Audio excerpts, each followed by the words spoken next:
could be. Hello, everyone. Welcome to today's episode of Spirit and Salt. Episode 29, I think. Yep. Probably. It says up there on your screen somewhere what episode we're on. Wait, who's screen? Could you get your shit together? I really can't. It's been a weird Tuesday. Maurice will be with us just as soon as he can. We're going to jump in. Let's do a little recap. Last time on Spirit and Salt, you guys were, kind of... You guys all know, right? And roll initiative. Really good recap. You guys were reeling from the drama of the Espinados being killed in the middle of the night by Cadence and kind of boss. I mean, literally boss. Yeah, and kind of boss, Cadence, yeah. I guess, is It the was other way to put definitely that. And with the drama kind of hanging over the party, nonetheless had business to attend to and set off towards Blackwood through the desert of Toluca. Made some decent time traveling, but could tell by about halfway there that you were not going to be able to get there before sundown. So you knew Bill Statler would be roused from his vampiric slumber by the time you arrived at Blackwood. En route, Boss and Marble had a bit of a heart-to-heart. Boss sharing some resentments that Marble was seemingly not taking seriously or caring about Cadence's kind of betrayal of his wishes. Marble responding that he was basically just keeping all those big feelings bottled up until he gets his brothers back. And kind of resolved together to get their brothers back and then reevaluate the rest of the drama from there. And then around sundown, arrived at Blackwood, noted the presence of a bunch of more people in town, specifically the employees of the Vanguard factory. Seemingly probably out of business for a little while since the roof got torn off by a giant wand of wonder and everything got plundered from inside.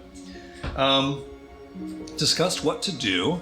Patches had done some divination saying that the twins, at least at the time of the divination, which was earlier in the day, were under the sheriff's office, somewhere underground, though the divination also said that they were liable to be moved elsewhere by the time you arrived, depending on circumstances that it couldn't predict. And eventually, Ghost went to the candy shop of one Tom Pepperstripe, offered to give away a bunch of free candy to celebrate the demise of the Espinados. And with the townsfolk kind of being gathered around Tom's shop, you guys snuck up to the sheriff's office, discovered that indeed the twins were not underneath there anymore, but found evidence that they had been taken instead to the chapel on the other side of town, the Nuvolarian church. Made your way over there, and after posting up outside the building and doing a quick little countdown, busted in the windows and the doors and attacked Sheriff Bill, who was accompanied by Deputy Orlando Merrill and the priest, Father Cassius Lars, his thralls, seemingly. Battled and defeated him, got a little tense at a couple points, particularly for one Bones, who was nearly killed yet again. Sorry for a rough arc where everyone is actively trying to kill Bones. I deserve it. But Yeah. Worse for wear, heavily wounded and bloodied, you nonetheless defeated Bill, and with him defeated, sort of broke the mind control charm that was on Orlando Merrill and Cassius Lars, thereby kind of freeing the town of Blackwood from his insidious rule. And in the immediate aftermath of that, we're kind of still in the aftermath of that, but in those first few minutes, found the twins, who basically you discovered had been kept kind of semi-conscious and in a weird mind haze, seemingly kind of less troubled by everything that had happened than you guys were, and unharmed, in good health. Had a brief little reunion with them, making sure that they were okay, physically at least. Spent a little bit of time talking with Orlando Merrill and Cassius Lars, kind of unpacking what they've gone through. And then a couple of you, specifically Bones, Boss, and Ghost, headed towards the sheriff's office once again to go finish investigating that scene and also collect the bounty that you were owed for defeating the Espinados. And after cracking open the safe and taking a little bit of cash out to pay yourselves for the Espinados bounty, Ghost also revealed a little, Charlie Day conspiracy theory that he is working on that says Cadence Amato is in fact working for Mick Eisenhower, is a traitor to the party and is working against your interests. Presented a little bit of evidence for that case. And we left off. I didn't present shit for that. Bones was just like, yeah, that tracks. Yeah, evidence is a really, really much more solid word for what you presented than what actually happened. Yeah. Anecdote and hunches, essentially. But we kind of left off right in that moment. We moved away from the sheriff and came back to the church where Orlando Merrill was unloading his pistol into the remains of Bill Statler in some version of Sorrow and Rage. And inside, Marble and Morisco were catching up with the twins. Outside, Patches was talking to Tom Pepperstripe. And we're going to jump right back into that moment. Before we go in, Marble and Boss are our two recipients of inspiration for your conversation in the desert. Some very intense moments, some very touching moments. Enjoyed your relationship being filled in. Thank you, Marble. Thank you, boss. So, we are currently in Blackwood. The time is about 10 p.m. The sun has gone down. The town is abuzz. People having just heard from Bones giving a heroically told story about the demise of the Espanados of Bill Statler to a crowd that is absolutely tripping balls on Tom Pepperstripe's gourmet candies and sweets. So the crowd is kind of still gathered around the chapel, murmuring to each other and talking about what's happened. Cadence is out front of the church. Marble is inside with the twins. The current situation is it's something along the lines of 10 p.m. or so. It's late. You guys have traveled hard through the day, but things are still very much, maybe not tense, but unwinding from a lot of tension. Let me go, I guess, first to the sheriff's office where Bones, Boss, Ghost, and also Father Cassius Lars are assembled out front as Ghost is sort of laying out his case against Cadence Amado. Anything else you guys want to do in the scene before kind of rejoining with your group? Yes, you accepted that so quickly. That's very convenient. Father Lars, is there perhaps some incense and candles at the church that I could procure for a little ritual? He kind of snaps back to it, having kind of zoned out for a little while you were talking. He says, yes, of course, there's supplies for various divinations at the church. Come with me. And he kind of turns to walk back up the street towards the church. Hold on just 1 second, Father. Turns back around. Above table real quick. Did we already go through everything in this sheriff's office? You didn't fully explore the place, no. You went in and found the safe, got some money out. If you want to finish exploring the sheriff's office, you can. You still haven't found We haven't seen the basement, yeah. Yeah. Yeah, so do you want to stick with me and let them go? Yeah, I think it's...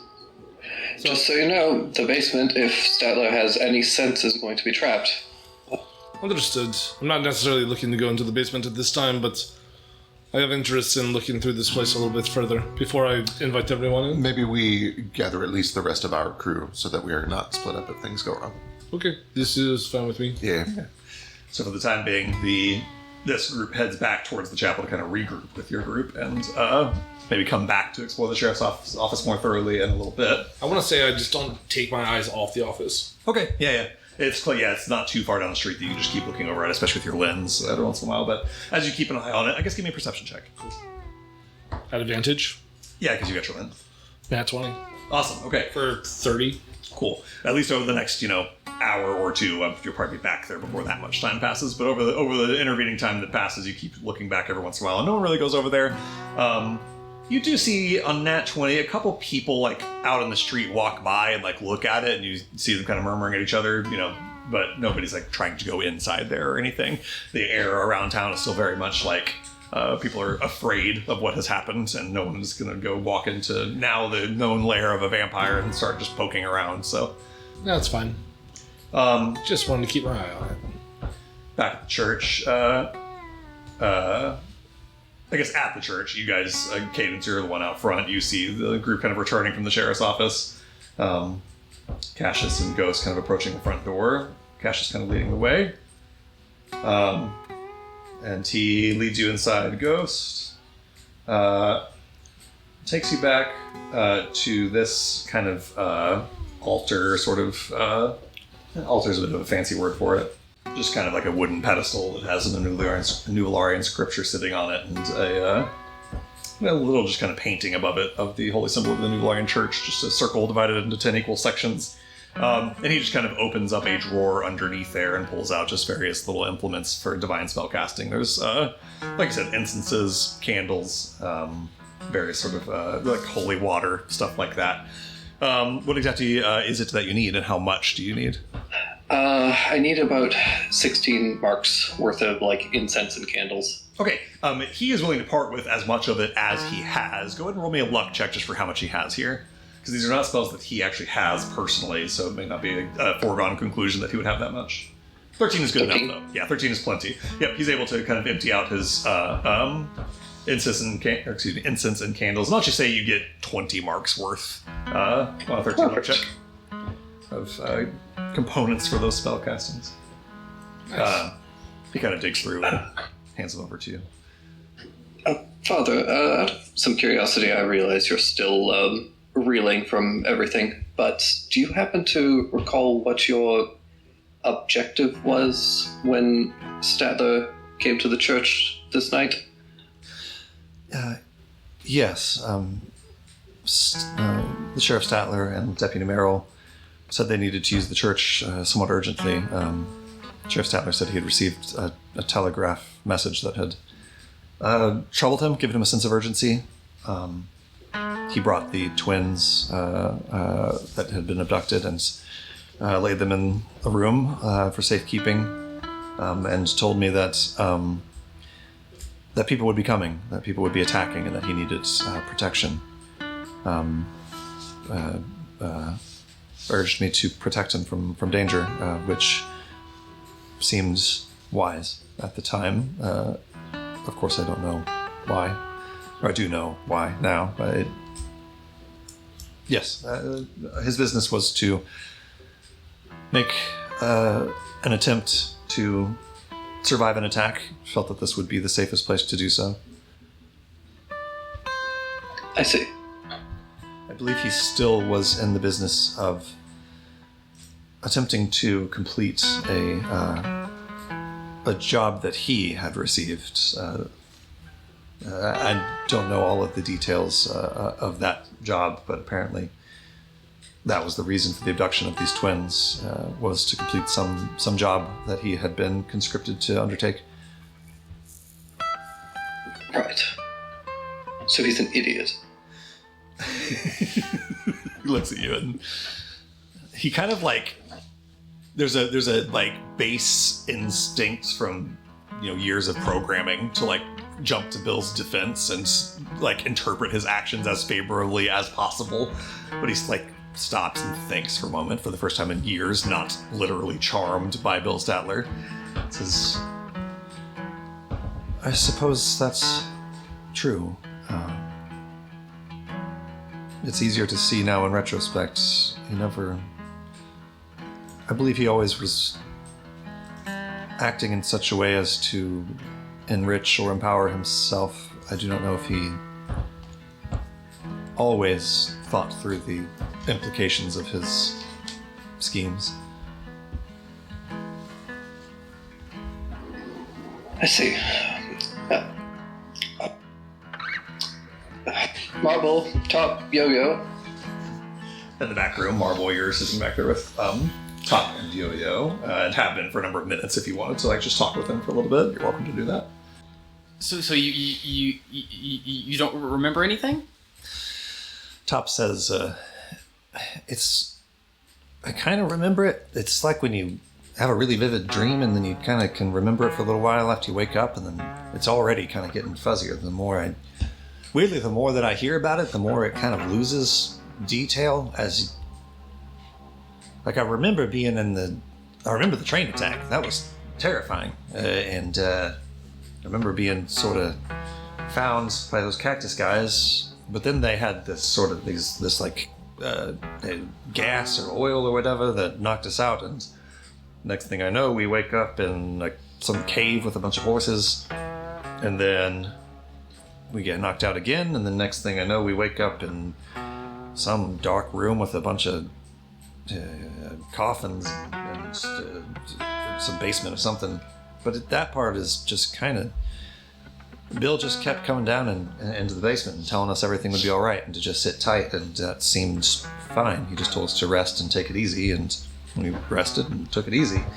I kind of remember fading in and out of sleep. It's weird. I think about what I was doing now, and it's obviously fucking crazy. But it made sense at the time. It made sense. Just sit tight. Everything will be all right.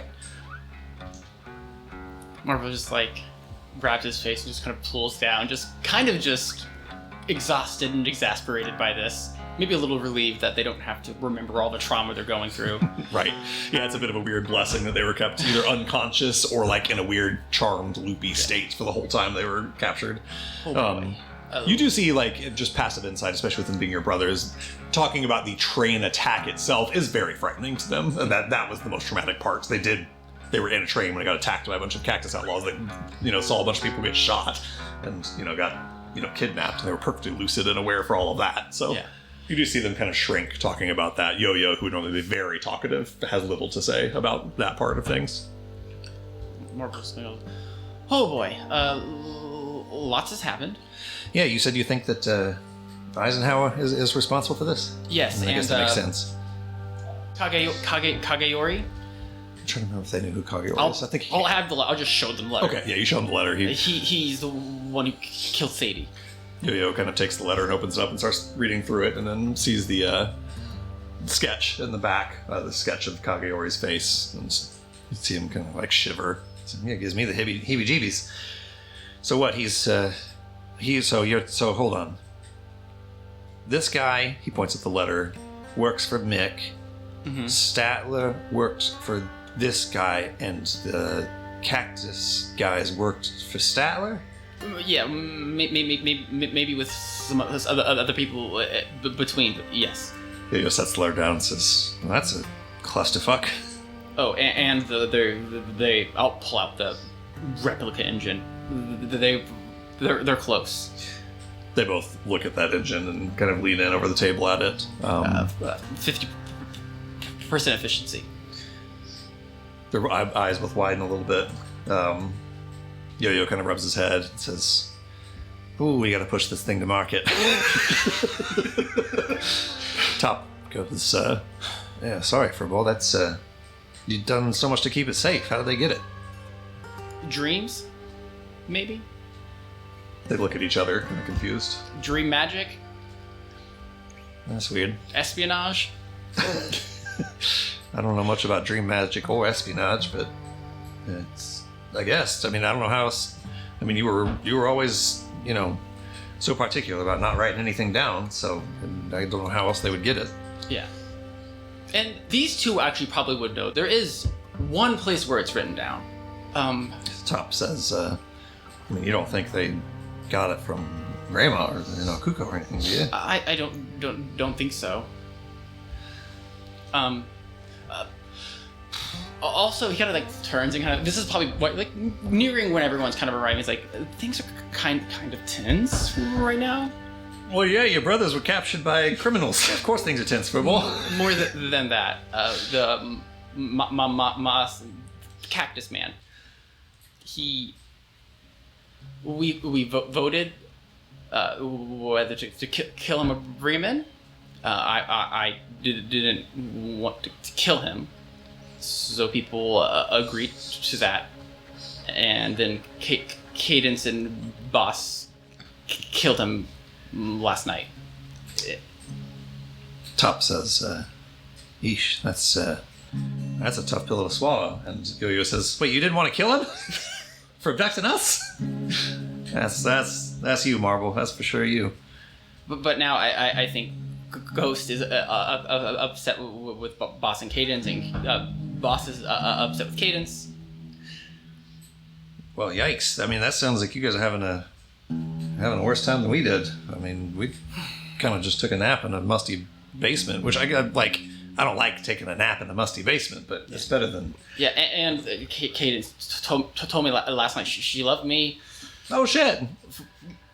As a reason for killing him? Oh, shit. Yeah. Okay.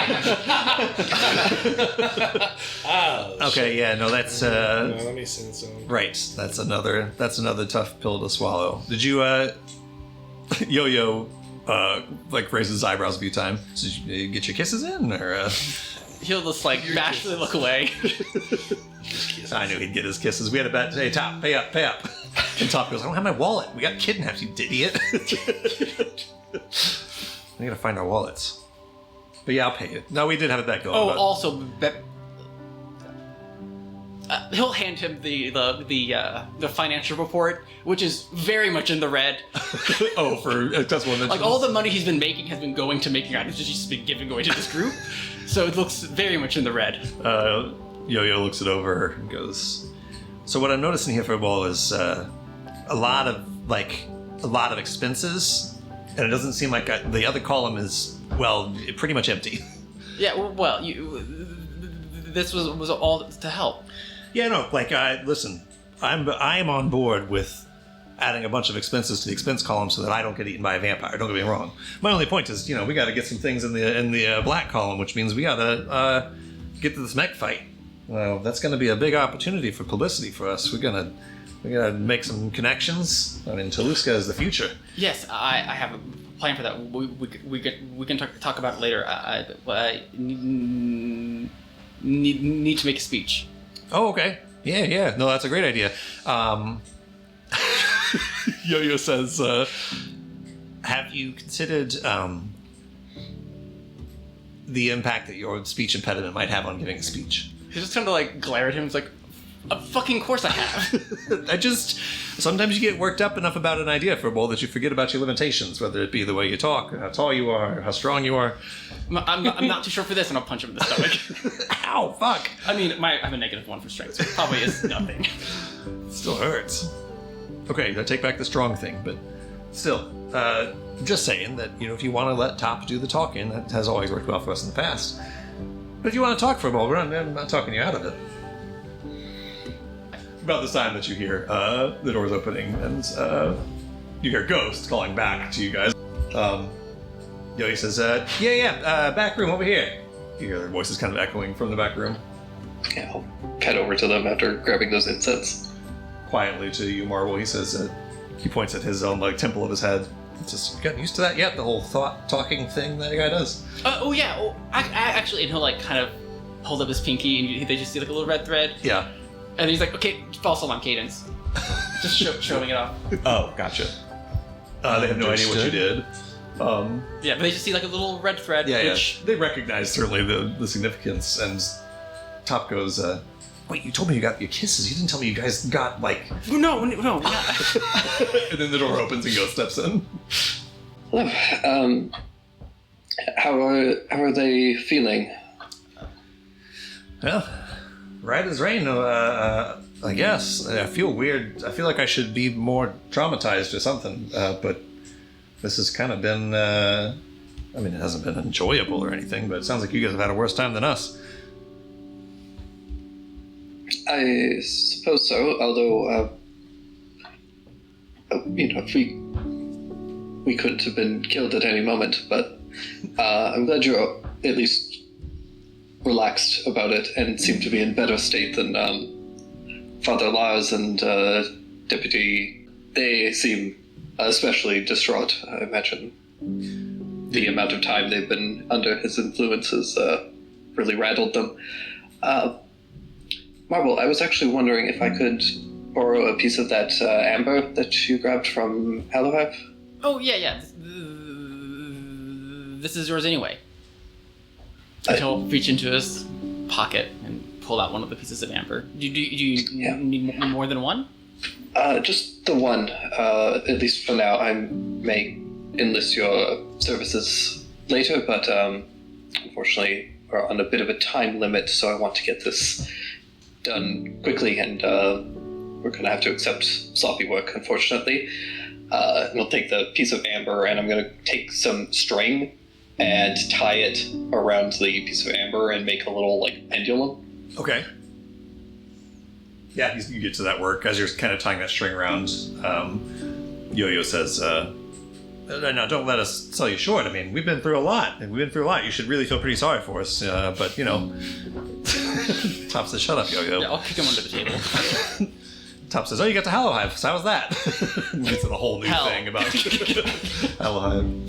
Yes, I was very grateful to be home, and then very not grateful to be home. That sounds like quite a story. We'll talk about it on the train to Cherry Falls. Marble filled you in on this. What happened here, right? Yeah, we got the skinny. Some apeshit 4-layer deep lasagna of criminals working for other criminals that went south. Yeah. Just take all of that, put it in a cave, and add 4 more missing people, and that's about the same thing.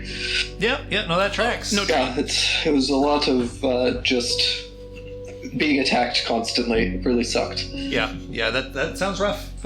Yeah. Again, sounds worse than the time that we had, so... well, welcome back to the surface. Since you've had such a good time, and you're both so full of energy, could you give me a hand with this? He says, it wasn't that good of a time, and this has been hard for us, but he does get up. And they both walk over. How can we help? He's going to take off the lantern, and he'll just ask Yo-Yo to... actually, he's going to look at Top and Yo-Yo and say, which one of you is the tallest? They both say, I am. And then they get into an immediate argument and start standing back to back and barely propping themselves up on their toes. Their heights are near identical, you can tell by looking at them. Yeah. Yo-Yo takes his hat off and lifts it off his head and sets it down so gently so that it sits really soft on the top of his head. I will give it to Top and ask him to just hold it as high above your head as you can. He looks at Yo-Yo with the most shit-eating grin and lifts the as high above his hand he can. Yo says, this is bullshit. Steps back a little bit. And on the table, I'm going to take out some chalk, and I'm going to start drawing a ritual circle. Lovely. Yeah, you kind of scoot the whiskey bottle and the little pewter cups aside and start drawing with some chalk on the table. Yeah. And I'm going to start casting divination ritually. Outstanding. As you begin that sort of 10-minute casting, Top standing over you with the pendulum. Go ahead. Did you have something else to say? Yeah, I will also ask Marble, just as I'm preparing the circle. Have you read that note yet? Yes. Great. I'm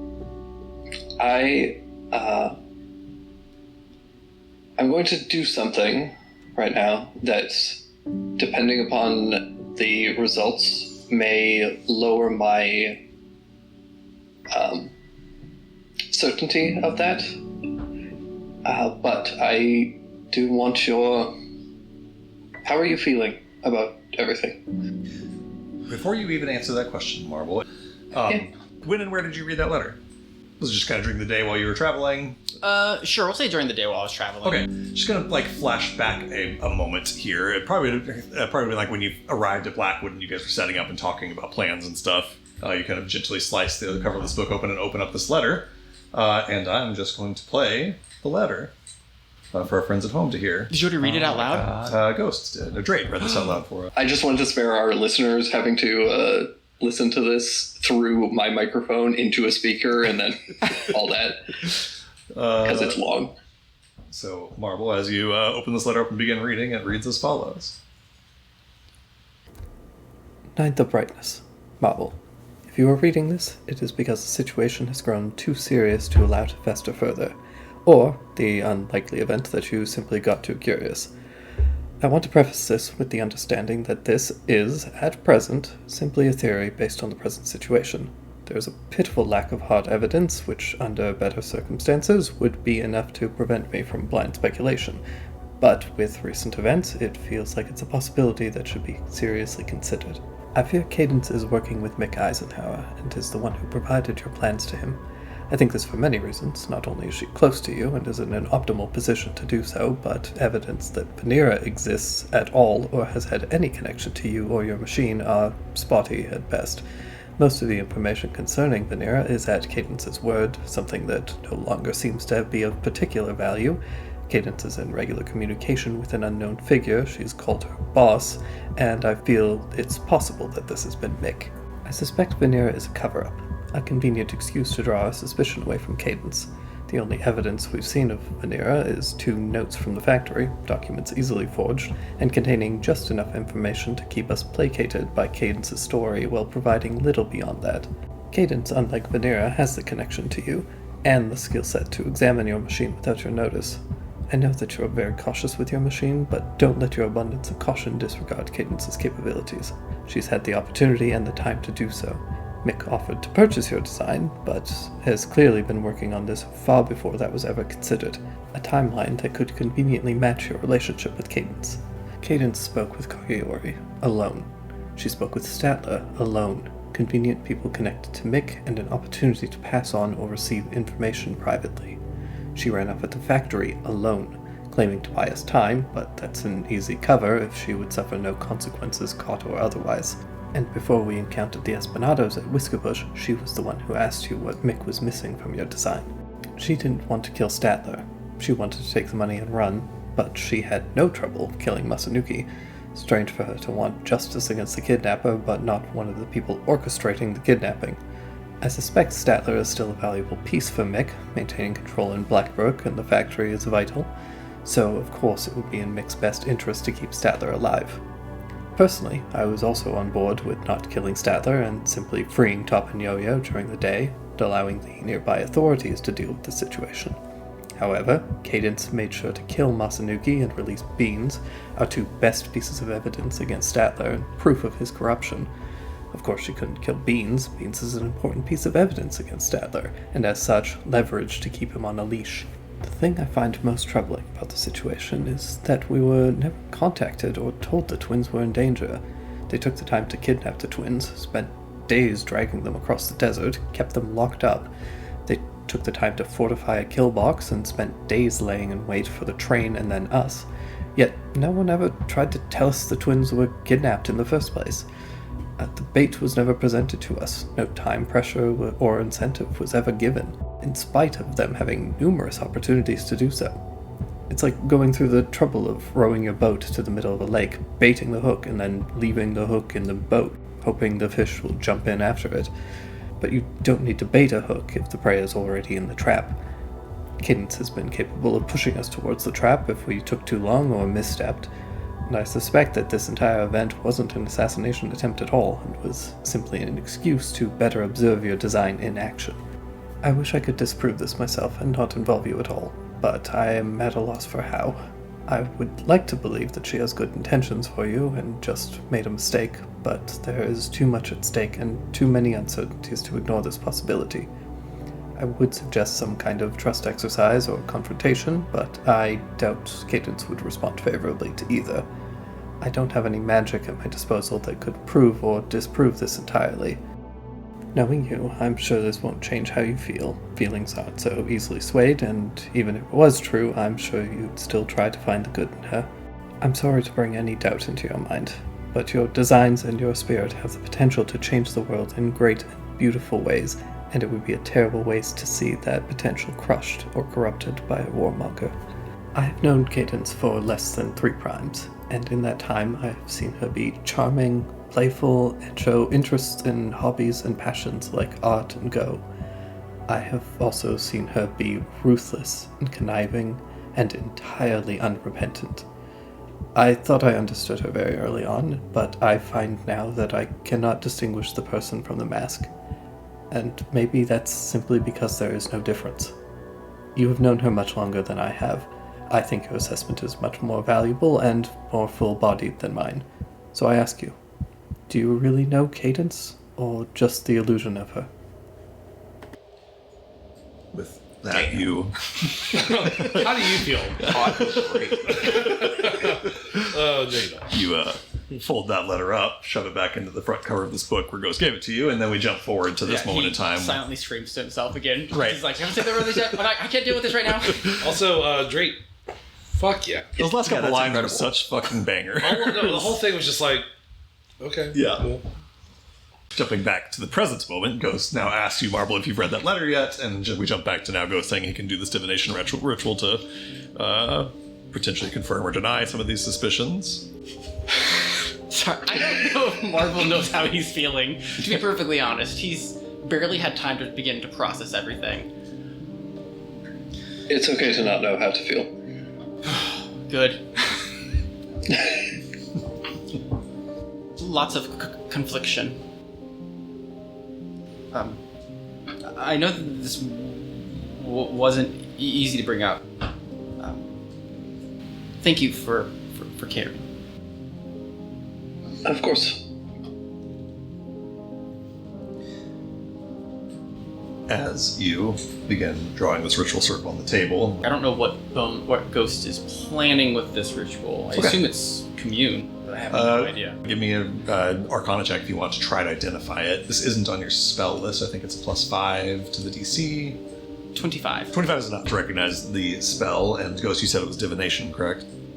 Yeah, it is just a standard divination. Perfect. Marvel, this is obviously well outside your wheelhouse as an artificer, but you still nonetheless see the glyphs that Ghost are drawing or is drawing on the table are divination glyphs. He's doing some sort of divination ritual to get information. Specifically, on a 25, you know how the spell works. He's going to ask a question about a plan that's going to be undertaken in the next 7 days, and to get an answer about that plan to the question that he asks. Gotcha. I have stuff to respond, but if you want to go ahead and jump, I know that we haven't even seen what Bones and Match did. Yeah, so we'll, in case anyone else, would happen to be walking into this room at the time or whatever, we'll start with jumping out to, Maurice goes outside with Orlando at the moment. Patches, you up to anything, or just kind of hanging out at the moment? I'm just hanging out. Chilling. And then arriving back at the church, Cadence, what do you do after Ghost walks inside and is talking with Father Lars, and Bones and Boss kind of walk up as well? I'll look over to Bones and Boss. They just went inside, not sure what they're getting up to. We were going to gather everybody up to go explore the basement of the sheriff's office, if everyone is ready. Oh, perfect. I'll see if I can hunt down Patches. He's around here somewhere. Yep. He's right over there. Patches, do you want to come check out a vampire basement? We have chocolates that have caramel inside. Sometimes I like to make the caramel with the chocolate on the outside and then a layer of mint inside there. Who is this? Who is this man? Are you the candy stripe? Yes, I am Tom Pepperstripe. I'm the owner of Tom Pepperstripe's Gourmet Candies and Sweets. I've heard weird things about you. And I walk up and shake his hand. Shakes your hand. He says, I think that weird news is better than no news. While Boss starts talking to him, I just slowly Absolutely slide away. slip away while the Boss takes the attention. His problem now. Not my problem. Is it true that you make these special candies? I've seen them in action. Is there anything that you make stronger than the candies you sell on the floor? Hey, some of your friends were just asking me the other day if I do any candy with alcohol. Sometimes I do candies with alcohol. They're made like little Not alcohol. cordials, Not alcohol. like cherry cordials. Things that are stronger than the things sold on the floor. Oh, I mean, I don't really make them with any particular strength in mind. I just make candies, and if they come out in a way that makes people feel happy, that's just a happy little accident. Let me ask you a different question. Do you have ingredients for the things that you put into the candies? Oh, sure, I have ingredients. We have chocolate, we have caramel, we have milk, we use a lot of condensed milk, Candy peanut stripe. butter. Candy stripe. The ingredients that you make the candies from, the special candies. He nods at you with a big smile on his face. Yeah, like I said, caramel, condensed milk. Okay, so I'm going to talk to my friends. I will talk to you later. Okay, have a good night. Thank you. He seems dead serious about the way that he makes his candies, just with candy ingredients making candy. It's a Risco thing. This is something that is over my head. I'm not the cook. Thank you. Where does Patches? So you gave Patches an escape hatch, and you see him over talking with Bones and Cadence. You kind of rejoin them. Candy Stripe, I'll find you at your store later, yes? Yeah, sounds lovely. You should be in there later this evening. We were going to close up, but I might stay open late tonight since we're celebrating the Espinato's being gone. And well, Okay, so see you later. Thank you. Thank you. Thank you. Thank you. You're welcome. Okay, let's walk. Let's walk. All right, so the four of you are gonna. Okay, you walked in to go see what everyone else is up to, or what did you do? I'll wait for everyone to, since we're gathering up, yeah. Okay, cool. So the four of you kind of gather up front. Mauricio will kind of rejoin with you guys up front, and before you guys, whether you decide to go get the twins in Marvel or not, I'll jump to the twins in Marvel and Ghost inside real quick. Yeah. Marvel, you had something you wanted to... So, real quickly, Marvel will go ahead and just write down what he wants to say, because he's not going to say it. And then he hands it to Yo-Yo, since he is not the one holding the orb. I see how it is. I'm too short to hold the pendulum thing, so I can just read some paper. And then he will close the door, and he'll do something that he's not comfortable with. He will use the item to see how far away Cadence is, so she doesn't overhear any of this. Okay. And then has him read it, and I'll just read it off. Okay. At the moment, I know you already know this about the table, but you sense Cadence 70 feet away from you, and essentially you'll be able to tell if she's coming, essentially. Yes. Okay. I've had something at the back of my mind for a while. Why would she want to be with me? I'm not the most confident, but I was always afraid to think about it. Then I read your note and had to.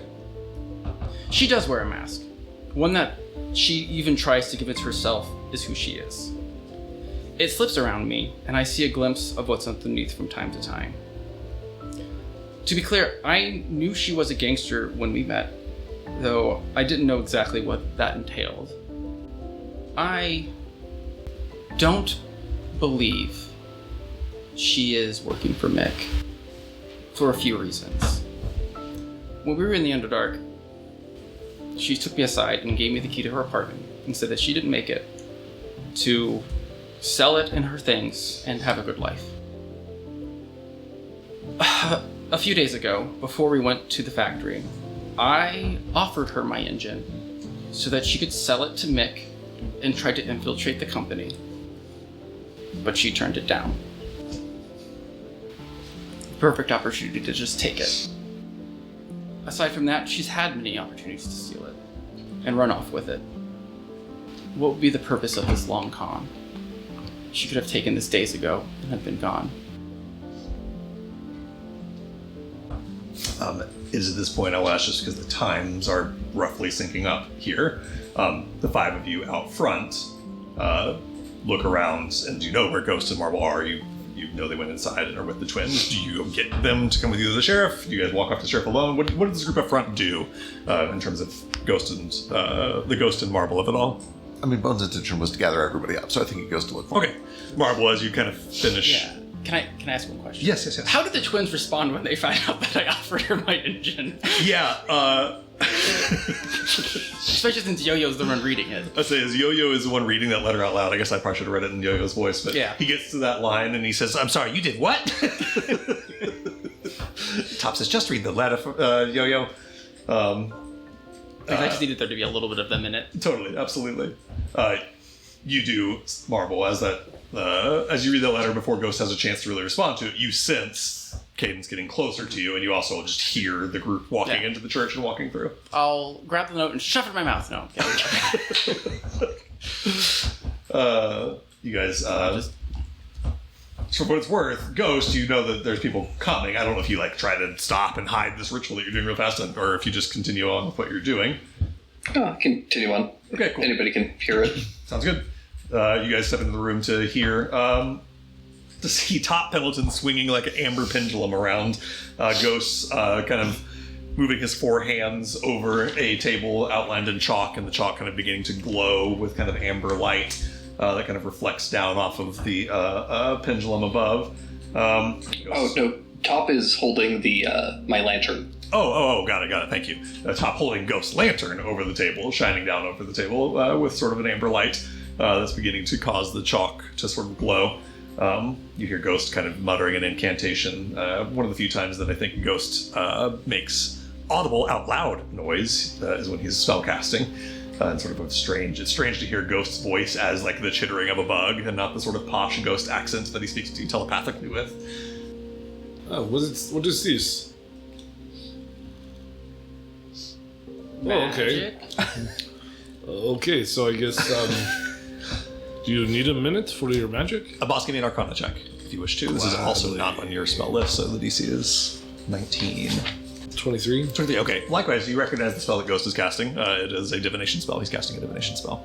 And you were party to the conversation you had with Bones and him earlier. I don't know if that, Sure, no. makes you say or think any That being said, particular thing. I looked at Ghost and say, I'm going to give them a minute, I suppose, and I just turn around and walk away. Okay, kind of step back a little bit, let them continue working on their spell.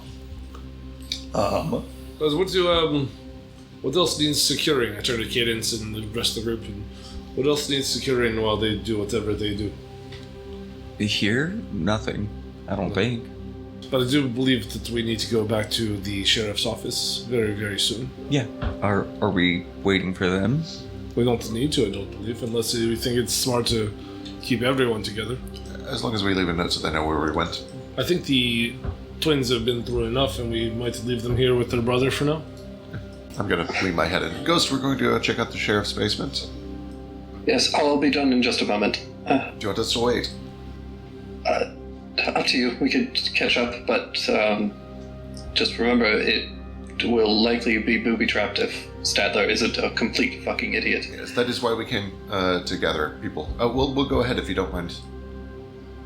Yeah, take Specs with you. All right. Just in case. And I guess that's on Send Kite. Kite as well.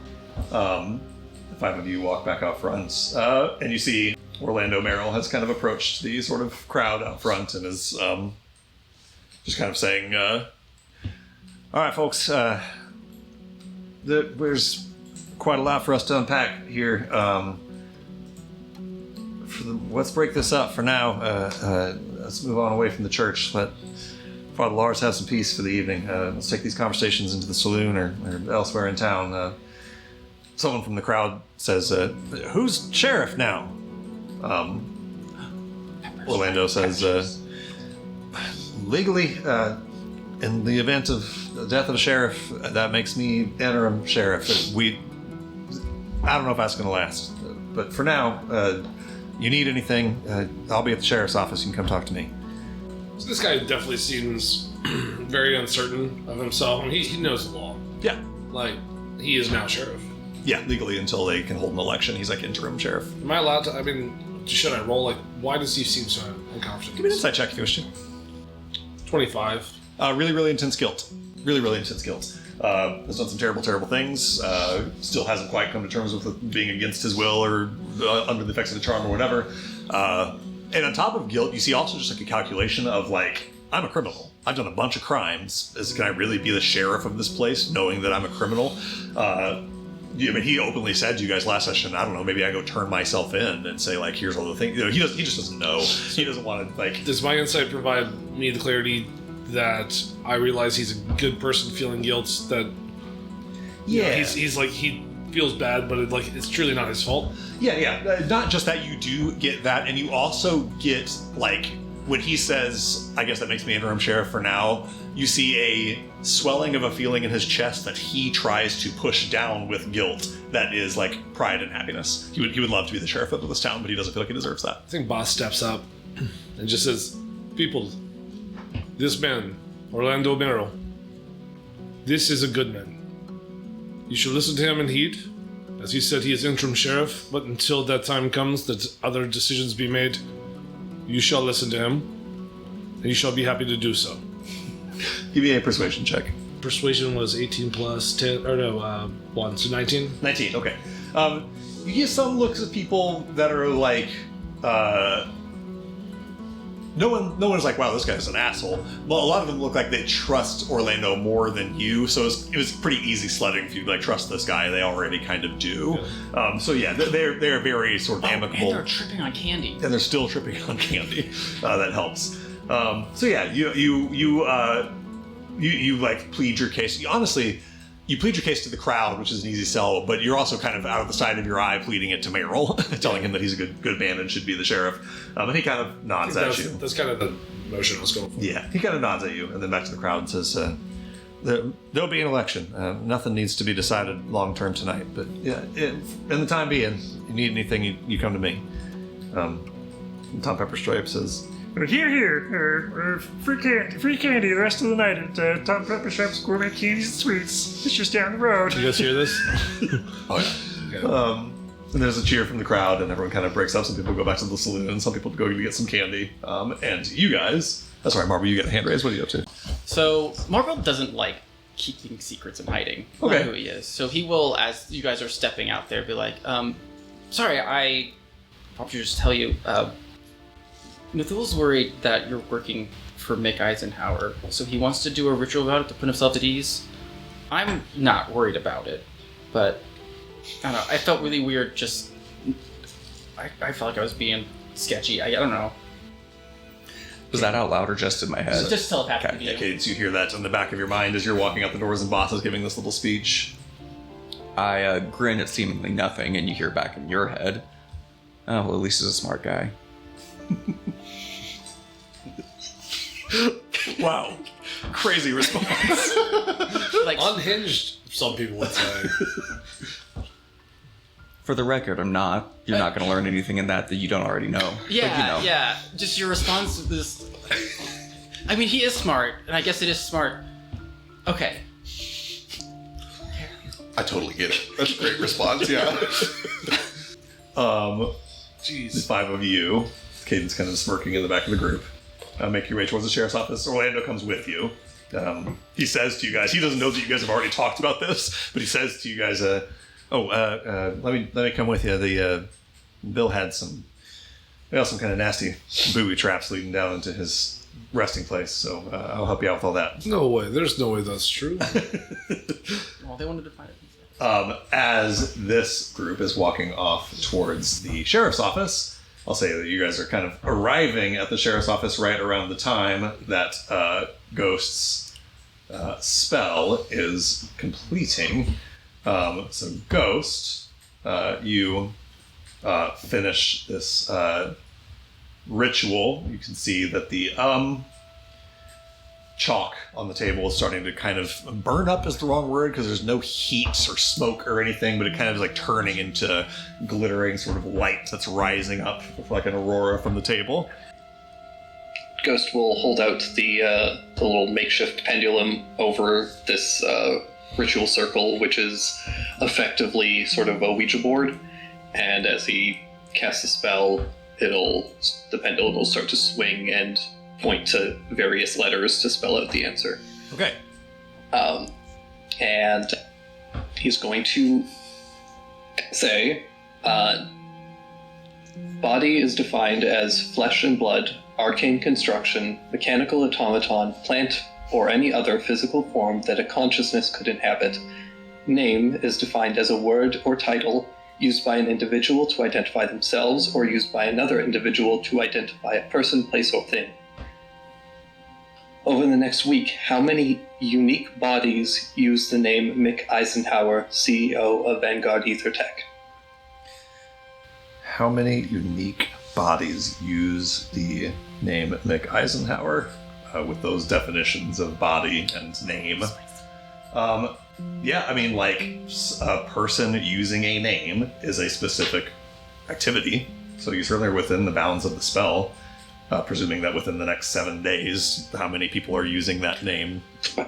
By use, I mean how many people identify as that name. Right. Yeah. Right. Yeah, no, your spell will not try to, like, trick you. The spell understands your intention.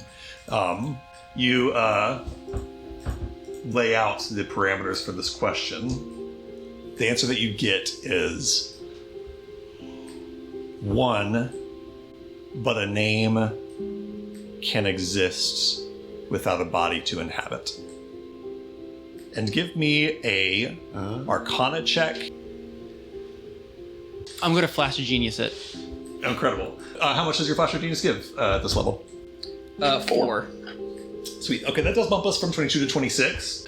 This check was to essentially interpret your kind of cryptic results and try to make them into plain sense. The one part is clear. Right now, walking the world is one man named Mick Eisenhower with one body. No other person identifies as Mick Eisenhower. And again, the spell doesn't try to trick you. Probably somewhere in the world are some people named Mick Eisenhower, but it knows who you are trying to refer to. The second part, the sort of cryptic, vague part about a name can exist without a body. On a 25... On a 22, how you might have interpreted that would be like the Mick Eisenhower identity would live on even without a body, which could refer to a lot of things. It could refer to just a soul that could be raised from the dead. You know that Mick Eisenhower has a soul. That has been elucidated by Marvel's sort of research into that background of the MIC project. On a 22, you would think he has a soul, and all the ways that a soul could be reborn into a new body apply to him. He could be resurrected. He could be, all the myriad ways you could think of for a name to live on, even with its body destroyed. On a 26 with Marble Splash of Genius, Marble, it's kind of a fitting Marble because you're the one providing this extra insight and interpretation, being the one who's done a bunch of research on the MIC project. You think back to the reading that you did on this project. And this is not something that you've explicitly read anywhere. This is not something that you have a written record of it. It's just a conclusion that you arrive at. You think that Mick Eisenhower, should his body be destroyed, his soul could just be moved to a new body you've created for it. A new robot body. Which again is not a trivial thing. Typically, like with a normal person, when they die, their soul is bound and tethered to their body until the next prime zenith, and then the psychopomps from the River Styx take them off to the afterlife. Normally, it's not a normal thing to be able to just take a soul and put it in a new body. That takes a great working of magic. So you think that on a 26, interpreting the results of ghost spellcasting here, that some feat of magic has been performed such that if Mick is killed, his soul will essentially be magneted back, zipped back to wherever it was created, so it can be put into a new body. Like a weird clone slash... Yeah, like a clone, something akin to a thing. clone spell or a lich or something like that. You think there's something like that going on a 26. You think Mick may not be technically a lich or technically have a quote-unquote proper C clone spell going on, but something in that vein is going on with Mick. So, obviously, the factory was making Sergei's robots. Was Sergei on the same side of the war as the MIC project? So, important distinction. The MIC project was not for any particular army or any particular nation, much as Vanguard currently is, to specifically the war that Sergei fought in and that Bones fought in. Mm-hmm. Vanguard Ethertech sold arms to both sides of that war. They don't care who buys their product. They're not supporting any particular nation. They support war. They support making money off of war. Gotcha. So same thing. Now the MIC project was long before that war. It happened well before Sergei was ever even born. It was some dozens and dozens of years ago. And so it was done here in the Nation of Sol, but it was not aligned. To put it more clearly, the MIC project was not done under a contract for any particular customer. They were just doing it. Okay, then my next follow-up question. Just because I feel like the implication is that Mick was working on this before he saw me at the gambling ring. That was the implication that Drake, the ghost, the Thule, is certainly making. And honestly, how long? Let's say that after I met with Mick, how long would it have taken around that time, or even after the gambling thing, for him to talk to Sergei? How long would it take him to build the suits that they build? Is it impossible from that time frame, from Mick seeing it at the gambling house, going to Sergei, getting the blueprints and building them, that they're at this point? Or would they need more time? Give me an Artificer's Tools check and apply your lore. You can do so with advantage, because you've already done a few checks on this, so... Just kind of zooming in the info. 27? 27. Is that high? Should I bump it? That's brilliant. You know what? Let's get it above 30. I have to burn these before. Yeah. We're not gonna have combat. It's fine, guys. Make it 31. On a 31 with your Flash of Genius, you think back to the timeline here, reflecting on what Ghost has said. You've studied the make of this replica power core quite a fair deal, and you also look over. You didn't take any of this with you, but you think about the little pieces of the mech suit that had been constructed so far at the factory. The most pertinent thing on a 31, you look at the power core that you were just showing to Top and Yo-Yo. There is no way that was built since Mick Eisenhower met with you and Top and Yo-Yo at your factory, at your workshop. In other words, when Mick Eisenhower met with you at your workshop and offered you all that money for your power core, this was already built, or maybe close to done. They had already had your designs. What at that about point. since my race? Because that was when it was first shown off. Since your race, it has a 31 is so good. It's not more. There's nothing making you think that it's older than that. So you think that it was probably done on 31 sometime between your race and at least a few weeks before Mick Eisenhower met with you. So take that for what you will. Mick Eisenhower came to your shop and tried to offer you 30,000 marks for a power core that he already had the designs for. So, make your own intuitions about what his motives were or are. As far as Sergei's mech suit, You think that if they had been working on the suit itself for as long as they had been working on the power core, it would be done or close to done. When you went to the factory, you saw the beginnings of working on your mech suit. It was like individual pieces. I think I described one of them was like a shoulder plate that they were working on. In other words, you think that they've been working on your suit for far less time than they've been working on the power core. I thought we'd be careful about saying far less. For weeks less, at least, than they worked on the power core. And again, 31, and specifically asking how it lines up with Sergei. You think it's plausible, you don't have any hard, concrete confirmation of this, but it's plausible that they didn't start work on the mech suit itself until after the last time you saw Sergei. Okay. I'll share that with Ghost. Yeah, so you share all that information. As you guys are debriefing from your findings there, we'll come back to those conversations, but let me jump over to the sheriff's office group. Arriving at the sheriff's office, again, kind of crowds outside. There are some people standing outside the sheriff's office just kind of like gawking to see as you guys come here, and some like following Merrill especially, but he once again just says, these are all problems we can deal with in the morning, folks. Let's clear out of here. There could be dangers here. Just give some space. Go get free candy. They kind of back off a little bit. Merrill goes to get his key to unlock the door and sees it's already busted off its hinges from Boss headbutting through it last session. Yep. You guys step in. Yes, I did that. Yes. I will pay you for it. That won't be necessary. Yeah. You step inside. Go ahead, Bones. Real quick, just as we're walking, I see the cadence is still hurt. I'm going to give some of the magical bandages 20 health. Okay. 20 health to Cadence. Tops are off, I believe, or she's one short. Almost, yeah, one short. You guys step into the sheriff's office. Orlando looks around. At the moment, doesn't clock that like the safe has been opened and money's missing from it. Why would he? Is there anything on the typewriter? I just realized there's a typewriter. That is a typewriter and telegraph machine. Sitting next to it is the printout of the message you saw earlier from the lone Espinado, aka presumably Beans. Yeah, that sucked. Orlando looks down at that note on the table and says, that was what set Bill off. I don't know how long he would have waited, but once he saw that, he knew things were going to be moving quickly. Which, if you don't mind my asking, he does finger quotes as the lone Espinado. Which one got away? Beans. He is not quite human. They think...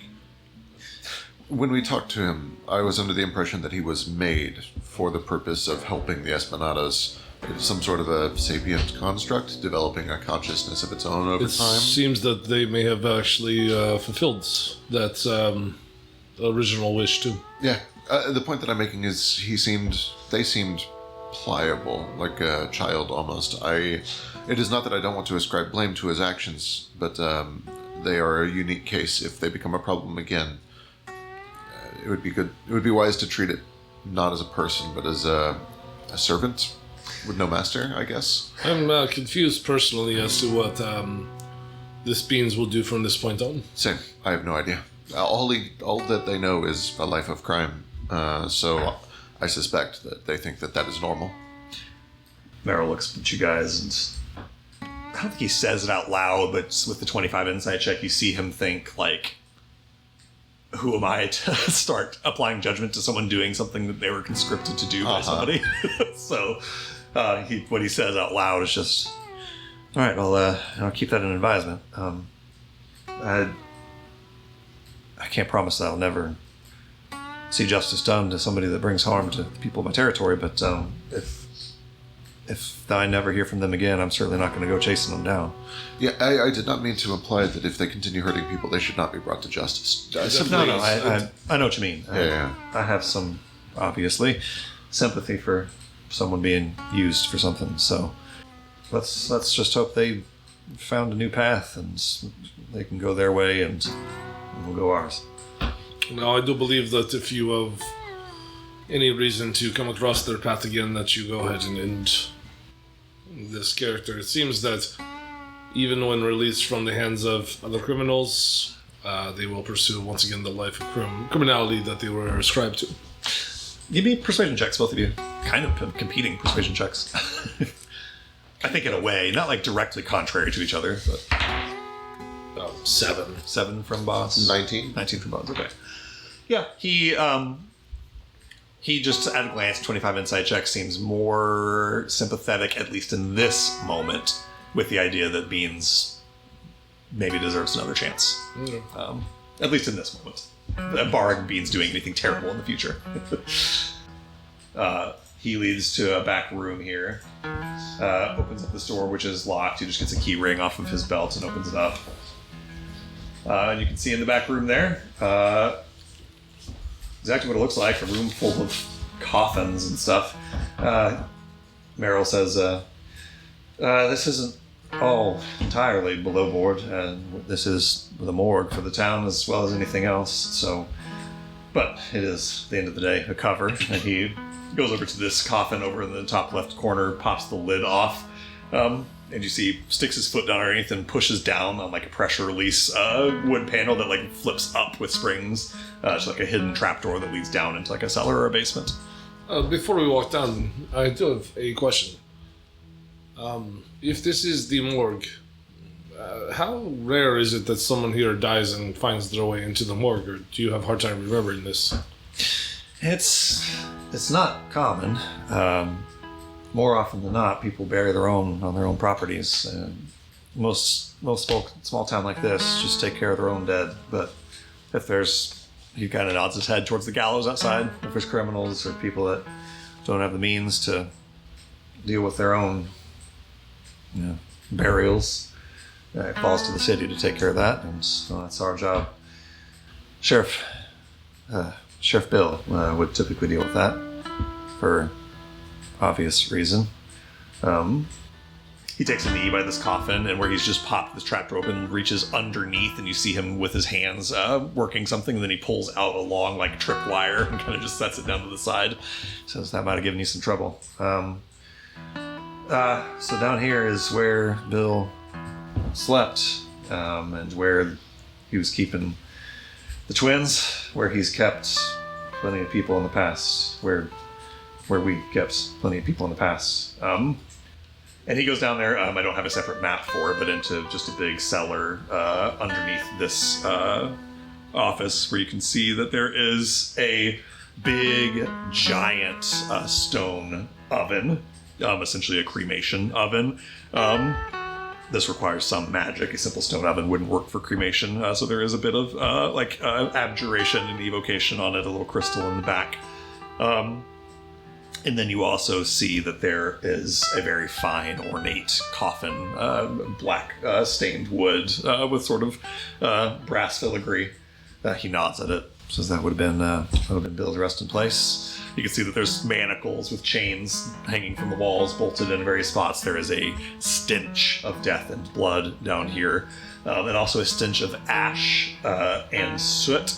And you see that there is a kind of compartment in the side of the wall, like literally where the wall of the cellar would meet with just the earth outside. There's a big heavy metal sliding door that opens with a screech to where there's just essentially an underground pit covered on the top with like wood paneling full of bones, ash remains, essentially where, and Amaro will say, bodies that needed disposed of either for legal reasons or less legal ones. The remains would go in here.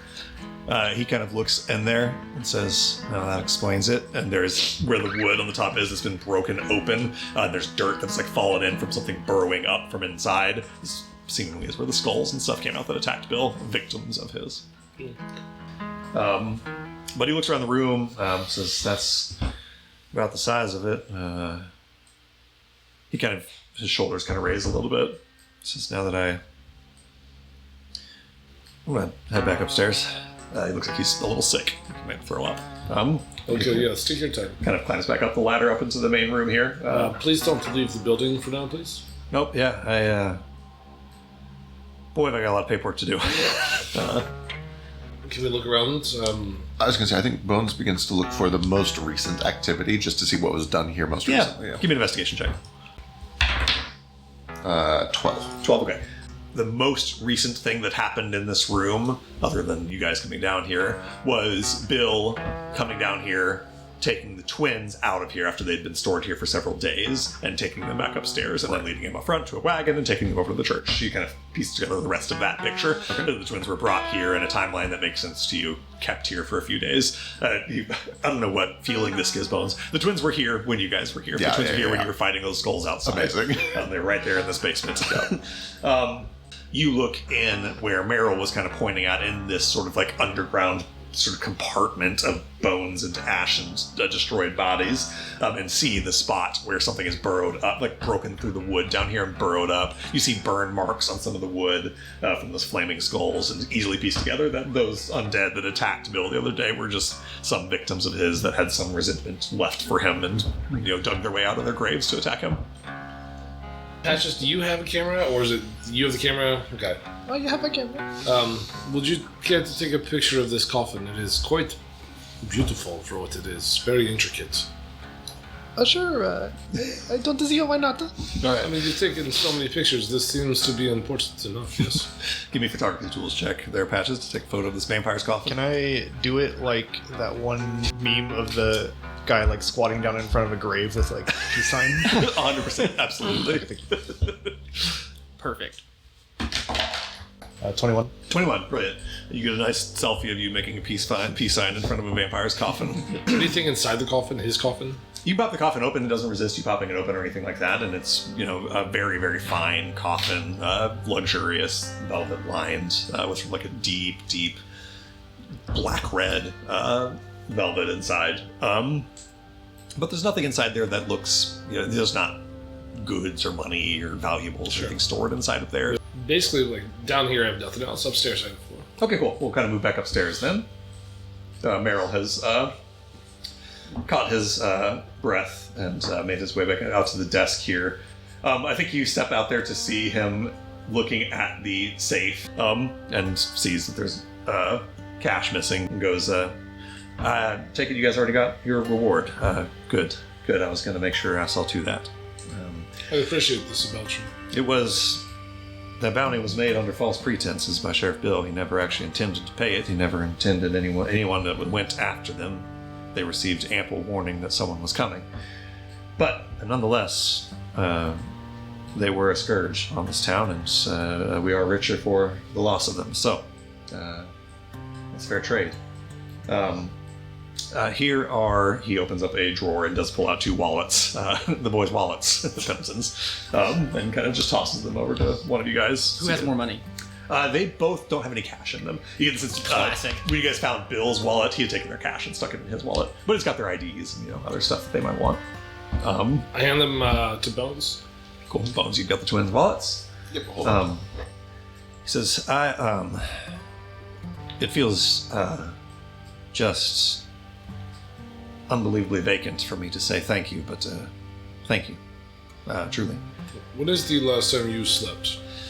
I slept last night fine. I don't suspect I'll sleep much tonight, but I suspect the next time that I do sleep, it'll be one of the better nights of sleep of my life. I think it'll be tonight, though. Look at the cells. What are the mattresses and stuff like? How did they look? About as they look as pictured there, kind of ratty, moth-eaten, not too great. You do see that there's a door that's been opened to this little chamber here that would have been like Orlando's bed already. He seems to sleep here. You see that Orlando has lit another cigarette and is kind of leaning back in his chair. Do you need company this evening?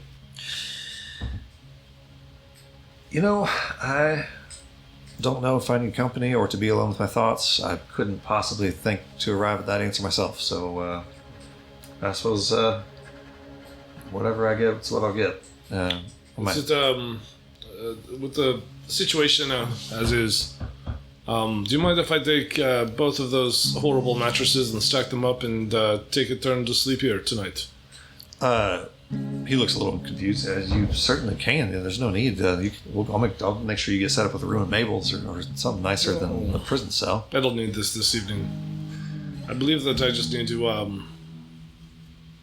know that this place is back to a state that I feel comfortable with. He nods. Says, "Yeah, you and me both." The only request I have is you give me the key for this lock in case the door does get shut. Lead. tosses it over to you. Says that unlocks the cell on the north side there if you want to And pull the mattress out of the south one. Do you have any other blankets? Yeah. And he kind of walks over to his bedroom and pulls one of the, like the comfort off of his bed and brings it and just kind of leaves the sheet on his own. Says, the town of Blackwood is at your disposal, all of you. People liked Bill, and he did bring prosperity to the town in his own way, but it ain't real the way that he was bringing it, and in a long-winded way, I'm trying to say the town will be better off for what you all have done. So the town is whatever you need, you'll have it. Well, I appreciate this. Thank you. Go ahead, Cadence. While they're talking, can I look around the telegram situation and see if there's just like a loose piece of copper wire? Give me just a luck check.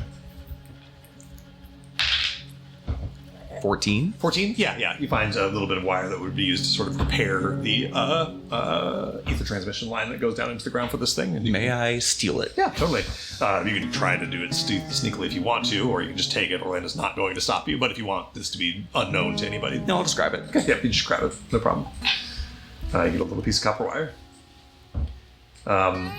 With that, sounds like Boss is going to sleep here tonight. Let me jump back to... No, I don't need you yet. Yeah, at some point. So I'll leave you to your thoughts for now, but I will be back and I will be staying here this evening.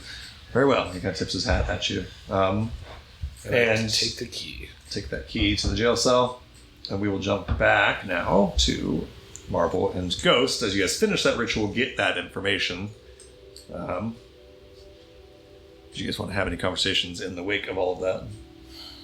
So you think she's working with Mick? Based on the present evidence that I've seen personally, that would be my first assumption. She could have just taken the whole thing at any point from me. What am I going to do? Look at these arms. You're perfectly correct. They wouldn't even need. Also, listen, Cadence is awesome, but she doesn't know tech. Right, and clearly whoever took your power core doesn't know tech particularly well either. That's why it's incomplete. I think that there are a lot of holes in this, and all of this. This whole situation doesn't make a ton of sense. It's just that Cadence is presently the person who's had the most opportunity to take this information from you, and we unfortunately have very little information on Vanera as a person. We are in a situation, as far as information is concerned, where normally I would not even bother speculating. I think we need more information about how Mick operates, what he's actually after, who is working for him, what resources he has available, and all of that. But we also are dealing with a situation where your brothers were kidnapped. Bones was nearly killed multiple times. You were attacked multiple times. And they are currently constructing your machines and Mr. Leon's machines. We need to stop somewhere, and unfortunately this seems like the best lead at present to me. My theory right now is that they do this with all the artificers, and they break city to see what they can steal. But Quite likely. Weak. And then he'll take a step closer to Niflul and be like, "Oh, are you really planning on leaving?"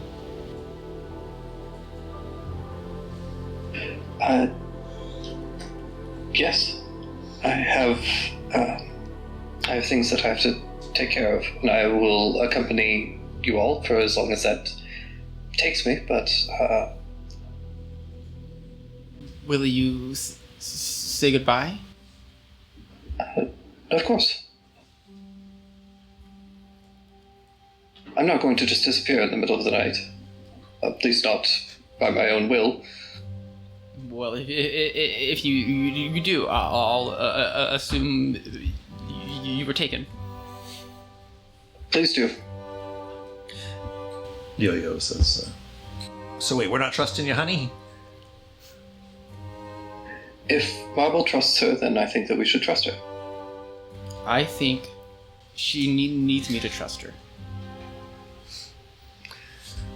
Tom looks to you, Marble, and says, as far as I'm concerned, Furball, we can scheme and connive and run ourselves in circles all day talking about evidence for this and conspiracy theories around that. As long as I've known you, Furball, you've followed your heart, and it ain't never led you astray, so I'm gonna stick with that. That's what I'd say.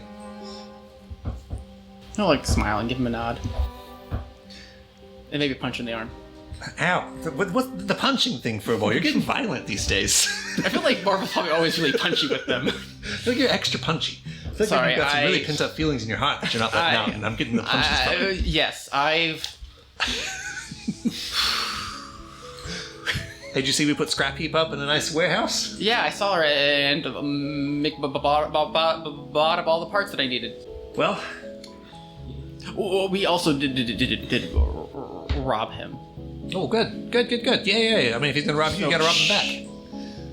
Wait, shh, for who? Well... Are you listening to you or something? Well, you said he's looking at your dreams and stuff. I gotta be careful what I dream about. I can't control what I dream about, Furball. You can't put that on me. I think they can. Well, that's problematic. I've been dreaming about some stuff I ain't proud to say. Please keep it to yourself. Yep, and I am going to do that. I'm going to get some fresh air, Yo-Yo says, and kind of steps outside. He says, oh my god, I can hear that candy guy talking all the way down the street. I think to warn them that I'm like, you know what? I'm not. Like, have you tried the candy, Furball? Is it good? Everyone's raving about it. Right Don't now? eat the candy.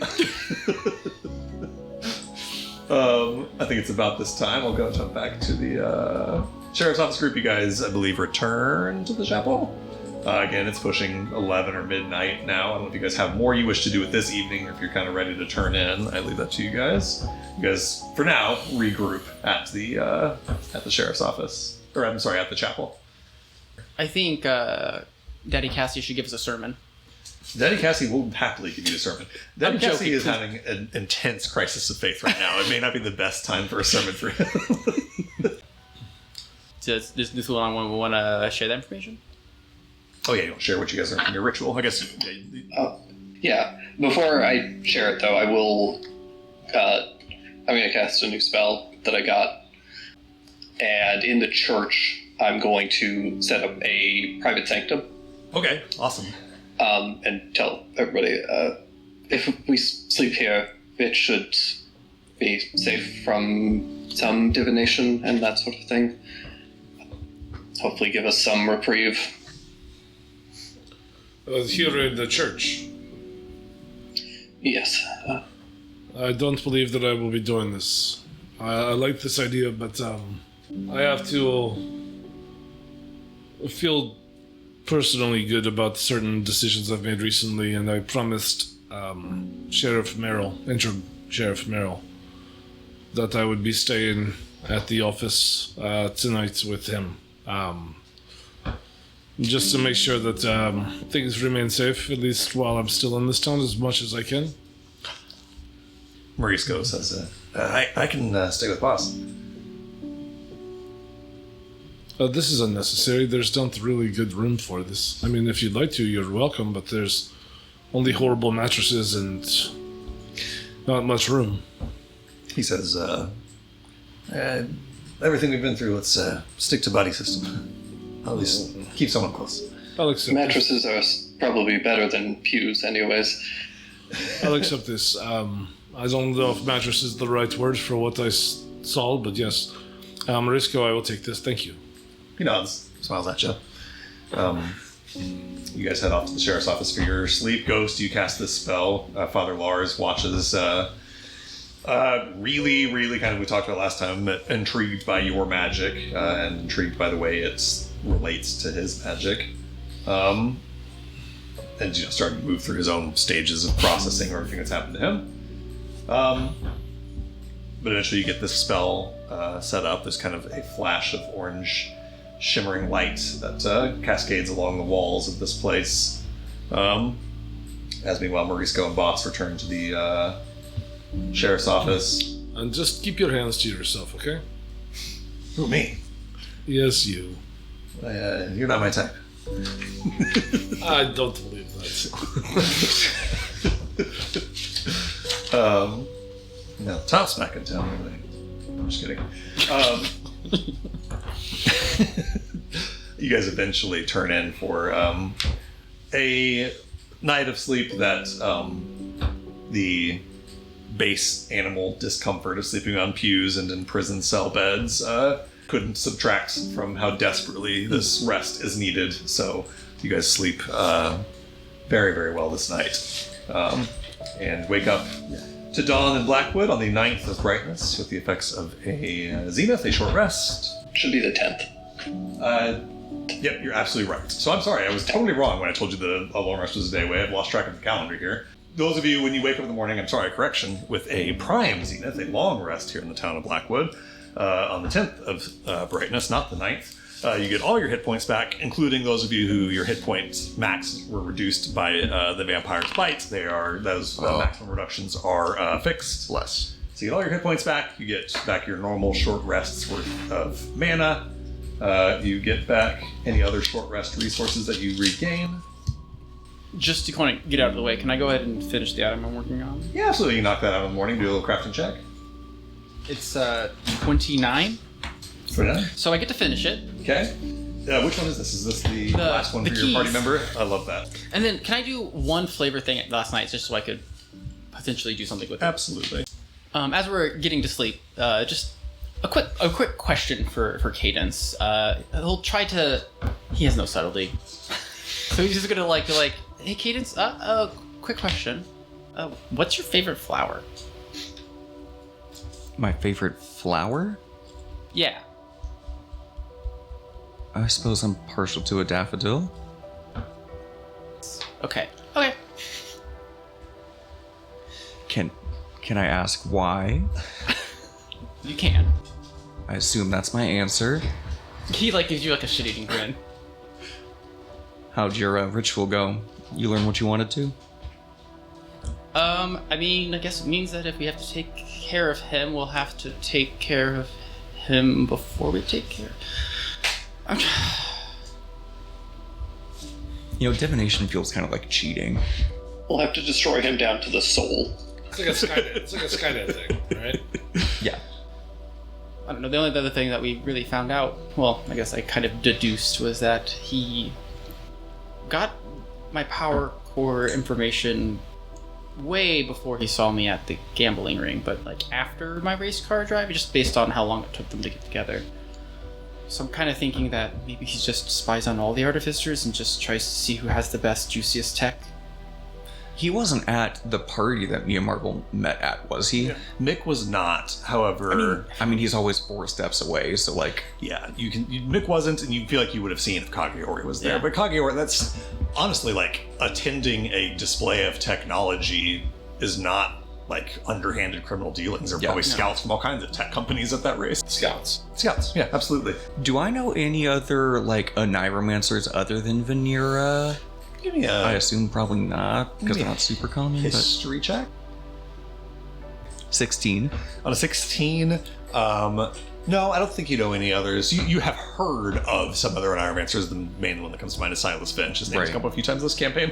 But no, Veneer's the only Oniromancer that you know personally. Okay. You know that Solomon always kind of touted the extremely high value of Veneer for that reason. She was a very unique resource that he was very sorry to lose. And before she left, she was obviously dreaming about things that she shouldn't really have access to. That's not obviously normal for her. That is kind of... Not necessarily. You know that over the course of the time you worked with Nira, which was many years, sometimes, as she kind of described to you in that conversation from your like flashback scene a number of episodes ago, sometimes dreams would just come to her. Like sometimes she would control it. She'd cast a dream spell and make a dream happen and divine information that way or send a message that way. But sometimes she would just have like magic dreams because that she didn't really know how to explain always, or they would sometimes be unclear. They'd be about things that she never asked for, you know. Right. Like, so the fact that she, you know, dreamed about your childhood and magically learned things from your childhood, or at least imagery from your childhood, Right. was not unheard of. Okay. It's not a total anomaly. Things like that had happened to her before. Okay. She often kind of decried those were kind of useless because it was hard to parse what was magic and what was truly just a weird dream. It's Right. insane for me to have a dream about your childhood in real life, so who knows whether it's magic when she does or not. She tried to like corroborate its accuracy and stuff like that when she could. Right. But yeah, no, like she would sometimes have like prophetic dreams and stuff. That did happen over the course of your time with her. So that's not unheard of. You know from what she had talked to you about that was, she believed, unique to the fact that she was a sorcerer. She was born with oniromantic magic, like innately in her blood. People who like learn to practice oniromancy in like a wizarding way, or even to a certain extent in a sympathetic way, don't necessarily have that sort of like impromptu surges of magic that they didn't control or ask for. So Right. she always thought that was because she was a sorcerer. Got it. And one thing I'm going to say, I didn't say it earlier, but just to say, on the 26th that you rolled interpreting ghosts omen, thinking about how the Mick project was done, they essentially created a soul for Mick and they made a body, and then they created a soul by pulling, you know, the magic of Vid. And the details of that are not fleshed out very well in the stuff you have. But just to say, like, there's a universe where you destroy Mick, destroy him body and soul, and wipe him out of existence, and they just make him again. They called off the Mick project because of ethical concerns, and you wonder what it would take for them to rethink their qualms, especially under Mick's leadership. Although, you know, what does that mean if he's dead? And, you know, if they made a new quote-unquote Mick, it probably wouldn't be the same guy with his memories and everything like that. Yeah. But Yeah, so just a thought that, like, you know, if Mick was destroyed body and soul, they could make the next Mick, potentially. But like, Yeah. would this mean that like we could now, or they could now recreate another automaton with a soul Baron? Presumably, unless there was something that they did 60 years ago that they can't do anymore for some reason, which you don't know the answer to that question. Sure, They- I'm saying it won't be the same. Yeah. yeah, And as also far as you know, again, 26 with your flash of genius, if Mick is just killed bodily, his soul will return to some version of being able to be put into a new body with Vanguard. If he is killed bodily and his soul destroyed, if they were going to go like make a new quote-unquote Mick, you don't know this answer for sure, but there's nothing that indicates to you in what you have read that they would be able to like retrieve Mick's personality and memories and stuff. Do you think they would have to make a truly new soul? Sure, because he's been like 60 years developing this person or whatever. Presumably, yeah. Yeah. And I'm assuming that if I'm Mick, I don't want there to be a lot of other Micks as competition. Presumably. Yeah. Are you doing all right? I know it's been pretty tense between you, Boss, and Ghost. Me? And can you, hold on, before you answer, can Okay. you give me more than a sentence? I'm not sure I'm doing fine. I don't really understand what the fuss is about, if I'm being honest. He needed to die, and he's dead now. If the issue is that Boss and Ghost have a problem with me, that's fine. I don't need them to get along with me. I don't have a problem with either of them. I meant what I said, and I'm going to stand by it, and I don't regret what I did. Okay. Can I do an insight? Yeah, of course. And I'm gonna go and burn a flash of genius because I get them all back tomorrow. Yeah, okay. 17. 17, okay. She's not trying to deceive you. How do I say this? Is she deceiving herself? No. She's in a very weird, I don't know how to put this in the right word. She's not trying to deceive you or persuade you. She's just giving you her actual position on what happened. Cool. She doesn't expect you to like take her side, and she's not trying to like trick you into thinking she's feeling something she isn't. I understand. a little bit of a restlessness between the two of you. Marble, for the first time in at least several weeks, sleep next to your brothers, and you guys wake up in the morning with Yo-Yo drooling down top shoulder, sleeping on him. When you wake in the morning, Father Lars is kneeled in front of his altar in prayer and looks haggard, tired, like he did not sleep all night. Ghost, you know, because you were awake, that Father Lars did not sleep all night. At some point after you guys were going to sleep around 11 or midnight, he took a knee by the altar and kneeled in prayer for 8 straight hours. Good for him. He's having a deep crisis of faith. Actually, Ghost, give me a religion check. Ooh. We'll figure it out. 26. This is not for you necessarily to intervene with anything happening to him unless you just want to, but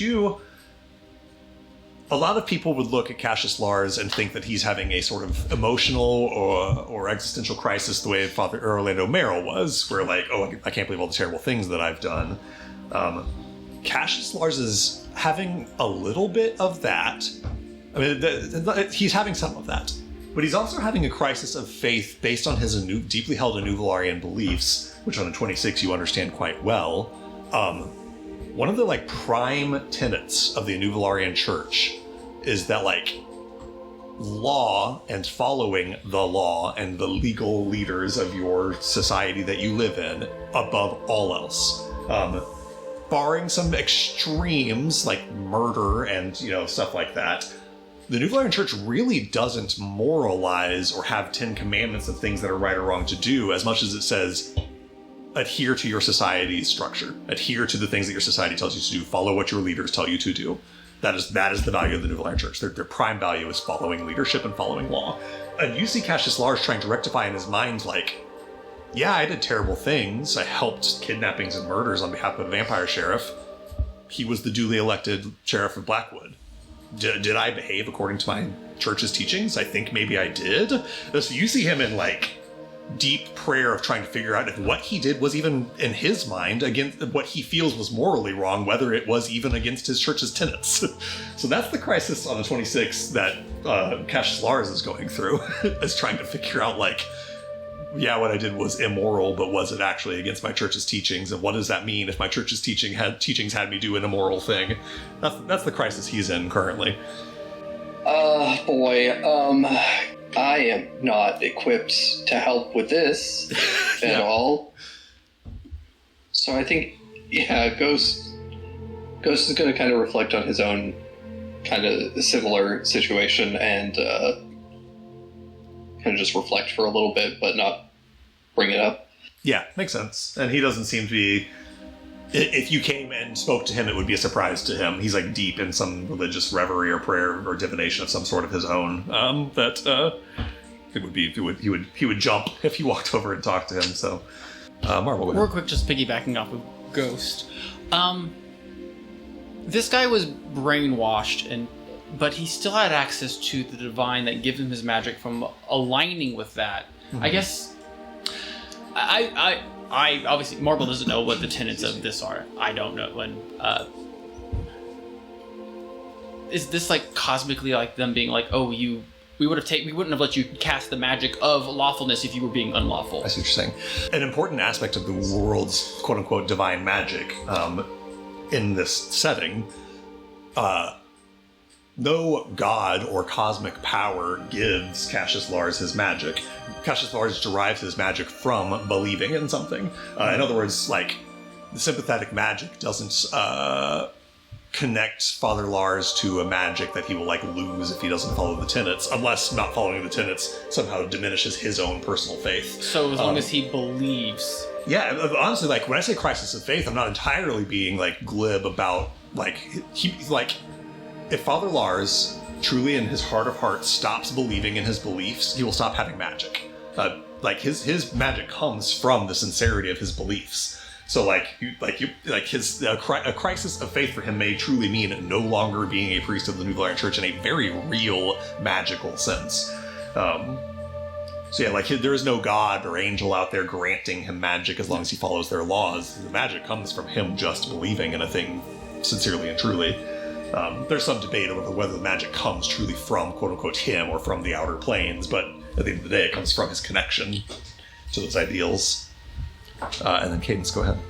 Okay, sorry, minor little flavor thing here in the morning when everybody's getting up and getting ready. Morning, yep. Can I go over, is there sheet music on that piano?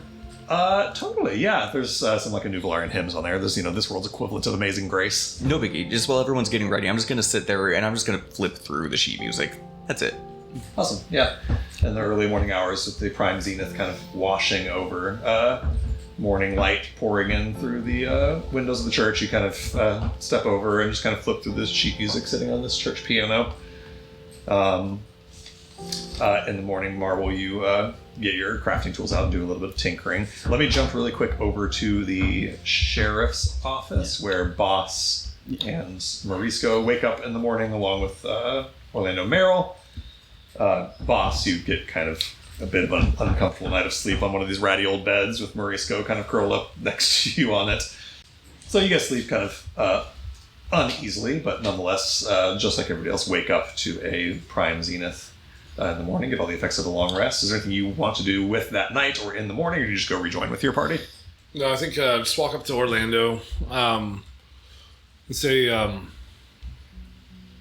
despite what has happened here and how you feel about yourself, I do believe that you are a good man and that you will lead these people properly.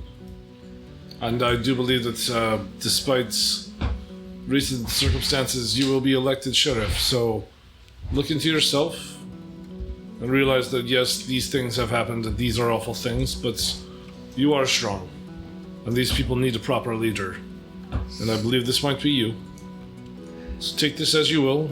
I don't care either way. But these people need a leader, and they need someone strong. And I put my hand on his shoulder and say, just be strong.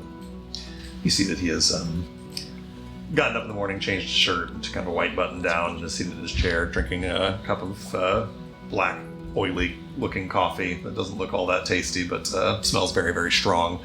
Hasn't put his hat or his coat on. Notably, as you're talking, he looks to where his coat is hanging on the rack with his deputy badge on it, and looks over onto the desk where he has set Sheriff Bill's hat with the sheriff's badge on it. Has not yet removed it from Sheriff Bill's hat and put it onto his own. Before you do that, I see they look in and say, before you do that, brush your hair. Yeah. Thank you. Thank you truly for those words and for everything you've done here. I'll be forever in your debt. I can't believe a whole night went by without me asking. What was your name, friend? My name is Sam. Sam. Shakes your hand. Firm shake. Says, I won't forget this. I won't forget any of it. Someday. That's my name. Someday. Someday. Some know me as Charvy. Charvy. Charvy. Oh, Charvy's a new one. I haven't heard that. Hey, Morisco's here. Hey, Morisco. Hello. Hey, we just spooned all night. You guys basically, all you missed is... I heard we were using a prison bed. That's great. Yeah, so you didn't miss much. For the first 2.5 hours of the session, we just described you and Boss spooning in a prison bed. So. Okay. Wow, I was, I'll have to go listen to that. And you guys are waking up in the morning to kind of regroup and decide what to do with your lives/days. So that's where we are. Cool. You guys depart the sheriff's office of now interim Sheriff Orlando Merrill. As you step out, Boss, you see him unclip the deputy badge from his coat and stick it in the desk drawer and start unclipping the sheriff's badge from Sheriff Bill's hat. You guys head back over to the chapel to regroup with your party in the morning. Hey, Morisco. What? What is it? Do you think you can make a proper breakfast? Of course, I've got stuff. Do we still have any of those eggs? I don't think we do, because there's not really a good way to... Oh, there's eggs in this town. I will find them.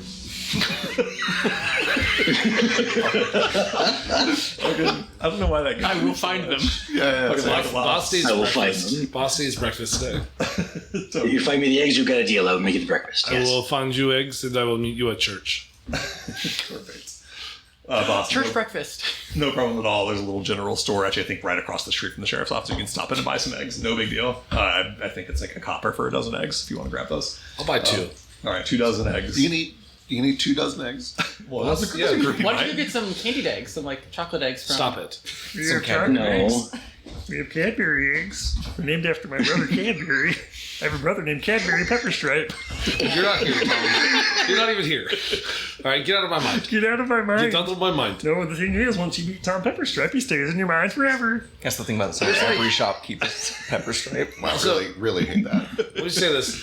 How many people are with us? We have Top, Pendleton. We're going over to see Father, Pappy Lars. Petty Lars. You're right. That's like 2.5 eggs a person. That's about Yeah, right. that's Yeah, it's a totally reasonable number of eggs for You're this right. group. You're right. In the morning, I think one of the things to do is that if you have something to give to Patches, if I'm Yes. not mistaken. Yes. Marvel. Marvel finishes working on something, and then he walks over to Patches. Hey, I made something for you. What did you make it for me? He'll like pull out the little picture of the card that you drew. He's like, I don't really know, and he just hands you a set of keys. He passes you over what looks like a old-timey, like 1900s key, just like a metal key, but you feel that it has like magic in it, and you do see the Honda H is written on the key. I don't know if this will work out, but I really appreciate it. If you'd like, I can read what it does, unless you want to keep it secret, which you're absolutely entitled to do. I know you don't know what it is yet. If you want to wait till he sends it. I sent it to you. First, yeah. As Sochi is reading that, you guys step in. Top sits up in his pew, stretches, looks around, sees Morisco coming in with Boss, and says, "Hey, Morisco, I haven't had a decent breakfast in a while. You gonna whip something up?" Yeah, I'm thinking about what to do. I have a bunch of eggs here, and I've got a variety of things. You could do a omelet bar. I guess people could just tell me what they want in theirs. You gotta make an omelet bar. We don't even got a kitchen or anything in here. Oh, just a second. Your brother actually made something. Let me pull out the kitchenette here. You open up the suitcase and it pops open Willy Wonka style into an enormous kitchenette. Not enormous, but enormous in comparison to the size of the suitcase it came out of. I might scoot some of these pews over first. Totally, yeah. Move some pews out of the way. I'll look at him and be like, item 3. Top looks at you, Marble, and says, "Hey, nice work, football. That must be keeping you guys living in luxury, even when you're, in terrible places like this." No offense, Father. Yo-Yo says. Just keeps praying. Prays harder. And Morisco, you start whipping up some omelet bar for your friends. Yeah, we have the necrofungus. We have regular Fungus. underdark mushrooms. Yeah, He's not the necrofungus. not the necrofungus. Okay. With the necrofungus. It really sets the appetite, yeah. Eggs and necrofungus for breakfast. You're also welcome to just cook like regular eggs if you want to. I don't know if you want like one of your do that. magical meals today or not. It's totally up to you. Well, actually, that's a good point. What is the plan for us today? Because maybe Trade a off. magical breakfast is not the worst idea. Yo-Yo says, "We got to get to this artifice competition. We're digging." He holds up the financial paperwork Marble gave him last night. Accessible admissions is in the red, and I mean like deep in the red. We got to get some good publicity. Marvel avoids eye contact really hard. Yo-Yo, are you not afraid of just being re-abducted? Marble got us once. He'll get us again if it happens. Well, this is insane. Did you see how in the red we are? We're not going to get out of this. He's making kitchens for people for free. But We're just go cooking. isn't like death like the most red? I'm not dead. You could be. You gotta live or you gotta die, Boss just looks around at everyone and no one responds. I assume this is the one that I punched when we brought back to guys. Absolutely. 100%. For the die. Okay, yes, live or die. I say. You gotta die somehow is my only point, and I would like to either die rich or die trying to get rich, specifically. Yes. He'd like to die in the green. I gotta die in the green, Stan. I'm not gonna die in the red. I don't think it's called the green. No, that's definitely not. It's It's the black. Yeah, it it's is black. called the black. I was trying to play along because not everybody understands finances as well as I do. He points at his forehead. Yes, Bones, what's that? What is it you said? And I turn around and walk. Go away. Meanwhile, Sochi had a chance to read that. Do you want to keep it secret? No. Okay, lovely. You take this key and you activate it. You don't have to actually use a charge right now, but just to describe it, you guys see that as he activates this key, there's a sounds like a key fob that we would recognize in real life, but you guys have no idea what it is in world. We all pull our weapons out. And bursting through the wall of the church and spinning into position right in front of Patches is what essentially looks like, you know those like kids Barbie battery cars that they drive around in? Big enough for adults to be in, though, but fully, they're certainly not the size of a real Honda Odyssey. It's like in Parade when they have those guys driving around Yeah, cars. something like that. For the Shriners. And the other thing, too, I gotta be so clear. It is a Honda Odyssey, but it is a, like, Honda Odyssey as well as Patches could draw it from memory and character. It looks like a weird hand-drawn cartoon of a Honda Odyssey has burst into the real world. And you see, as it materializes, it, like, spins and knocks a pew over and is a real physical thing in space. There's a real car here. Just to read the description, using this magical key, you can conjure a miniature version of a futuristic multiversal minivan. With the key in hand, you can use an action to cast Find Steed without components at a level equal to your proficiency bonus. When you cast the spell in this way, the steed's type is Fey, and it takes the form of a miniature 2014 Honda Odyssey, rendered in a vague and somewhat cartoonish style. In addition, the steed has the following abilities, in addition to the ones in the otherworldly steed stat block. So in addition to all the stuff a Find Steed can normally do, you also get these things. 1. Seatbelts. You cannot be physically knocked off of the minivan against your will, though magic can still remove you from the minivan, such as by teleporting you away. Is Patches the sort of person who wears a seatbelt? You can disable that with minivan. Seatbelts don't exist yet. I have to ask Lucian to make True. one of those little like things you just plug in. Yeah, absolutely. 2. Safety rating. While you're mounted on the minivan, you gain a +2 bonus to your AC and to any saving throw that you make. Number 3, Bewilder. As an action, the minivan can cast the Confusion spell using your spell save DC. That's once per long rest, unless you, or once per summon, unless you spend a spell slot to recharge it. And 4, Brights. As a bonus action, the minivan can flash its brights at a creature within 60 feet of it and potentially blind them. And if it does, it also breaks their concentration on any spell that they're concentrating on. Oh, that's Again, that's huge. another limited use thing. It lasts for 1 hour when you cast it in this way and disappears when the spell ends, and you can use the key to cast it again next short rest. So unlike a Find Steed, it does not last, forever. It only lasts for a limited duration. But Okay. so I assume this is just like This is just a test he told me demonstration. random things about futuristic cars, and I'm like seatbelts. Okay. absolutely Bright lights. Don't know what that's for. right. Absolutely. So again, that kind of appears in space for just a moment as like a demonstration. You haven't actually used your charge of it yet, if you don't want to yet. Well, I appreciate it. I'm glad you're coming to your senses with me. I will look favorably upon you because of this. Okay. Eventually, Marisco serves up omelets, customized with whatever ingredients you all choose. Or if you want, you could use Statler's ashes. I haven't figured out what vampire ashes would do yet, but you might want to collect those. We all become vampires.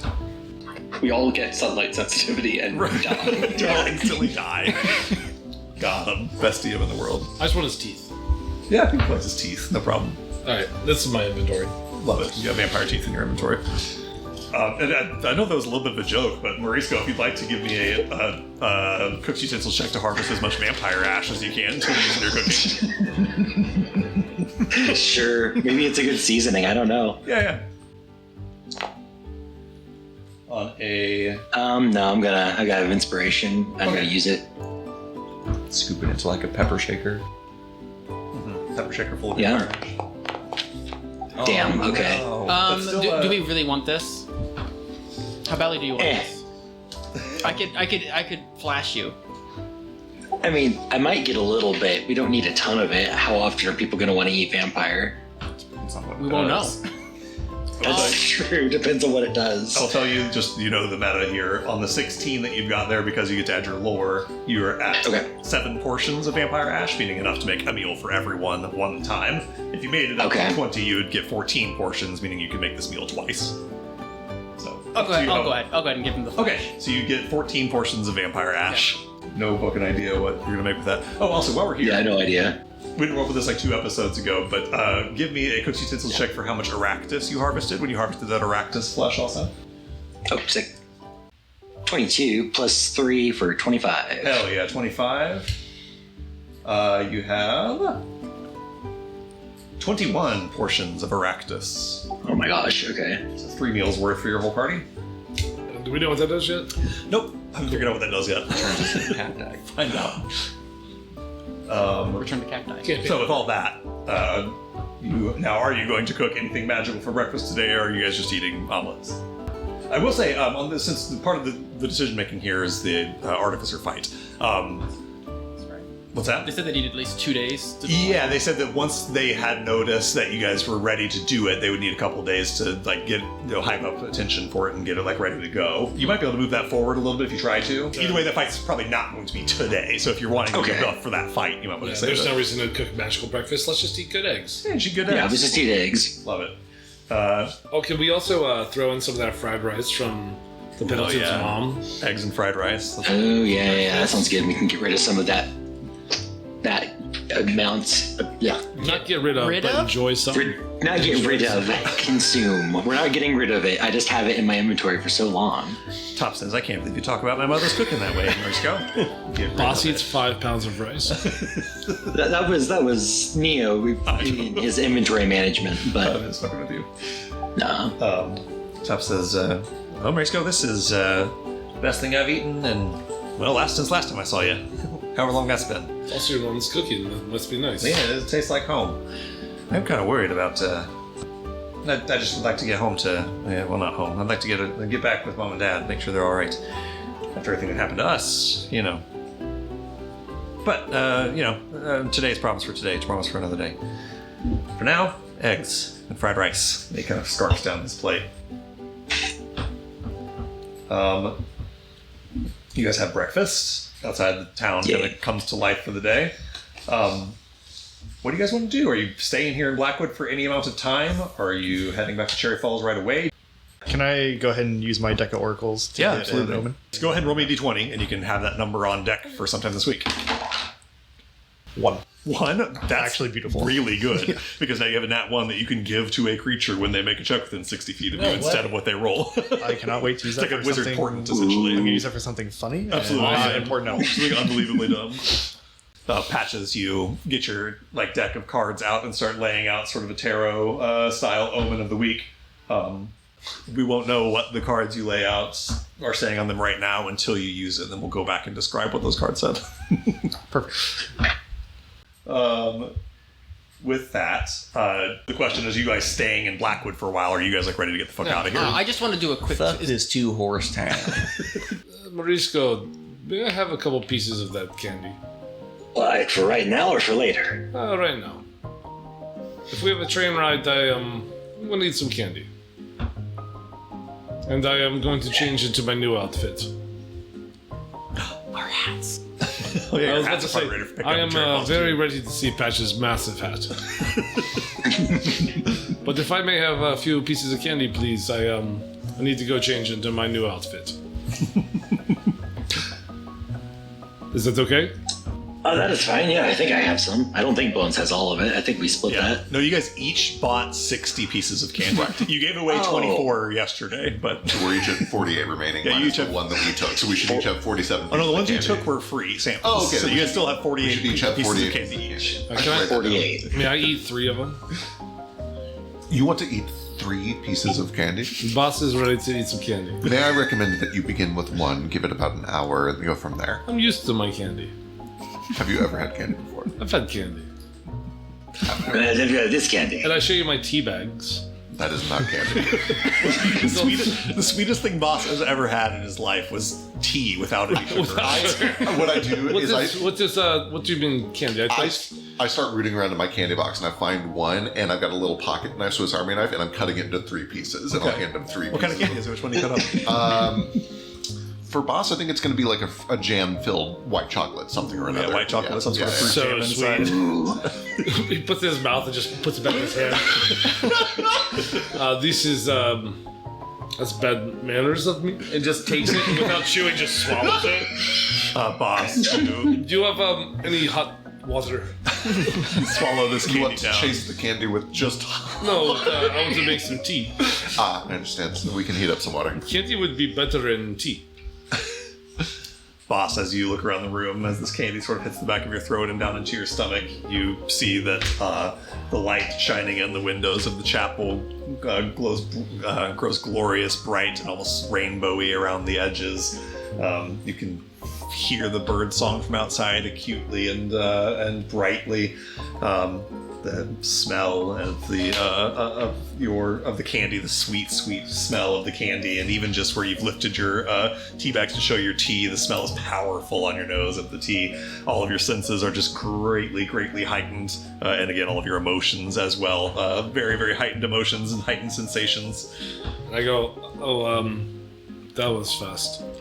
Oh yeah, the bones I is need like, to, wait an hour? You don't need to. It's near instant. I need to change my clothes, and I take my bag off and immediately just like drop my robe, like without, Yeah. and Just then fully in the middle of the church. pull out like full Western gear, just like as Western as gets for my bag, and I dress up really quick. Full naked boss just puts on Western gear really fast. Yeah.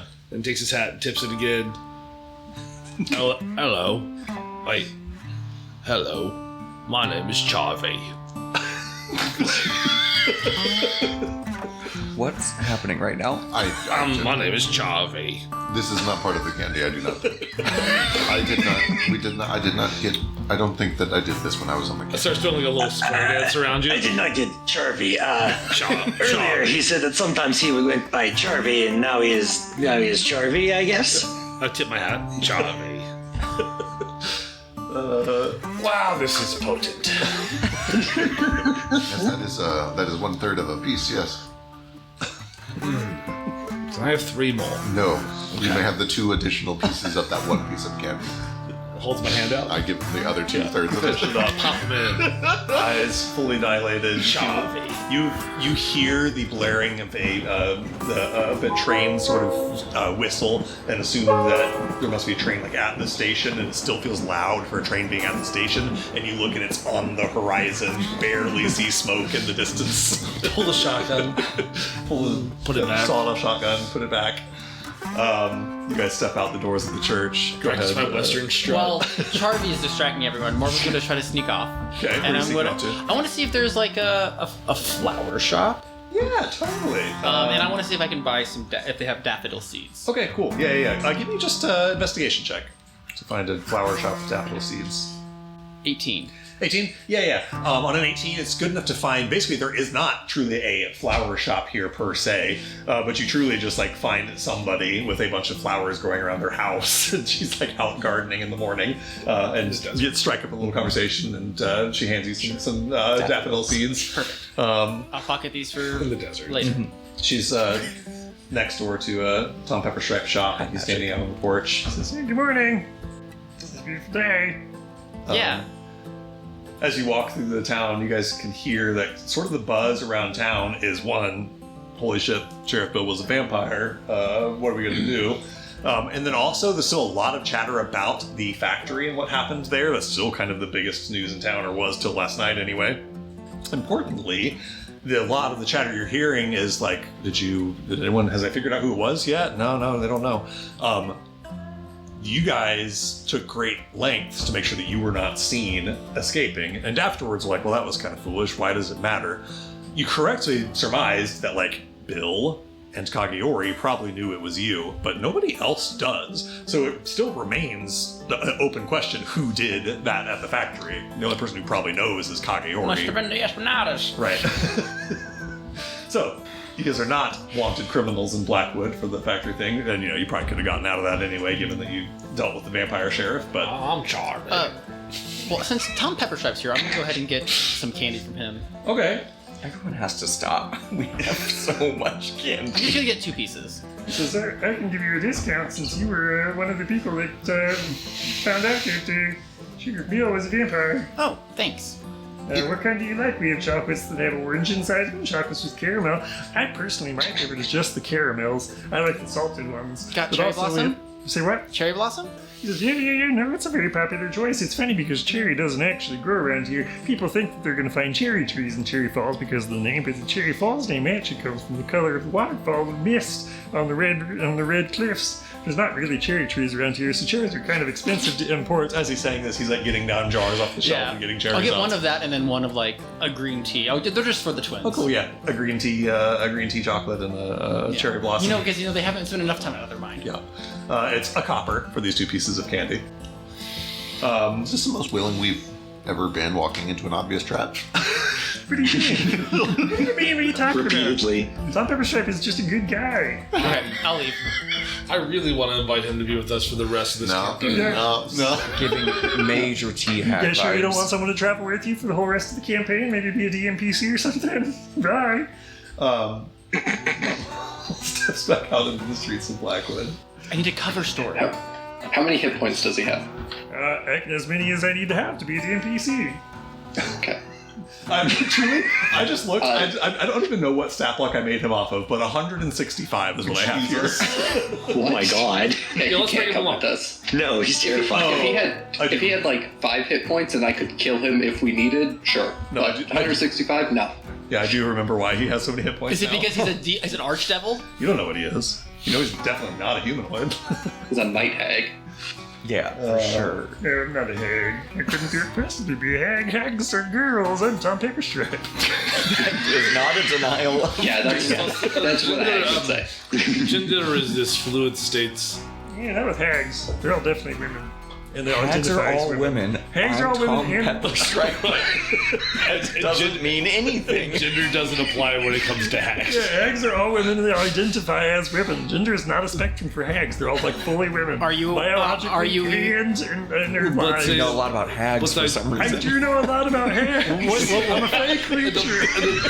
I'm definitely a man. I'm a fey creature, so I know Are a you? lot about Are you? hags. What's your gender? I'm just Tom Pepperstripe. I don't really adhere to gender as a construct. But you do when it comes to I'm hags. not a hag.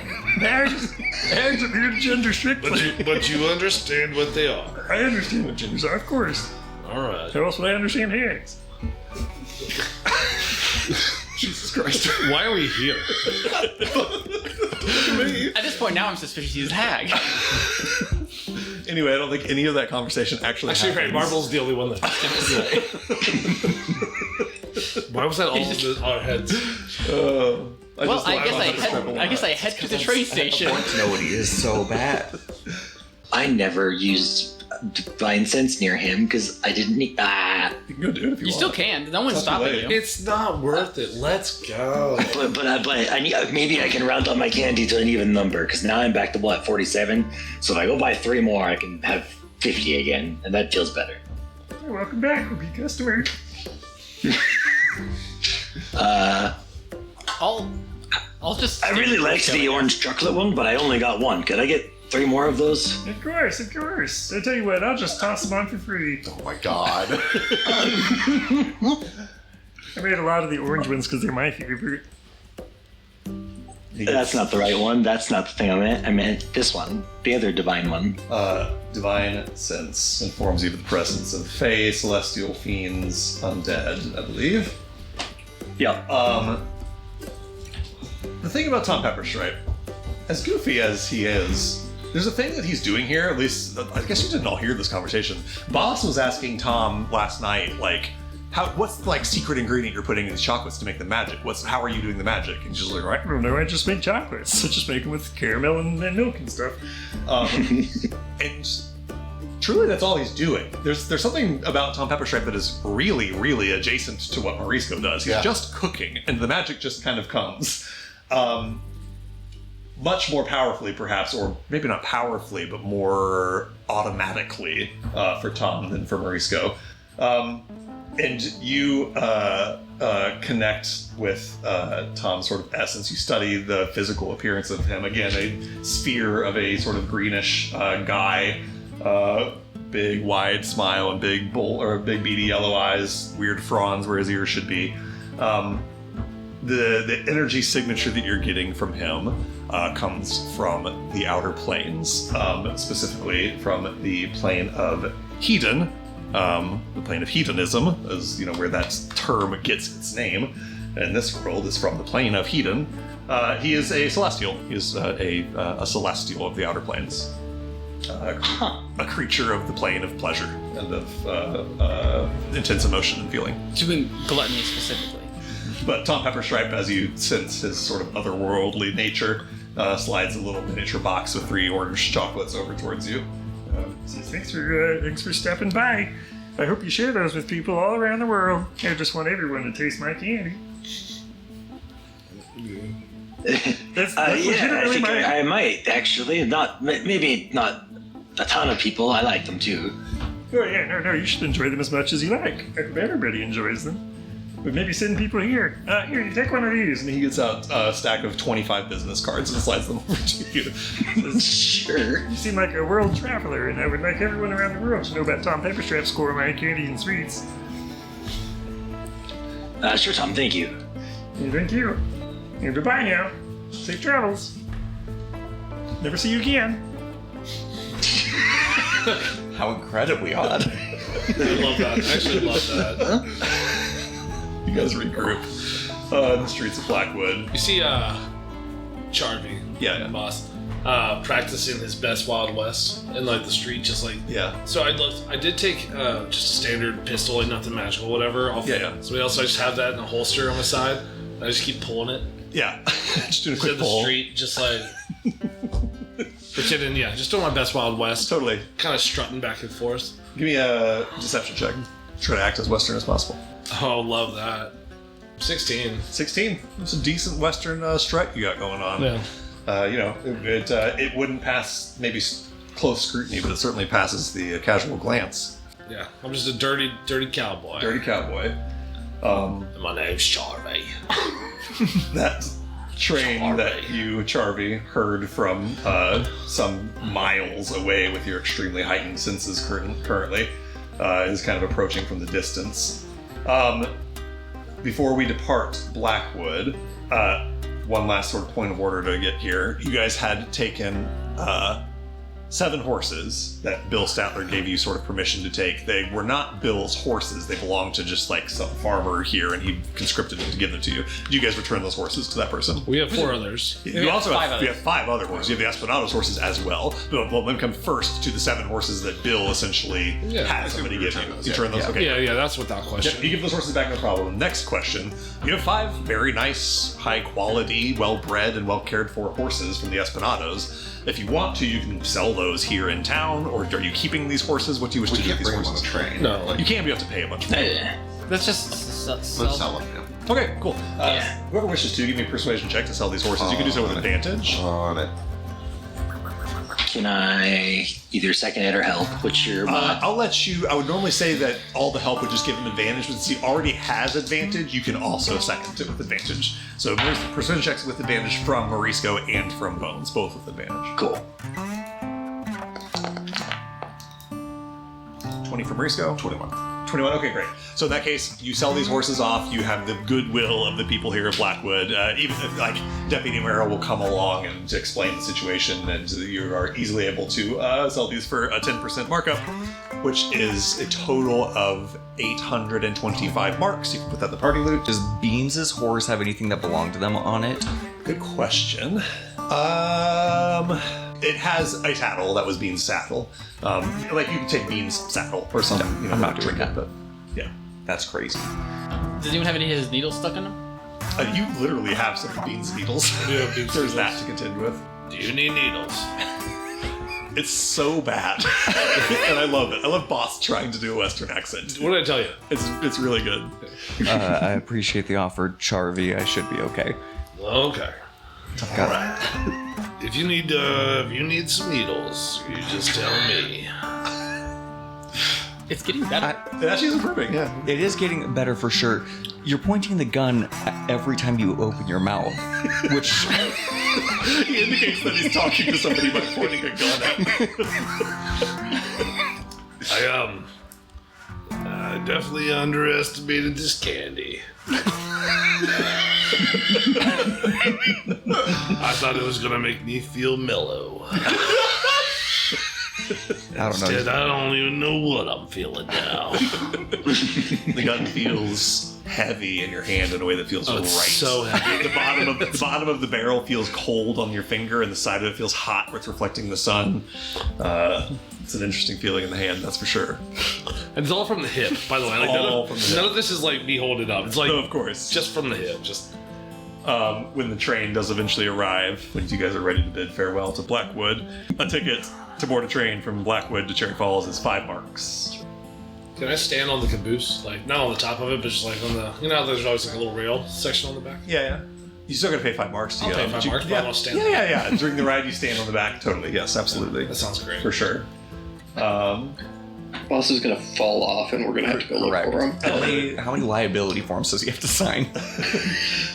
Not allowed out there, but you can just No, I go just out there. opened the door and do it. Oh, okay. Exactly. Now. I'm Charlie. As you guys board the train that will take you from Blackwood back to Cherry Falls and begin your quick little 1-hour jaunt across the countryside, we're going to step away and take a quick little break. So we'll be back shortly. See you in 30 seconds. Bye.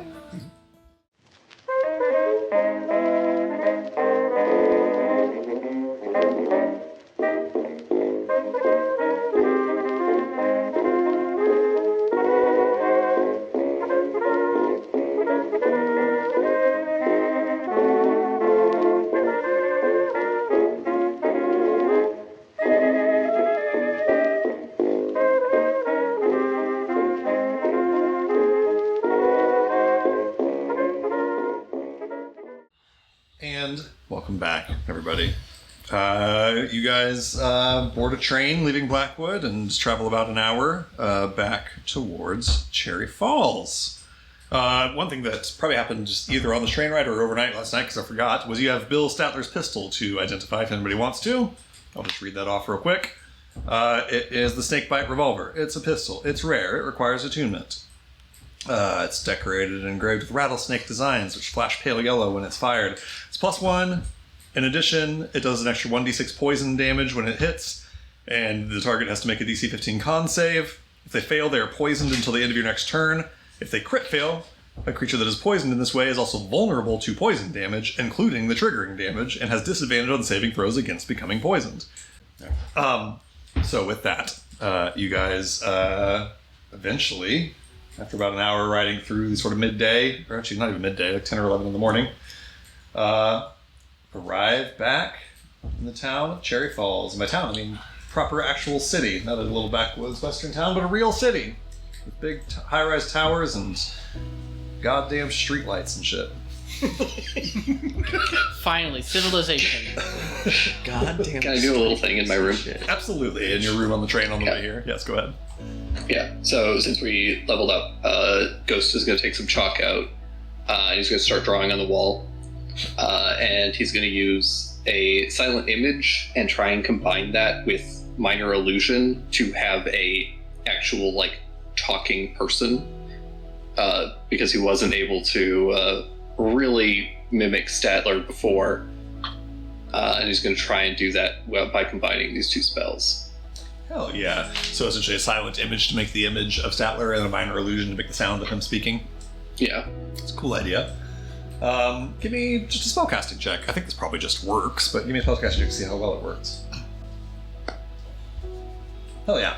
14, yeah, you're able to sort of sync up the visual of the mouth moving and the sound of the voice. The hard part is the fine manipulations of, like, the mouth to make it look like the mouth is speaking the correct sort of sounds and vocalizations as you produce those sounds separately. But 14 is good enough to do it no problem. You kind of do some practice with that little routine. Sheriff Bill appears in your cabin and begins speaking whatever you have him speak. I don't actually use Bill. Actually, I'm going to make a little, or a tall green mantis Thri-kreen that looks like Professor Tugamai. Yeah. And I basically have Ghost use that as sort of like a rubber duck situation and talks back and forth with himself as he, like, prepares his new spells and starts kind of going through some magic theory and stuff. Amazing. You spend that hour sort of going through your spell book and preparing some new spells, some new sort of levels of magic that you've not achieved before are available to you now. I think you're probably still kind of absorbed in your work around the time that you feel the train start to sort of like grind towards a halt, and you look out the window and see Cherry Falls approaching in the distance. Grab the twins, get that in here. I should probably also give them some money.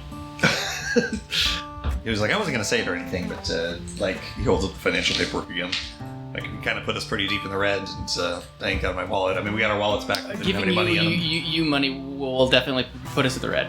Look. Oh, You're not give them both You're not 20 marks. Alright, that'll do. Thanks for the allowance. I can goddamn parents. He rifles through his wallet, Top does, and says, oh good, the tickets are still here, and they still got their tickets to get on a boat that leaves from Cherry Falls to Okuko. To rejoin with your parents for their sort of international vacation annual to go visit your grandparents. Anyway, around 11 or so, you guys arrive in the city of Cherry Falls. What would you like to do when you get here? I guess head straight to the. At least I'll probably head straight to the arena. Okay. Get us signed up. Marvel's gonna head towards Canton Mechanics. Anybody not going with Marvel? They're all just sticking together. I'll go with them. Anybody want their hats? Oh, you could go get your hats on the way if you want to. It's not quite on the way, but it's not too far out of the way. We'll start with. Might as well start with Canton, and then we can Makes get sense. our hats. You cross the bridge over towards the sort of more rural part of Cherry Falls and sort of the industrial district. Make your way up towards Canton Mechanics, this factory nestled up near the waterfalls along kind of a cliffside. As you guys approach the factory, you can see that there is a poster, not quite a poster, like a flyer near the door that says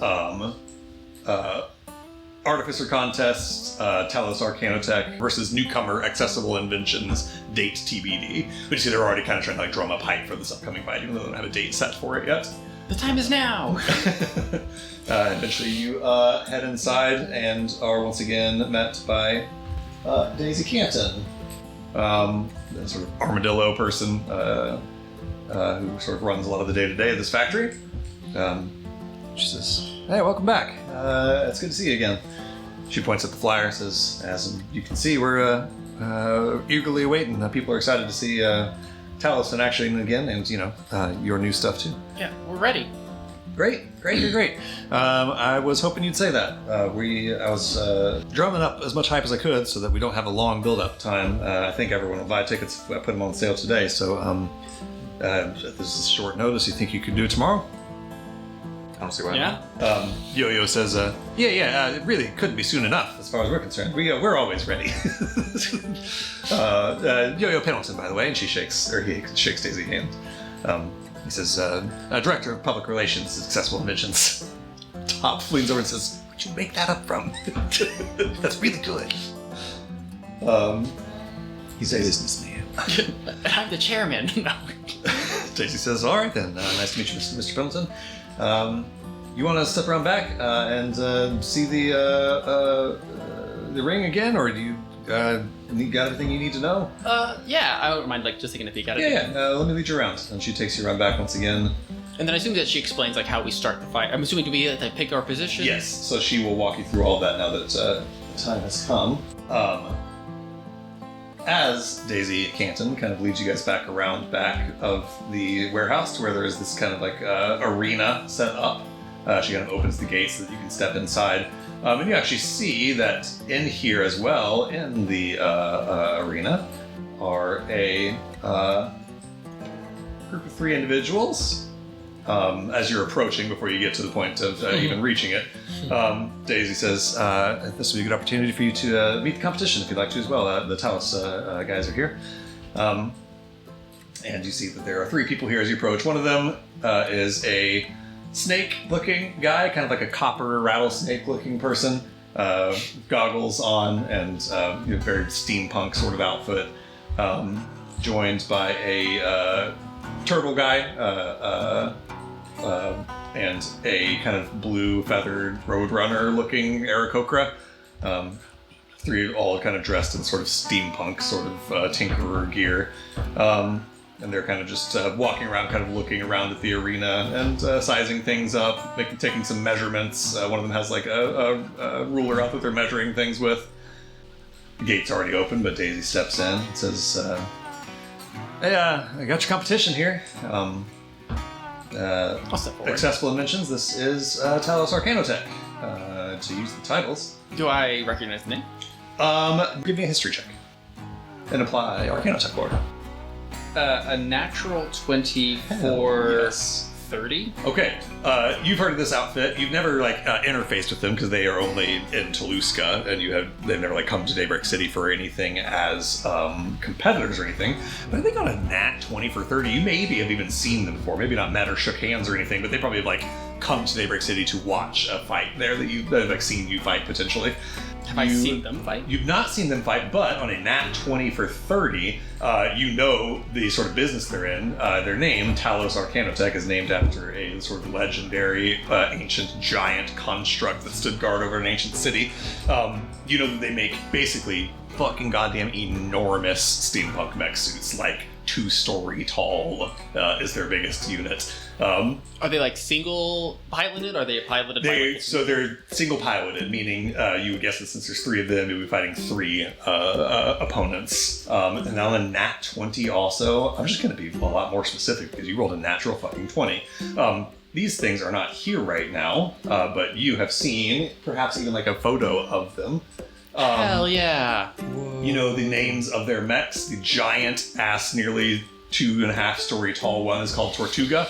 It is this unbelievably enormous mech, truly the size of a big building. Platforms on its shoulders where a equal or a even large-sized mech can stand. In the photo that you saw of their outfit in the newspaper, this mech, this giant Tortuga mech, had on its shoulders 2 other mechs standing, which were called Runner and Rattler. They were literally up on the shoulders of the other mech. Looks like there's some platforms on his shoulders. Yes, exactly. The platforms on the shoulders are where the other 2 are standing in the photo that you saw. And then they are accompanied by a much smaller mech, still probably about the size of yours, in mechanical terms, a medium-sized mech. That is not piloted at all. It's like an automaton, a remote-controlled sort of automaton. It's called Rocker. So the team you'll be facing is Tortuga, Rattler, Runner, and Rocker. Do you guys get the jokes? You guys get the jokes? I can explain them if you need me to. Okay, I do. I don't get it. Is it a Roadrunner, a Rattlesnake, and a Tortuga? A Tortuga. Rocker? He's probably made of rocks. It's made out of rocks. You do see that literally Rocker is a big boulder with metal plates and stuff. Oh, you're being sarcastic? No, I'm dead serious. It's a big boulder with metal plates drilled into him. It's like a sentient boulder? Yep. As you step in, Belle steps forward, says, Hey, we've been wanting to beat the competition. Hello, Belle. And she gives you a handshake. Yeah. Oh, I'm sorry. This is you. I heard of you. You guys are amazing. Our name's getting around then. That's good news. Yo-Yo steps up and says, Yo-Yo Pendleton, Director of PR at Accessible Engines. Sure. Wright goes, and a pleasure to make your acquaintance, gentlemen. We're looking forward to a good fight.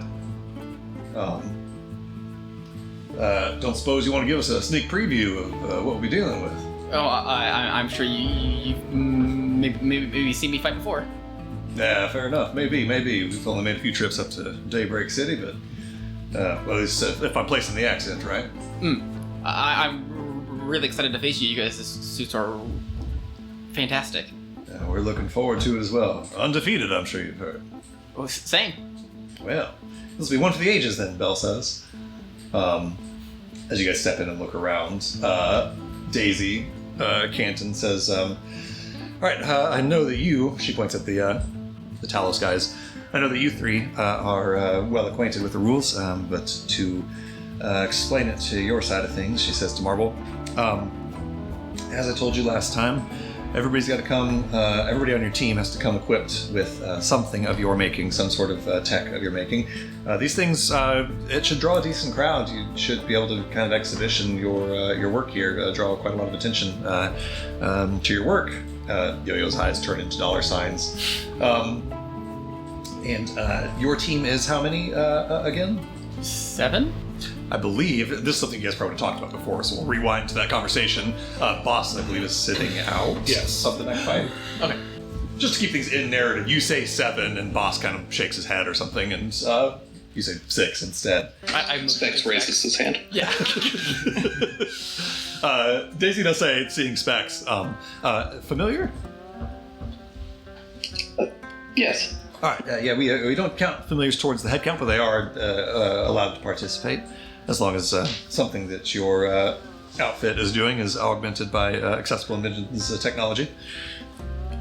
And again, we talked about this kind of in meta terms. As long as Marble has made an item of some kind for you, for everyone at this point. so you're all in because you all have items that Marble has made for you, but also Marble having cast a spell on you or whatever will count. You're not gonna believe this one. She basically explains that it is a fight until your tech fails, or until you are knocked out of the ring for 5 seconds or more. Mechanically, if you end a turn outside of the arena, you're disqualified. The way that this is going to work in gameplay terms, for this fight that we're going to do, quote-unquote damage represents not like your physically bodily harm, but resilience and the status of Marble's technology. In gameplay terms, that means 2 things. 1, all the HP and damage that you take during this fight is not real health, meaning afterwards it all gets reset. 2, because of that, there are no death saves and there's no healing. Once you hit 0 HP, you're just out of the fight, disqualified. So that's going to be the mechanic there for the way this fight will work. Is there's no healing, there's no death saves, but also when you're done with the fight, you get all your health back. It's not really your health; it's just the resilience of the technology and your personal resilience But not our in the mana. fight. What's that? But not our mana. That is real mana. You got to spend real mana to use real spells if that's what you do. Intriguing. And then also, in World, Daisy says, actually probably Belle that says this, says, don't underestimate the importance of getting the crowd on your side, really boost your team. On initiative counts 20 and 10, you guys are going to compete to see whose side the crowd is on. We'll do some mechanics with that, and whoever side they're on gets some little boosts for that little part of the round. So as she shows you the rules. Charlie's in the crowd. That means that here we have one on the Yes, side. and that is a way that you'll be able to participate in this, to try to get the crowd on your team side. Daisy says, other than staying in bounds, anything in bounds is at your disposal. She kind of looks over at this big siege tower machine that has big heavy metal wheels, all this sort of what are they called? Balustrades, these metal, these wooden walls with slots in them, and just big heaps of just random junk metal and parts. Says, use anything as you wish at your disposal. That's all kind of on mechanics time. And I believe you all know about the prize. And Top and you kind of look at each other and smile. 2 marks. Because you don't remember, she told you this before, but the prize is either 1,500 marks cash or 2,000 marks worth of crafting materials from the factory for making magic items for the winning side. So, receiving that little preview, Daisy says, I don't think we're going to have any trouble filling up these seats by tomorrow night, no problem. There's always a lot of hype to see Talos in action. She looks at the Talos team and says, and you guys will be ready by tomorrow? Edison is the one who chimes in this time and says, yes, yeah, that should be fine. So, yeah, we should be done. We should be done charging the next by then. Wright says, they do take, he's kind of talking to you, Marble, and says, our big machines take a number of weeks to charge, but once they're charged, they're a sight to behold. Ether salt? No, just tapping. It's around this time that walking out from the factory and stepping outside is a kind of elderly-looking armadillo guy in a white suit and a white hat, walking with kind of a cane, a big, bushy white mustache, stepping out and says, there you are, to Daisy. She says, hey, Pop. Steps over to him, gives him a bit of a hug, and he steps up and says, so you're our new competitors? Yeah. Well, this is quite the outfit you got here. And he kind of looks across all your party members.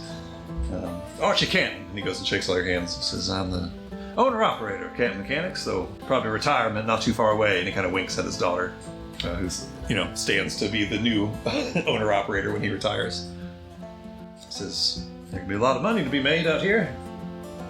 You play your cards right, draw the right attention. That's hard enough to draw attention with Talos here, though. And he kind of goes over and claps Wright on the back, on this shell.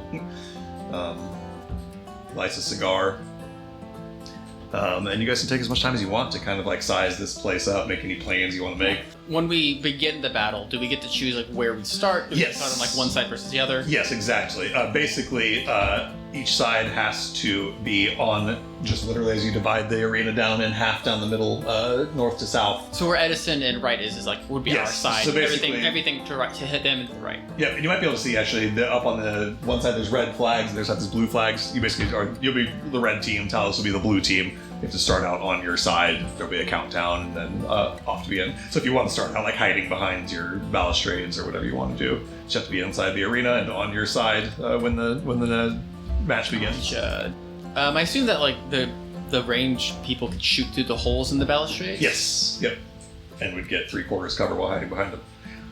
We can figure out your exact sort of positions once the fight is about to begin tomorrow night. But for now, you kind of get a little walkthrough of the place. You can tell that Archie is kind of chummy with the Talos guys. He gives you guys like a quick little handshake and says hello, but he seems pretty solidly on Talos' side. With that, you guys kind of size this place up. It's about noon or so. Daisy says, we still haven't had a chance to restock any of those parts that you were hoping for, but this warehouse has still got plenty to choose from. I think you'll be happy with your winnings if you make it out on top. And if you want to, you can go inside and look at the warehouse, or otherwise, if you want to just go about your day, she says, we'll have everything set for tomorrow night. We'd like to start the matches about 6. That is amenable to you. Yeah, unless there's like actual like rare things to look at in there. I assume it's just material. Yeah, there's good high That's quality flavor. stuff. But yeah, Okay. it's just for our gameplay terms, it's just crafting materials Yeah. for crafting magic items. I already saw some. I think we're good. Perfect. Could I take a look at some of your wares? No, of course. Yeah. Come on in. I guess we'll go. So you guys all just gonna go inside together? Before you go inside, Belle says, "Hey, see y'all tomorrow. May the best team win." How high is this wall? The fence out, like surrounding it, is maybe like 15 feet. Sounds about right. Okay. Is it fully solid or It is kind of slotted? It's slotted. It's more a visual boundary than it is actually going to stop much of anything. It's like you see the like solid up and down vertical posts, but the horizontal portion are just wooden beams, kind of like a farmyard fence. Yeah. Okay. I will drop Specs as we're walking away and tell him to keep an eye out for any foul play. Okay, good call.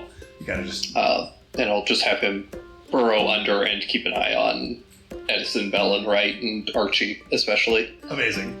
Go ahead before we move inside. Give me a perception check for Specs, kind of keeping watch. Ooh, bummer. Terrible. On that one, Specs kind of sticks his head up, burrows a little closer to be able to hear a little bit better.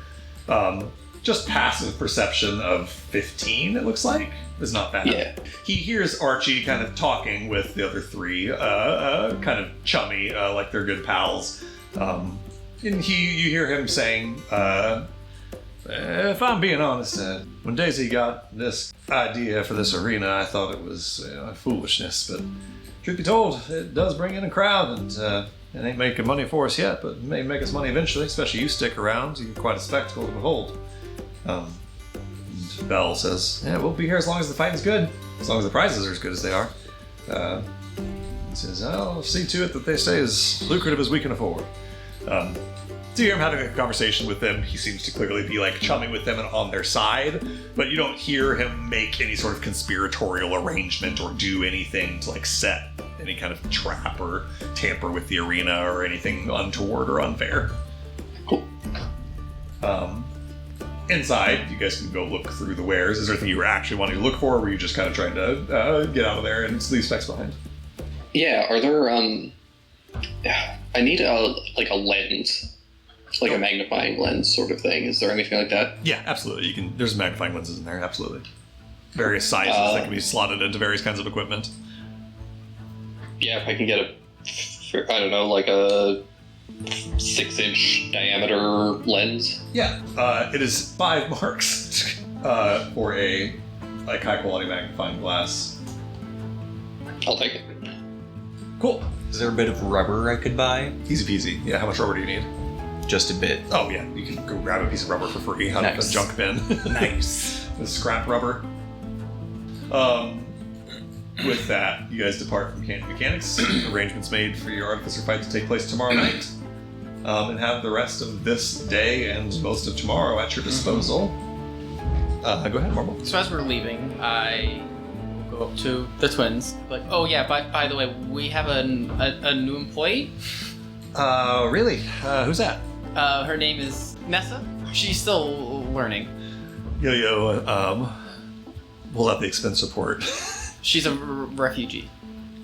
All right. And he puts the expense report away. Says, no. That's good. That's good. Yeah. I mean, we want to expand the business, and he looks up at Candy Mechanics at this big building and at this arena. The arenas that you thought of before Daybreak City were like underground, hidden affairs. And this is like a big, wide open in the air sports event. Top says, yeah, we're gonna grow the business. It's gonna outgrow us eventually. So more hands makes less work, as they say. Where is she? Is she at Daybreak? She's here. Oh, like in Cherry Falls. Yeah. All right. Yeah. I'd be happy to meet her. What are we doing with the day? You want to go meet her now? Sure. Unless anyone had anything to do. I do, but I can do it solo. How high am I? So high. This candy lasted 8 hours, and it's been like 2. Well, I'm still me. Right. Yeah, so I mean, to be clear, we've kind of described this candy as getting you like super high. It really just super heightens your emotions and your sensations. So whatever that means for you, it's not truly a drug. Okay. It imbues you with the magic of the plane of Hedon. As we're walking across the bridge, finally, Boss goes, "Oh, okay. Well, this I'm sorry for." Oh, you're back. Yes. So you've met Charvy. Charvy was not supposed to be such a character, but let me back up and start over. I am still concerned that I will be noticed here in this land. There is I believe, a large bounty for my head, and I am quite scared of this thing. This is why I decided that I don't want to participate in this battle with you and put my face in front of this crowd. And I'm sorry for this, but I don't believe I can be of assistance. I had decided to make moniker of new persona named Charvy that I could wear while I was here and try to blend in a little bit better than Basamaji or even Samdai. You have a bounty? I'm not sure, but I believe this might be true. I believe there is reason for people to want me dead, or at least found at this time. And in these lands, I'm growing more cautious every day. With this being said, Charvy came out faster than I expected, and maybe not as good as I hoped, but we are going to pretend that is my name now. Yes? Sure, Charvy. All right, Charvy. Well, for what it's worth, these 4 also have people actively trying to kill them, and they have had no trouble announcing themselves publicly and vocally. Are you making fun? No, I think that you're being the reasonable one, frankly. Top says, "Look, you can't really build publicity if you're not willing to say your name, and we gotta build a business." Yeah, I'm not trying to die or be abducted today. Yeah, no, I get it. Charvy it is. Your secret's safe with us. I'm Charvy. I really gotta work on it. I don't want to throw stones out of a glass house because I'm Charvy. I don't know if I can do better. This does remind me that we actually do need somewhere. We need to go get our hats first. True. I was gonna say, do you want to get your hats? You guys make it say. It's getting a little Borat at this point. It's back and forth. Yeah. You make your way down to the end of the street. I can't remember the 2 streets. It's something in Maine. And you knock on the door of what looks like just somebody's house. It's not all the way clear that it's a business if you didn't already know. But there's a little description on the mail slot that says Irene Haas's hats. And inside, you're once again greeted by Irene Haas, this old lady in a big white hat. And she says, "Come on in." And she sees you all walk in and says, "God damn, it's this group again. You're such a big group, it caught me off guard. I've had your hat sitting on here ready for you for 2 days. She heads back to the back room and brings out for 5 of you such reasonable and very nice high quality hats. Just very beautiful leather, very fine crafted, well made southern hats. She says, they should be very good for you as you're beginning your time here in Toulouska. As before you do all the things you're going to do in Toulouska, it's good that you have these hats, not kind of at the end of the chapter. Now, for you, son, and she looks at Patches, and I don't know if I told you this in the recap, Patches told her to make the biggest hat that she had ever made. And she explained that in the past she had made hats for giants and stuff. And Patches said, bigger. She says to you, you're gonna have to come outside, son. And she leads you around to the back side of her house, where underneath sort of like a canvas overhang where she does some like the curing of her leathers and tanning, so she doesn't have to do it inside her house for the smell. There is a hat that has sort of like an inner skull cap with like straps to keep it tight to your head, and then kind of extends out with kind of wooden dowel rods to attach to such a goddamn enormous cowboy hat. Truly of like, I don't know, 8 feet or so probably in diameter all the way around. Good. A hat that could roughly fit a Honda Odyssey. Yeah, a hat that could approximately fit a Honda Odyssey without much issue. She Very says, inconspicuous. She says, I don't know why in the goddamn you wanted a hat this big, but took your measurements and it should fit. I mean, No, I don't think it will. No, look on the inside there. Don't criticize my work. You ain't from here. She did get your ass, as we say back home. That's right. But I have my reasons for why I want a bigger hat. I ain't asking reasons. I don't want to know reasons. I just make hats. I gotta tell you, this was actually kind of a fun project, if I'm being honest. She lifts it up and needs she says, give me a hand to some of you to help her lift this up. We all have 8 strength. We're not going to be able to help it. Oh, it's a light. It might crush me. Probably. Yeah. It's an 8-foot sheet of leather. Yeah. It's not light at all. I feel like It's I'm not doing. light. I feel like I'm doing all the work in this lift.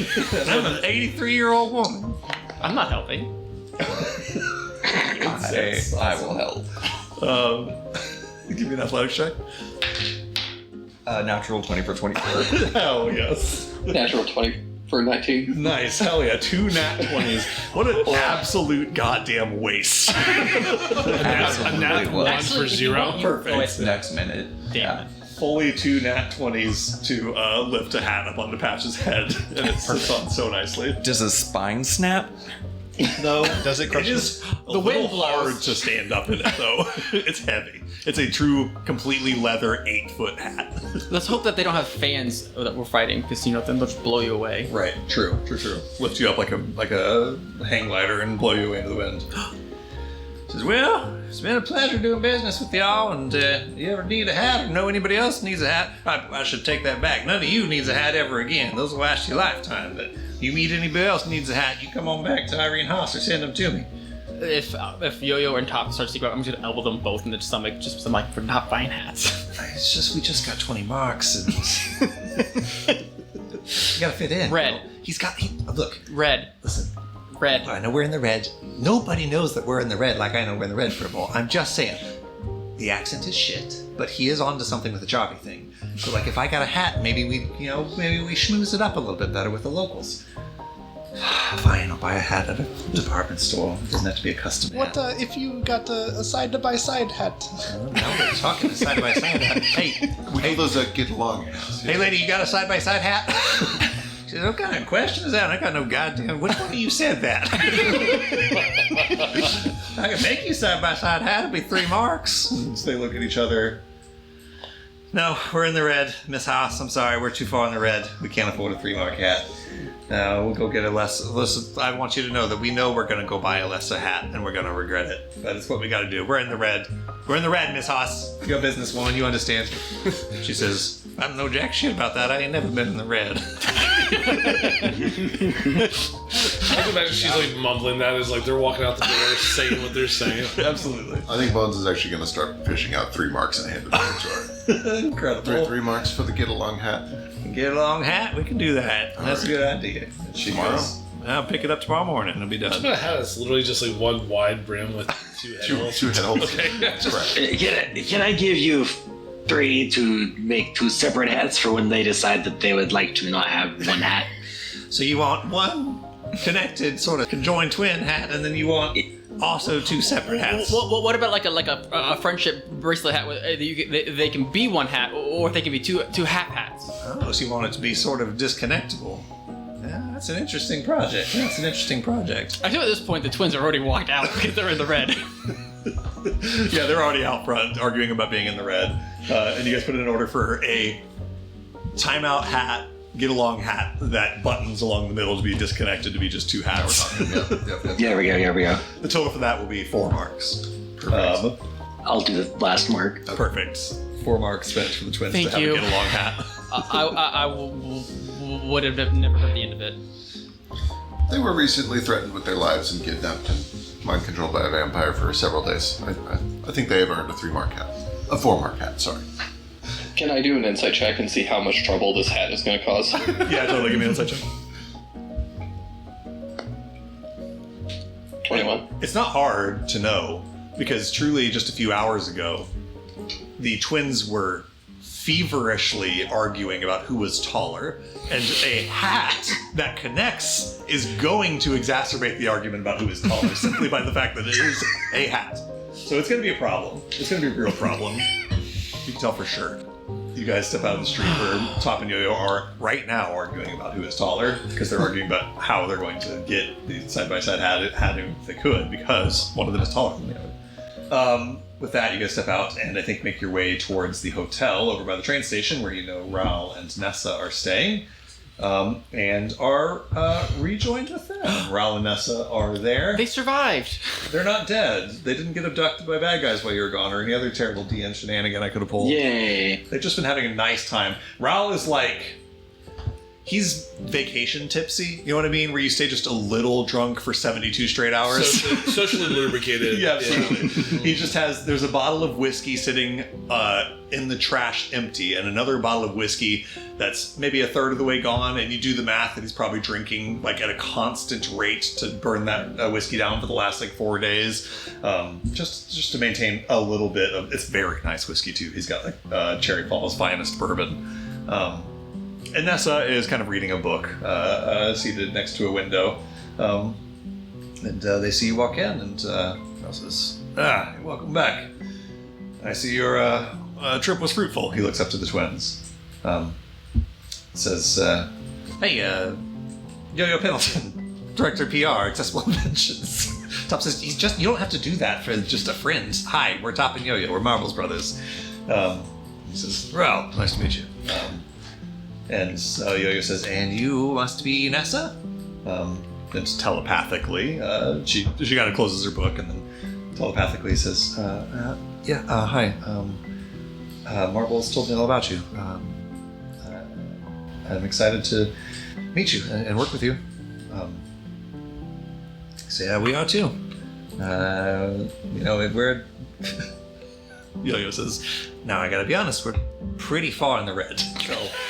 Yeah, you got to pull your weight around here once we get you trained and up to speed. We'll have to figure out what kind of work we got for you. But once we find something, it's going to be pedal to the metal, as they say. She's been learning how to tap. Oh, good. Yeah. That would be honestly pretty valuable. All your stuff is salt based, but it'd be good to have some sort of conventional energy around here for the odd things here and there. Nessa. What do you want to do after Cherry Falls? Do you want to stick with us, or do you want to? She looks at you and pauses for a moment. Sorry. Do you want to go with my brothers? You said they're going to Kuko, right? Mm-hmm.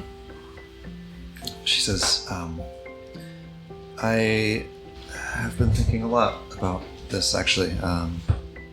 We've been enjoying the city, and it is beautiful here, and the people are nice. But I don't think I belong here. Still don't quite know where I belong. I think. Can I put a hand on Nessa's shoulder? Yeah.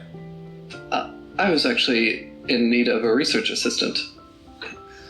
Okay. I can help with that. What kind of research?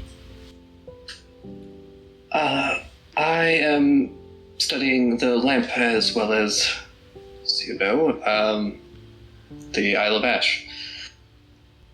I can try to find information. I don't know.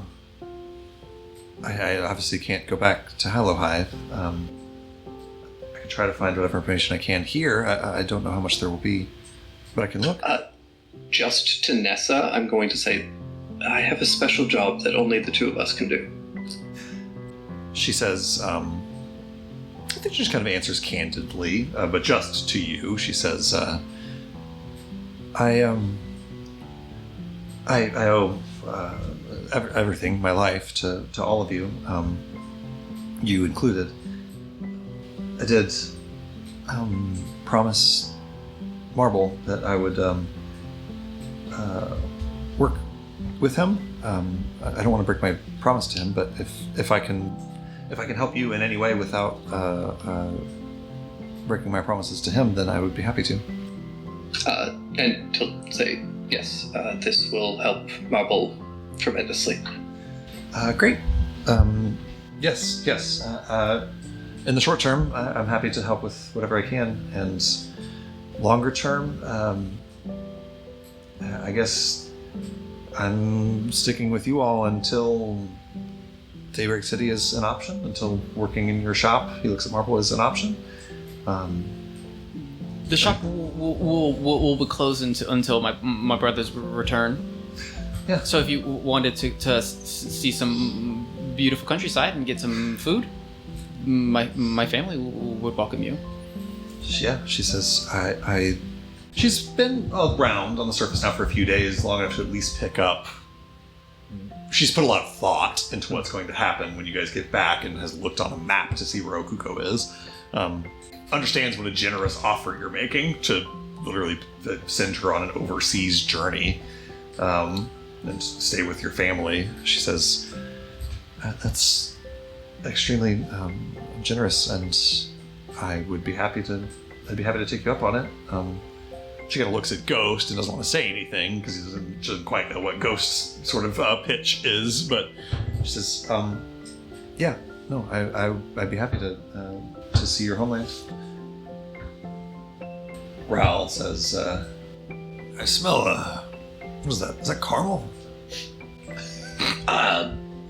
We had a bunch of there's a candy, confectionery up in Blackwood? Yeah. Tom, I have it. Pepper Stripe. He makes a bunch of different candies. I have a bunch, but they have a very potent magic effect. Maybe not magic, but it heightens the senses, both good and bad, for about 8 hours. Sounds like either magic or that man is drugging his chocolates, so if it's not drugs, then probably magic. It does not feel like drugs. Well, it did, but in a magic way. Interesting. Sounds like an interesting fella. Maybe I'll try one of those at some point. Sounds like maybe not the best time at the moment. Right. I have plenty if you want some. I did not realize they were I did not realize the effects when I bought 50 of them originally. That is a lot. There's a lot of candy. He sees you and Bones both setting down each 4 dozen boxes of candy on like a counter in the hotel room. You guys kind of settle in. Cadence, you had something you wanted to do in town while you were here? Yes. I'm gonna spend some of the day starting a whisper campaign against the Talos people. Okay. To try and get the crowd on our side before the fight starts. I fucking love it. Use my disguise kit and my master of intrigue to pass myself off as a local and try to Hell yeah. Try to, like, I don't know. I'm going for deception because I'm better at it. So, like, 100%. they're over cocky and they were, like, a little cold when they met the competition. And, like, yeah, I don't know, something like that. For sure. Yeah, you already rolled last time to like get a good outfit together and learn the language enough to kind of fit in and not seem like you're an out-of-towner. So go ahead and roll me a deception check as you kind of spend the day just kind of spreading the some rumors that would turn the crowd against Talos. 27. 27 is so goddamn good. Okay. Damn. I have it written down in my notes for the fight that starting out, the crowd is on Talos' side and they get a +3 bonus to their check. Or reduce that to a +2 with your 27 deception. Incredible. Just sort of the crowd a little bit more on your side as you spend a few hours of the day today kind of visiting bars here and there and, you know, stopping by little like workshops and places where people would be that are going to be at the shop or be at the fight. And sort of spreading the rumor that Talos is not to be cheered for, or at least that the newcomers are more interesting or more fascinating, etc. Amazing. We'll kind of zoom out unless people have like mini scenes they want to do here to kind of a macro scale. You guys have the day in Cherry Falls. That's kind of what Cadence is up to for the day. Anybody have like a downtime activity they want to do during the rest of this day? I'm kind of doing the exact opposite. Okay, where great. I'm using the candy and telling the story of how apparently these heroes just like saved the day in the next town over, and they're going to be competing here, and he's cheering for them. He's trying to hype them up. Amazing. Go ahead and roll me a persuasion check. Wonderful. 22. 22, brilliant. You can take another +1 off of the other side's advantage. So they're down to only a +1 edge in the fight tomorrow in terms of their Talos' edge in the fight. I assume by the time dinner hits, I am actually a little drunk. 100%. Cherry Falls, Raoul will come along with somebody as you guys are out on your various things down, whatever else is doing, but he, at some point during all of this, says to you guys, lifts up his bottle, says, this is my first time in Cherry Falls. I had heard that the bourbon was legendary, and it is indeed legendary. You should all partake. And he kind of shares his bottle with you guys. And it is the world's best bourbon comes from Cherry Falls, so. Oh, no thanks. Is this, Oh, my name's Charvey. Raoul looks around at everybody else. Charvey. Got it. He looks remarkably similar to our old friend. Right. I'm going to stick to the bourbon and not question this any further. Charvey, it's a pleasure. Yeah, it's all mine. I tip my hat. It's all mine. I can't tell if it's like Texas or Australia sometimes. It's sort of going between the two. He does pick that up a little bit, yeah. Anybody else have sort of downtimey activities they want to do during the rest of this day? We go to the gun range. Hell yeah. Yeah. Jesus. I gotta tell you something. In the year 1904 of our Lord, in the heart of goddamn Texas, the gun range is just walking out into a field somewhere and shooting 100%. gun at shit. I'm gonna set some bottles up on a log. 100%. For this, Raoul is happy to join you. He does come with Charvey, bringing a bottle of bourbon with him. Let's go shoot some firearms. Bring some empties with him as well for you to shoot at. Can I go with them too? 100%. The three of you go off to do some firing guns at bottles and the. Anybody else want to come with us? To go shoot bottles? Yes, of course I do. Yes, let's go have some fun. Yeah, Excellent. We have a whole. I think I might take one of the candies and go, yes. Hey, Marisco, take like a third of that. I learned that was a lot. A lot. I mean, I was fine when I took that. And then boss laughs for about 3 minutes straight. 3 straight minutes of laughing. This joke that you made, again, super, super heightened emotions. The joke that you made is the funniest thing that you've ever said. It's not even a joke. I just thought it was a joke. Yeah, absolutely. Yeah. And thinking it is a joke on 3 of these candies is enough to make it a joke. It was one candy. It was kind of pieces. Yes. Right. The first time I also had sugar. I'm reeling. Absolutely. I'm having a good time. Bones, I think since you were not present when this started, I think at one point as you're walking around spreading these seeds, already a little tipsy on bourbon, you hear gunshots outside of town and walk out to see your friends shooting at random empty whiskey bottles out in the wilderness. Let's go. Marvel, what you got for your sort of downtime during the day? All right. So before I pull the piece of the candy out, I will explain to my brothers what they do. All right. Do you want them? Yo-Yo goes, hell yeah, I want him. Sounds great. Sounds like a good time. Top says, yeah, you know what? Maybe it's best one of us is sort of Sherpa in the situation. I'll take care of him. Yeah, and it sounds like Boss was gonna go shoot some guns. That sounds like fun to me. When in Rome, as they say. Yeah. So I'll give Top both of the candies. Great. And then yeah. Top will kind of babysit Yo-Yo while he has some of this candy and goes out with everyone to shoot guns out in the Toulouscan wilderness. And then one other thing I would do is I'm gonna go find Nessa. Yeah, totally. And I'll break open my textbook and just kind of start going over some more stuff with her. Get a gauge if she's even interested in this stuff, or if she's just doing it because. Give me an insight check. 18 for 21. On a 21, it's kind of an interesting thing. You found Nessa in the absolute worst possible moment of her life, rescued her from it, brought her to safety, and introduced this essentially thing to her that she could do to like build a new life and pass her time. It feels like ages, but that was 6 days ago or some shit. She's still very much like processing starting a new life and all that. On a 21 insight check, she has kind of thrown herself fully into this work of learning how to do this. You think on a 21 insight check maybe partly as like a defense or coping mechanism, as like, well, this is the thing that I can put my attention to sort of transition into a new life. This is my ticket to a new life. She is enjoying it. She's not doing it just to like try to appease you or try to like get by in a pragmatic sense. She is also enjoying it. But I think on 21, you don't know for sure if it's like what she would have done in a perfect world where she could just pick the thing that interests her most. Yeah. But she had like, I don't know. Life's weird. She fell into this interest, kind of falling into it backward by mistake, but that sometimes is how you fall in love with a thing. You don't know that she is in love with the idea of Arcanotech, but you think that she's falling in love with it, and you think that like you could pick apart the reasons for why she's falling in love with it, but you know, why does anyone get into a thing? Yeah. Is this something you'd be interested in continuing? She nods.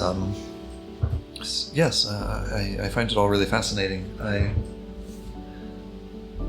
My world was very small, smaller than I knew. And all of a sudden it is very, very big. And there are so many directions to go. And it feels good to have a direction.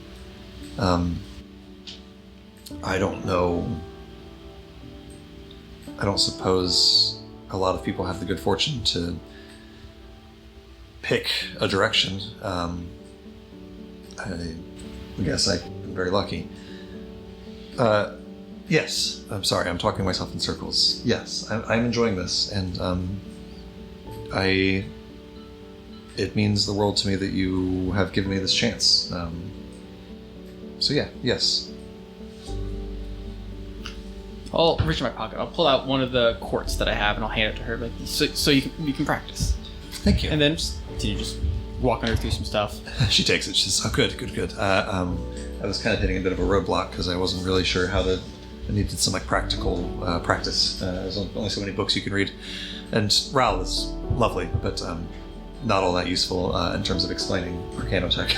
So, great, thanks. She takes this quartz crystal and sits down, starts working on a thing that essentially she like was waiting to get a chance to work on, but she didn't have the components for. Cool. And then while she's like doing that, I'll just continue to do some study work. Yeah. It's probably been a while since Marvel's had a time to just like be alone. Yeah, so you get like a hotel room to yourself. Everyone else goes out to get a little high on Tom Pepper Stripes gourmet candies and sweets and shoot whiskey bottles in the wilderness. Here, brothers, here's some drugs. Go away. Go away from me, brothers. Have some drugs and guns. Have some drugs and guns and head out to the wilderness. Yeah. You guys are out in the wilderness, kind of a little bit outside the outskirts of Cherry Falls. I want to see Ghost shoot a whiskey bottle. Ghost, give me a... Go ahead. Ghost doesn't shoot a whiskey bottle with a gun, but what he does start doing is he takes that magnifying glass and he starts casting some light spells and trying to funnel that light through the magnifying glass to, like, burn things. Hell yeah. Nice. You cast like a light cantrip basically onto one side of the lens, the magnifying lens, to make a little sort of like, middle school kid bug burning magnifying glass. Oh, you see this tumbleweed? It's in motion. Can you hit that? Burn it. I can certainly try. Give me your choice of either a spellcasting check or you can make a spell attack roll. Is probably your best bet. Hell 20? yeah, absolutely. Takes a few, like maybe 20 seconds or so for this tumbleweed to ignite, but you track it perfectly with your magnifying lens as it blows across the wilderness out in front of you and eventually catches flame, bursts into flame, and is kind of incinerated over the course of the next 5 or 10 seconds as a drifting little piece of tumbleweed does. Oh, this is incredible.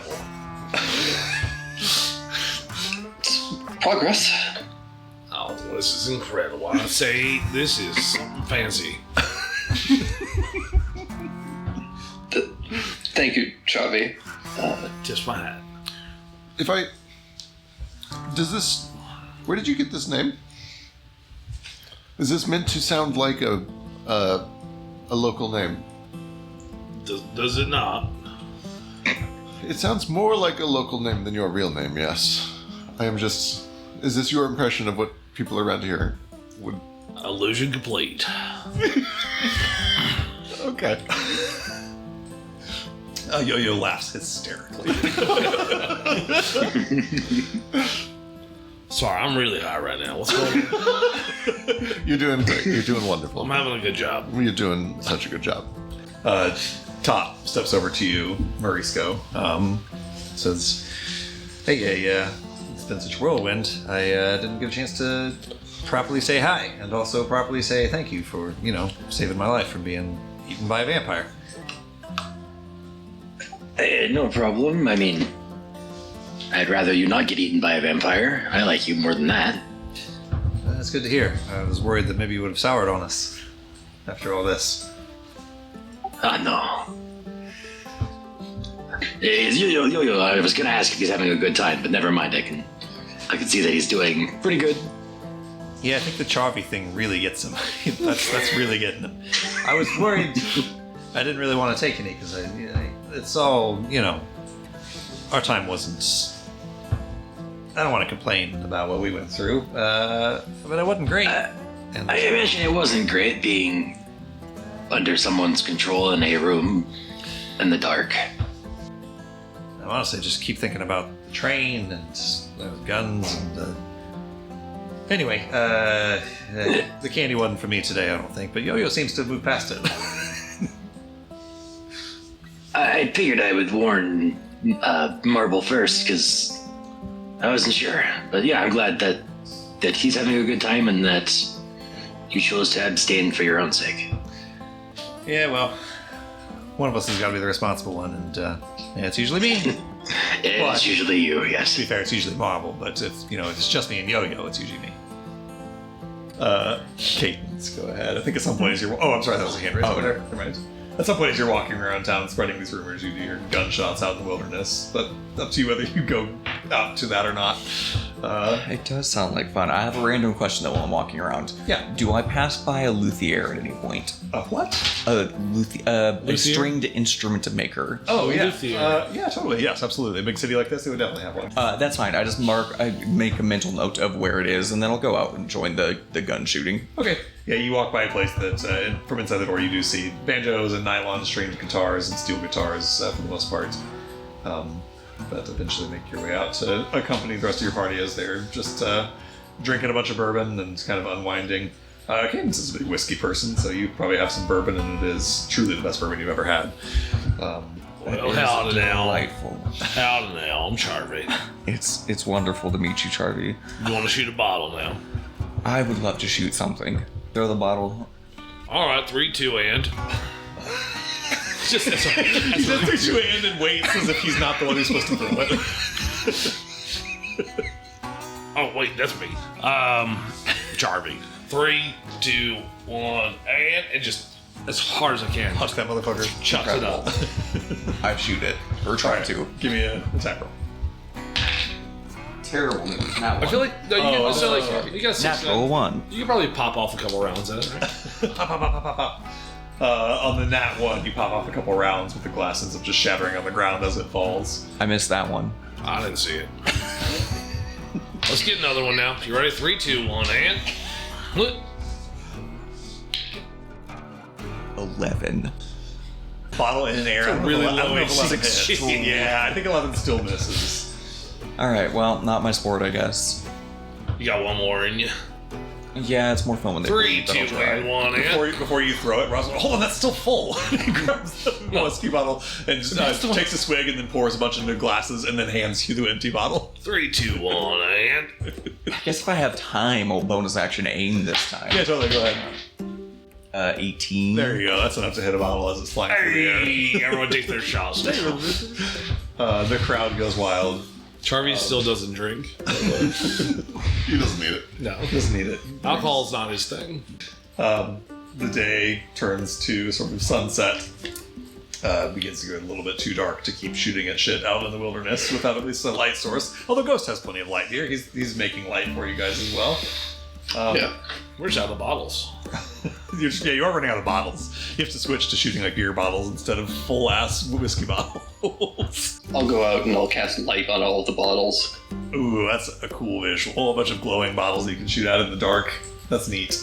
Yo-Yo's eyes are so dilated. He starts a little bit of tears around the corner of his eyes. He says, "That's the most beautiful thing I ever saw.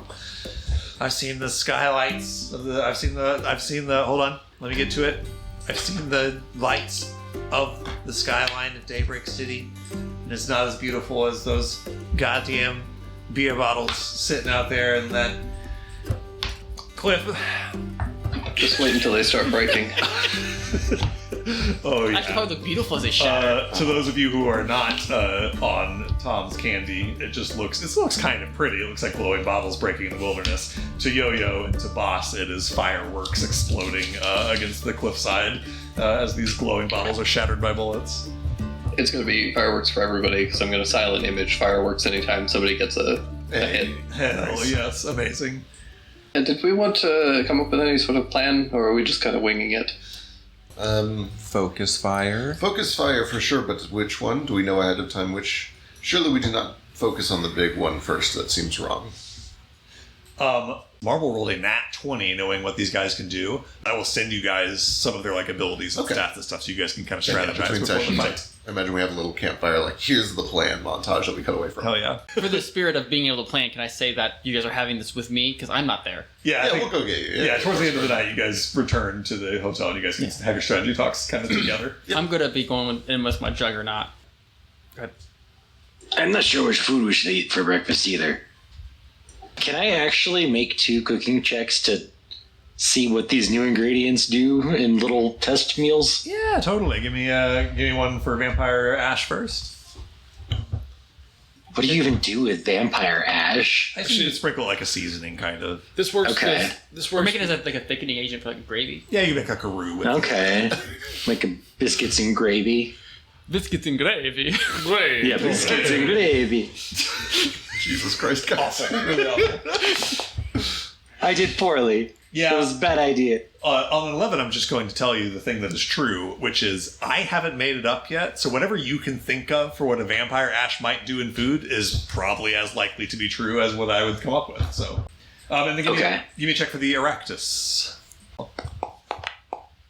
Oh, that's a good check. Gonna interrupt really quick. Yeah. I'm going to bed. Okay.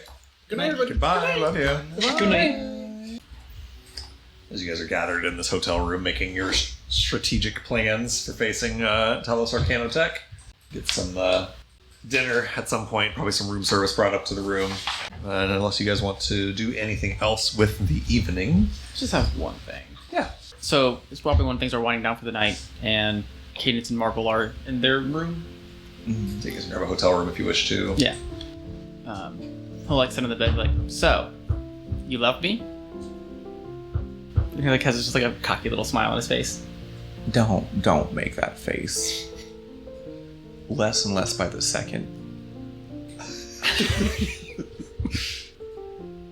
Yes.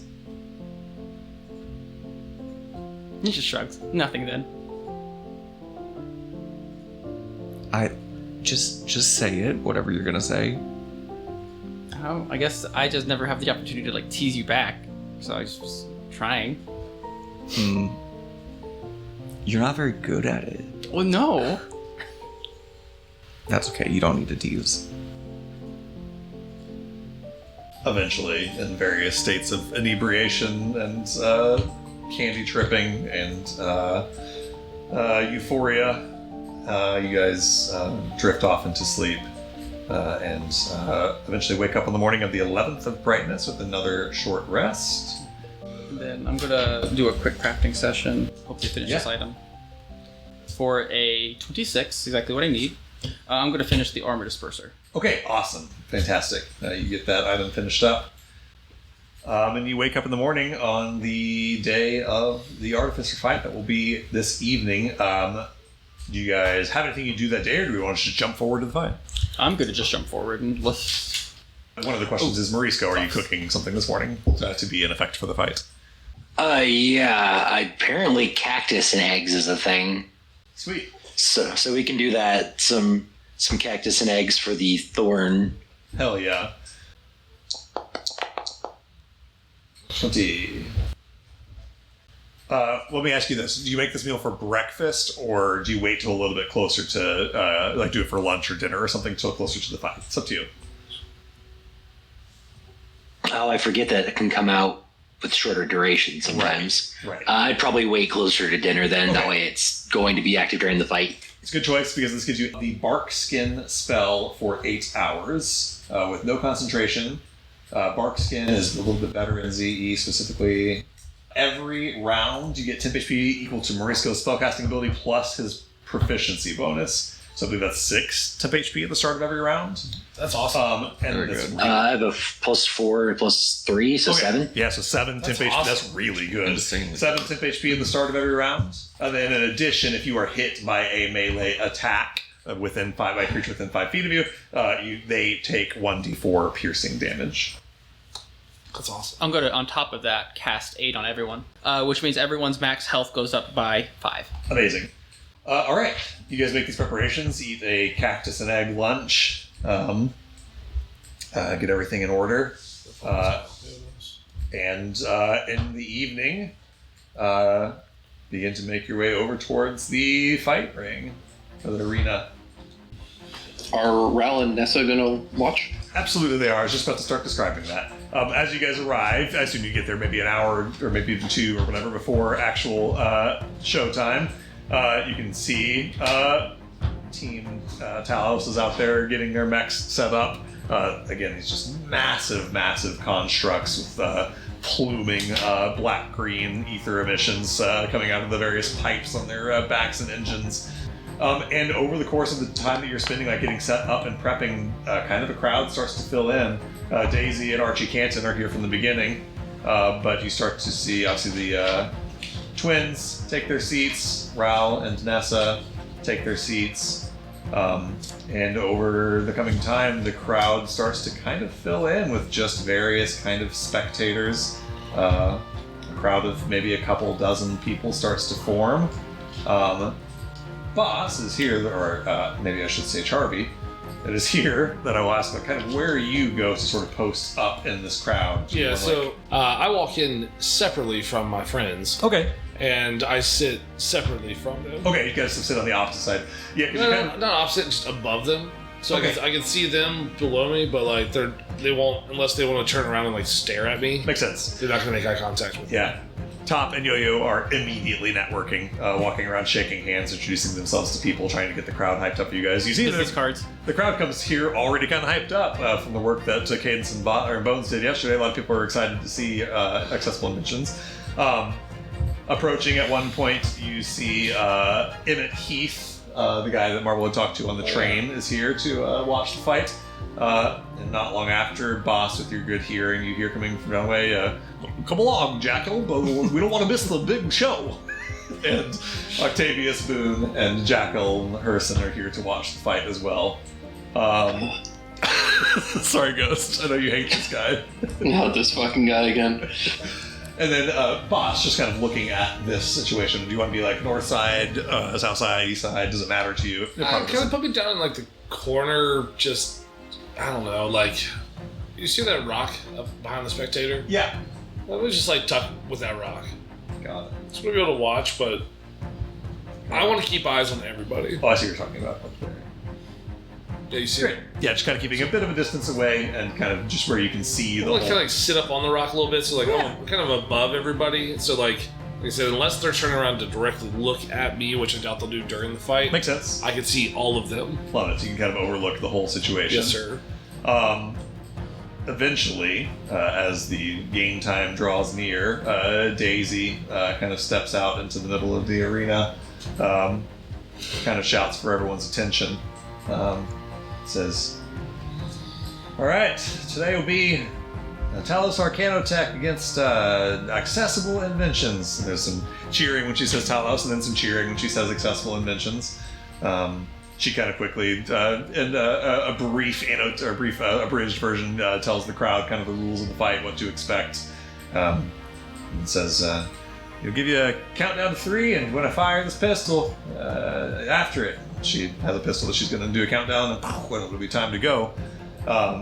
Before we do that, can I talk to Ral, Nessa, Top, and Yo-Yo? Yes. As we get here. Absolutely. Okay. First of all, I asked Marble, is Top or Yo-Yo the more reasonable Top. of the two? Okay. It's so true. And I will poof Specs back to me, and I will give him to Top. Oh, he's so cute. Yes, and he'll hopefully keep you from being kidnapped again. Ah, that's nice. So yeah, he'll wrap himself around Top's neck and then just play dead like a little like a dead fox scarf. I love that. He looks down at Specs' gloves, his like mechanical gloves for helping his burrowing. Says, "Did Marvel make these?" No, they're actually clay. Yo-Yo looks and says, "Can we say Marvel made them?" Sure. No, we can't do that, Yo-Yo. Keep it on wood.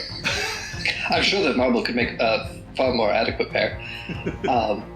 And then I'll tell Ral and Nessa just, those two were just kidnapped, and we have spent the last 6 days having Marble and Bones be attempted to be assassinated multiple times. If you could keep an eye on the crowd just in case you see anything fishy, that would be appreciated." They both nod. Ross says, "I'll keep an eye out."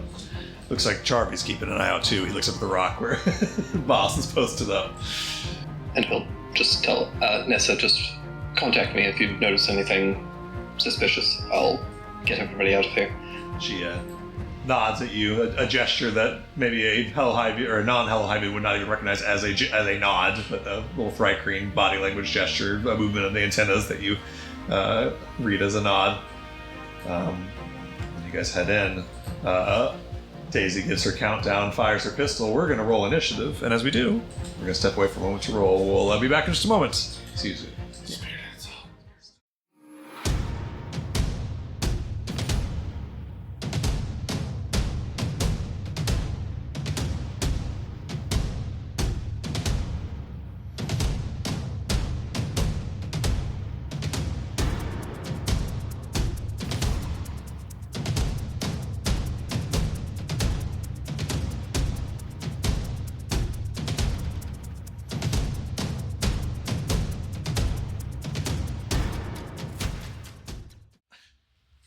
And welcome back, everybody.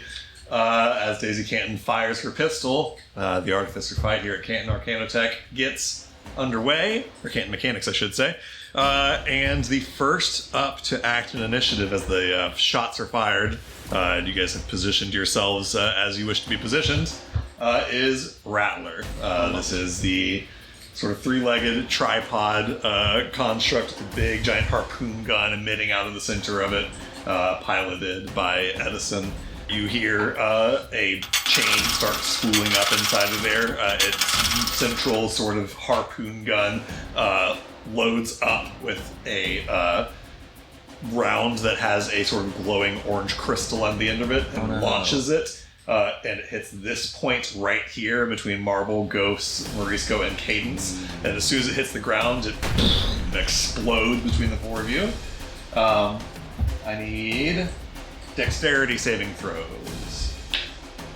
Just a good old opening fireball. Just a light opening fireball. God damn it. Does it go around corners? It's just an explosion, so no, I don't think it does. 3/4 coverage gives you what, automatic success on dexterity save? I want to say it's +5 to your save.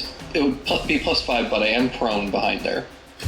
If you're prone, then yeah, you have total cover if you're prone, which means you also don't see anything that happens out there. It's either you can see or you're prone. No, that's totally fine. Got it. Okay, understood. So you don't need to make this save. Marble, Morisco, and Cadence, your totals. 13. Cadence is 13. 16. I'm just trying to decide whether or not I should use resistance on myself. You can tell that you've succeeded. Okay. You're good. So you've succeeded, the other two have failed. 16 points of damage to Morisco What and kind? Cadence. Fire. This is fire damage. All fire? All fire. There's just this boom, massive fiery explosion as this orange crystal shatters on this harpoon bolt that sticks in the ground between the group of you. That's Rattler's action. That's it for Rattler. That brings us to Runner. Runner, firing at that exact same spot between the group of the four of you, launches out of a shoulder-mounted cannon. Actually, this one has more of like a Samus Aran sort of cannon arm that it launches out of, and this spinning sort of purple glowing sphere lands on the ground. It looks like it's going to explode, but it kind of just cracks open like an egg, and there's kind of just a shimmering magic that floats out of it. I need this time all four of you, including Ghosts, to make a Constitution saving throw. 22 is good. 24 is good. 15. 15 is good. Also 15. Outstanding. Every single one of you succeeds against the sleep grenade and is not knocked unconscious. Great news. Yay. And then Runner is going to use a bonus action to dash. Runner leaps down off of Tortuga's shoulder, landing with a massive thud here, dust sort of pluming off to the sides, and goes running up towards Marble. And your enlarged size, Marble, about the size of your suit. I should have rolled for both of these before. I'll roll for them now. I'll roll it on the screen. On a 6, Rattler gets their grenade back. Does not. And then on a 5 or 6, Runner gets their grenade launcher back. They do. So Runner's got their grenades back, Rattler does not. Okay. That brings us to initiative count 20, which is going to be the first of our getting the crowd on your side mechanic. As these first two giant concussive explosions goes off, you guys can hear the crowd going nuts, cheering for Talos. They still have a slight edge in this over you guys. Only a +1 though, instead of a +3 because of all the work that Bones and Cadence did. I will set the DC for you. Basically, one rep from each team, whoever you want it to be, is going to make a contested charisma check. You can do persuasion, performance, intimidation. If you want to sell me on some other proficiency, you can, but it's charisma no matter what. And Belle will do it for her team. You can see after Runner launches that bomb and runs up to Marble, as they're sort of walking up towards Marble, they're kind of raising their hands to get the crowd to cheer for them. Here's Belle's roll. 13. So if somebody from your team, whoever wants to do it, give me a charisma check. I have a 10. Damn, nice. All right, hell yeah. Morisco, give me whatever check you want: persuasion, performance, intimidation, and just let me know how you're trying to get the crowd amped up for your team. Ooh, 24. God damn. I will tell you, as you're thinking of what you do to draw this attention, you have beat their check by 11, which means that between now and initiative count 10, You guys each on your team have a D12 inspiration die, like a bardic inspiration you can add to an ability check or a saving throw.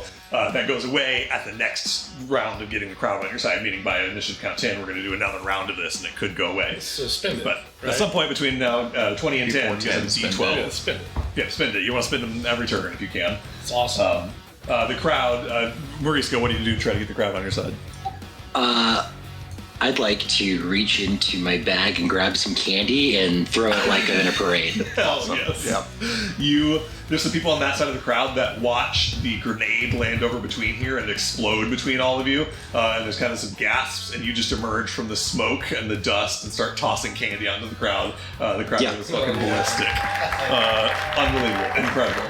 All right, that brings us now to Marvel's turn. Marvel, you've got a D12 of inspiration. Because you guys won that round, the +1 that Talos had is now down to +0. You guys both have +0. Okay. I'm going to swing around Runner to get in between him and Rocker. And then I'm going to swing on Runner since he's right here Okay, got it. for a natural 20. Oh my god, hell yeah. Shit. Love to see it.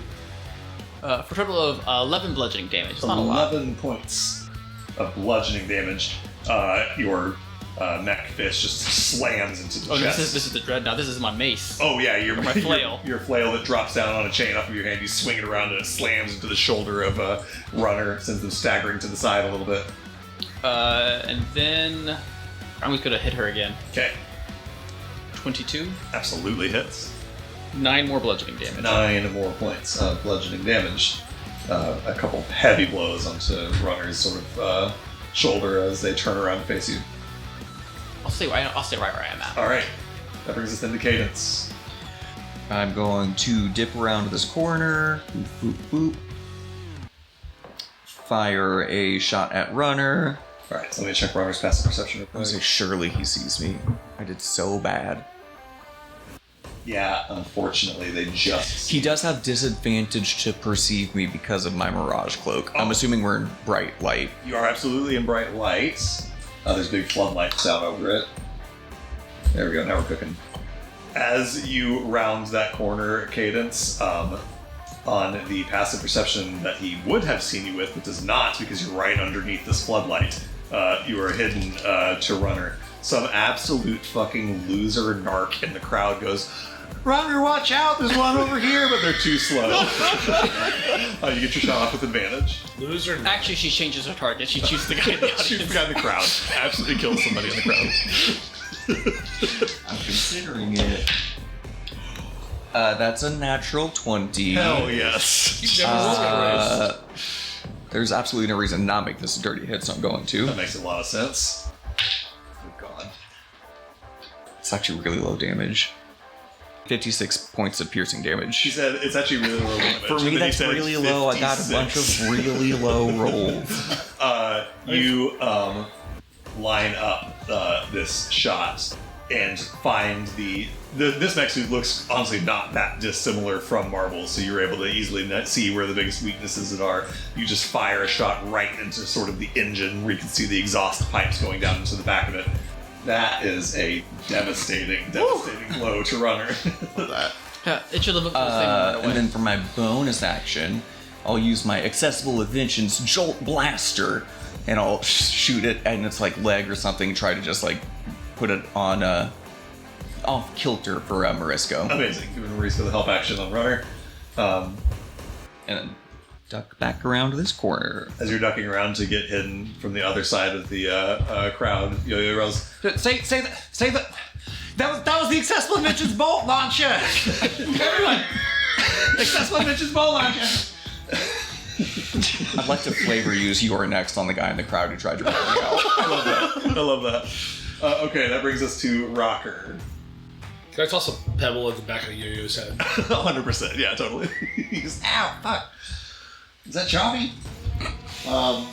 Rocker comes running around this way, tumbling in the direction of Runner, who's in trouble. Leaves Marble's range, I believe, right in My- this square. Yes, and then I'll hit him. Okay, give me an attack roll. 22 to hit. Absolutely. Kill him.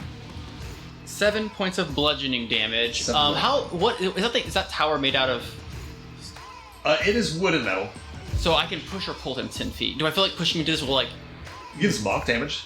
Okay, I just don't want to like break this down and destroy cover. No, it's not going to break. Okay, it. then yeah, I'll shove him into that. Okay, cool. Give me d6 of bonk damage. Big on the bonk damage in this campaign. Just one. Just Okay. one bonk. A little extra little bonk there. He's made of stone, so the bonk doesn't do too much to him as he stumbles into the side of this thing. Makes it over to Morisco.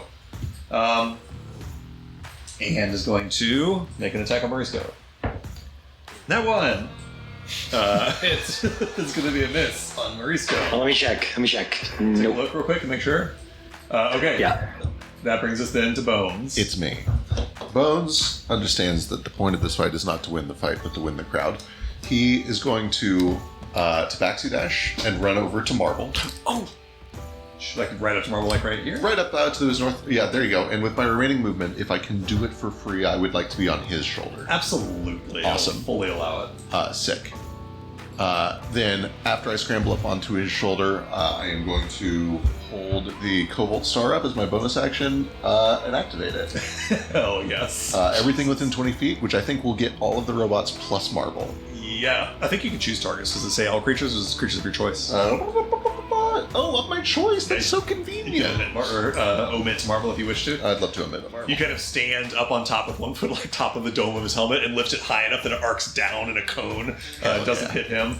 Okay, that's dexterity saves from fucking every robot. Correct. They all need DC 15 dex saves for half of 24 lightning damage. Amazing.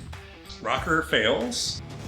Runner really doesn't like lightning. Let's see here. The saving throw from Runner is a 15, so just saves for half damage. Runner takes only half of that for 12.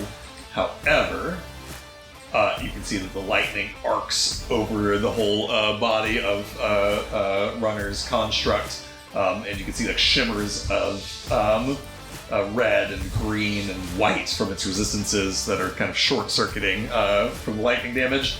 And it needs to make a DC. It's only DC 10, but if it does not succeed this DC 10 Constitution saving throw, it is stunned until the start of its next turn. It has +6 to this, so it would have to roll a 3 or lower to fail. Yeah. Roll a 3. Oh my god. Exactly makes the saving throw to not be stunned. Here is the saving throw for Rattler. Succeeded anyway, 16 even without the advantage. For half damage. And then finally Tortuga. Tortuga, let me tell you about the dexterity saving throws of this They're fantastic. building. That is 5 total. Alright. This arcing explosion of lightning from you, Bones, as you raise your hand up. The crowd starts cheering. Amazing. Though the other half of the crowd starts kind of gasping. As I kind of put it down, I'm like, buy accessible inventions? Knowing full well that he did not make this thing. Yo-Yo is smiling so big at you, thumbs up. That's he my can bonus make it, he action can make it. movement. With my main action, I do ready, but there is kind of a new thing there. The rifle that you've made non-lethal, this is not how a real gun works, but I imagine that in order to charge the magic, it has kind of like a bolt action pull thing, kind of like a Garand or whatever. I imagine at some point last night we did a little bit of work on it, and he pulls the bolt back, and then he pulls another bolt back, and there's one on each side now. Double barrel rifle. It is still just a single barrel rifle. But it's just cool now. It's just cool now. It's got 2 bolts to pull. I love it. I completely forgot about Kite. Oh yeah, Kite can go ahead and go now. He's just gonna pop out and shoot and then pop back in. It's nothing exciting. Who's he shooting at? He has like a reach of 30, so runner. Runner? Okay, got it. I assume 12. Does he benefit from the Bardic? You can use your Bardic for his attack roll, sure. He doesn't get his own, but if you'd like to use your Bardic to help him, you can. Sure. What's the worst that could So happen? they're going to reset at 10 anyway, so you're almost at It's a D what? D12, because you guys won by a lot. It's based on how much you won the persuasion check by. For 10 more. 10 more, so it goes to 22. Alright, that hits. So 5 points of force damage. Just little dragonfly comes out and just like shoots off some little missiles. The crowd on that side of the arena goes, "Aww." And then it just like flies back down and just goes back. Actually, I'll fly over it into the other, yeah. Perfect. And just kind of hide in there. Got it. That brings us to Marisco's turn. Okay, what can I do here? I've got advantage on runner, right? Yes. Okay, I'll make a show like I'm trying to activate some sort of magic item, like my bracelet. That's not a magic item. Okay. But then I'll cast haste Amazing. on myself. Incredible. I'll talk about the accessible dimensions as I'm doing it. Then I'm gonna try to fly around Rocker here and get to runner. Moving so fast. Sea foam underneath your feet as you run. Carried as if by waves. Cool, and I can't use a cantrip, I don't think, so I'll just attack normally. 20 would hit. You have advantage. Oh, you do have I advantage, do. yes. Oh, nice. 25 hits. 25. And it's high enough that Rocker can't block it. Cool. Okay, so 9 points of damage. Runner is looking real bad. You go up to her Cadence, shot it in the engine, and just jam your mirror light rapier up into there. Start sort of prying some important looking machinery bits away. I should have smoked. Oh well. I'll try to. Should have stayed up there. I should have come over here. Alright, as you leave Runner's range, Runner will take an opportunity attack on you. Yeah, in that case, I will take this to impose disadvantage. Okay, Worked so good. We hit for 27 plus I won't use Bardic. brilliant. 29 on the first hit. There is a explosion of green and black emissions. Almost looks like a little zenith effect coming off the back of Runner, and it powers down. Bell sort of climbs out, cursing, and kind of scampers out of the arena. Runner is out of the fight. Okay. Can I redirect the rest of my movement to run back over here now? Yeah, totally. Kind of block Rocker from getting to Tortuga. Absolutely. And then I'll redirect my second attack over to Rattler, Okay. up on the shoulder. Oh, crit. That's such a shame. I've already used my sneak. So many really crits. sucks. Oh, yeah, another sneak attack. That does Just do it again. I'll just do it again. I'll just do another sneak action. I'm going to do it twice, if that's okay. And actually, I'm not going to one-hit kill him. So I will go and commit to doing a maneuver ahead of time. He needs a strength save. Okay. The strength save is only a 10. 38 damage. 38 points of damage. And then he is pushed back 15 feet. He gets Which I hope does what I think it does. He goes flying off of the shoulder of Tortuga. 15 feet. It's funny because you're down under, so 15 Yeah. feet shoots him up It's a almost little a bit. perfect 45 degree angle, yeah. He does like an arc up and then comes just careening down to the ground. Boom! Hell Way back yeah. over here. Let's see here. He was up 20 feet. You knock him up another 15, so he falls 30 feet. Give me 3d6 falling damage. 7 points. 7 more points of damage. What's the rule? He can't end his next turn He cannot outside. end his next turn outside. So the someone arena. could, like, He's, Somebody can Paralyzed. restrain him or something? Yeah, exactly. got some way to like restrain him or something. Nah. He lands prone, which is real bad. That brings us to Tortuga. Okay, well, things have gotten problematic. Tortuga hesitates for a moment, seeing Rattler go overboard, but then comes stomping down in this direction. Has to like step over this balustrade to get like right here. You see that one of the giant 15-foot long arms lowers down, and a bunch of blades go falling out of the arm along the edge of it like an axe hand, and then it lets out a sweep, spinning its arm from left side to right towards Marvel, Bones, Marisco, and Cadence, all of you. The dexterity saving throw from the four of you. 23. Bones 23, Marisco got 22, Marvel I got an 8. 8, okay. 24. 24, okay, so everyone succeeds besides Marvel. He also should take 20 damage from each of us. You're correct, yep, you will take, you guys, someone can roll 4d4 if they wish to. That's so huge. Who gave us? It was Marisco who gave us the food, right? Yeah, Marisco, roll me 4d4 for the damage. Wouldn't it be, 3d4 since he didn't hit me? Oh yeah, he didn't do you, Cadence. You're right, 3d4 only. Marvel, you take 22 points of slashing damage, which is Reduced by reduced to 3. 19. Yes, say for half. So how much do we take on half? You take 11 on half. Okay. On a 6, it regains that ability for next turn. Does not. Okay. That brings us out in the crowd to Boss. This is something that I should have said before, and I forgot to. We'll say it now because it's the first time it's coming up now. If any of you want to, including Boss, but also the people that are in the fight, you can use an action to initiate one of the crowd contests. Like just do a persuasion check contest instead of acting. If you do that, you get a +3 bonus to your check because you're using your action to do that. Boss, I will ask, because you've been trying to kind of lay low and not make much of a scene. If you want to use an action right now to like get the crowd worked up for accessible mentions, you can do that. Surely the smart move is you would ready an action to do it That's- after the natural one and effectively buy us a reroll. That's true. Yeah, you can hold your action to do it. Yeah. That's if Boss is willing to kind of like try to do something to get the crowd worked up for accessible inventions. Right. Is there anything already happening inside the crowd that would already? I mean, we're zeros right now. Yeah. Yes, it's all evened out. The crowd is kind of half for the home team and half for you guys. I'm gonna hold this just in case. Okay. What you can do right now, though, is if you can use a bonus action because of your observant feat to do a perception check to look around the crowd and see if you see anybody, because you were kind of keeping an eye on the crowd. Yeah, I was gonna do a search for that. Yeah. Okay, so 26. 26. Okay. You look around the crowd. 26 is so very good.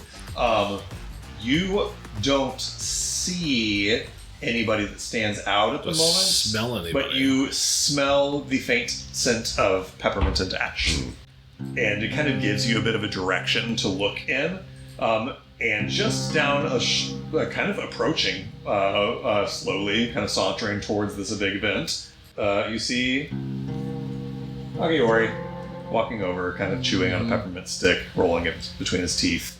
He kind of stops right there and just kind of stands and watches the fight going. He's watching. Yep, just watching the fight.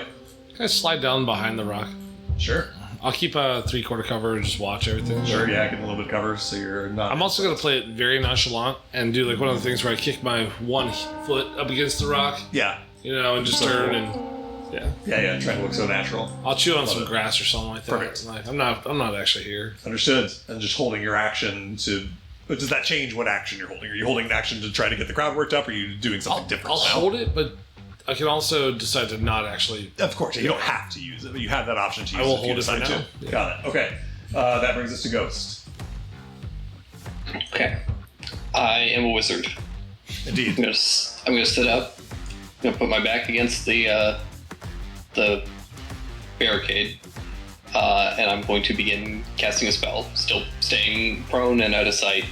And I'm just gonna start trying to channel some evocation magic. Amazing. And I'm going to hold the spell. Okay. Holding an action as you begin to cast a spell. Yeah. Amazing. Do I see Kagiori just casually? Passive perception? 11. Yeah, I think as locked in as you are on trying to summon evocation magic, a thing that takes a lot of focus for Ghost, and especially with the fence kind of being in the way, he's kind of off in the shadows a bit. I don't think you see him right at this moment. Yeah, totally fine. All right. That brings us, unless you have a bonus action or if you want to move. No, I am going to stay right there. All right. That brings us to initiative count 10. Time for another round to get the crowd on your side. You guys are even at the moment. Here is the roll for Belle, who, even though she's not in the arena anymore, is still kind of now moving through the crowd, trying to get people hyped back up for your team, telling people that they're not to give up on you yet. Oh my god. So It makes so much sense. 7. She was taken out immediately. Yeah, it's a tough sell. I know I got taken out immediately, but keep cheering for us, please. All right, one of you can make a persuasion check. If you can hit a 27, your inspiration die will be a d20. If you beat her by 20. You got this. I believe in you. Okay. It's a persuasion. Oh, only 14. Okay. In that case, you beat her by 7, which puts you at a d8 inspiration die for your whole team. And you now have a +1 to checks to get the crowd on your side in the future. People are watching you run through the crowd on waves carrying your feet under this haste spell. And, they don't have any reason to think that this isn't part of Accessible Inventions magic. I think people are just starting to turn in your favor. Patches points his wand of wonder towards Tortuga and was going to spin the D100. Can't wait to get hit. Fireball. 75. Lightning bolt through my skull. Oh, we've seen this one before. I don't know if this is good or bad. It doesn't really affect anybody else in the moment, I don't think. Is it the giant wand? He points the wand in the direction of Tortuga, and there's a wash of grayscale that comes over everything. Everything turns sort of grayscale and colorless within 30 feet of Patches. No roll has advantage or disadvantage within 30 feet, again, of Patches. So right now... That's not that. That's like no one. Not affecting... Oh, okay. Basically, it's Great affecting... news, great news. It's affecting Rocker and Ghost and himself and, the crowd. Great. Well, that's Patches' action. I think that's it for Patches. Top of the round, Rattler. Boy, oh boy. Rattler is outside the arena and has to get back in before the end of this turn or they're disqualified. Half movement to stand up. Okay. You said 15-foot tall walls. 15-foot tall walls. The thing's about 10 feet tall, so it's got some hurdling to it. However, I'll tell you right off the sapling two abilities this thing has. One, it has the ability to shoot a harpoon gun and embed it in somebody, and two, it has the ability to reel that person in if they're medium or smaller. I would let you guys do this. I think I'm going to let it too. It's going to try to shoot its harpoon at Tortuga and fully link hookshot itself back into the arena.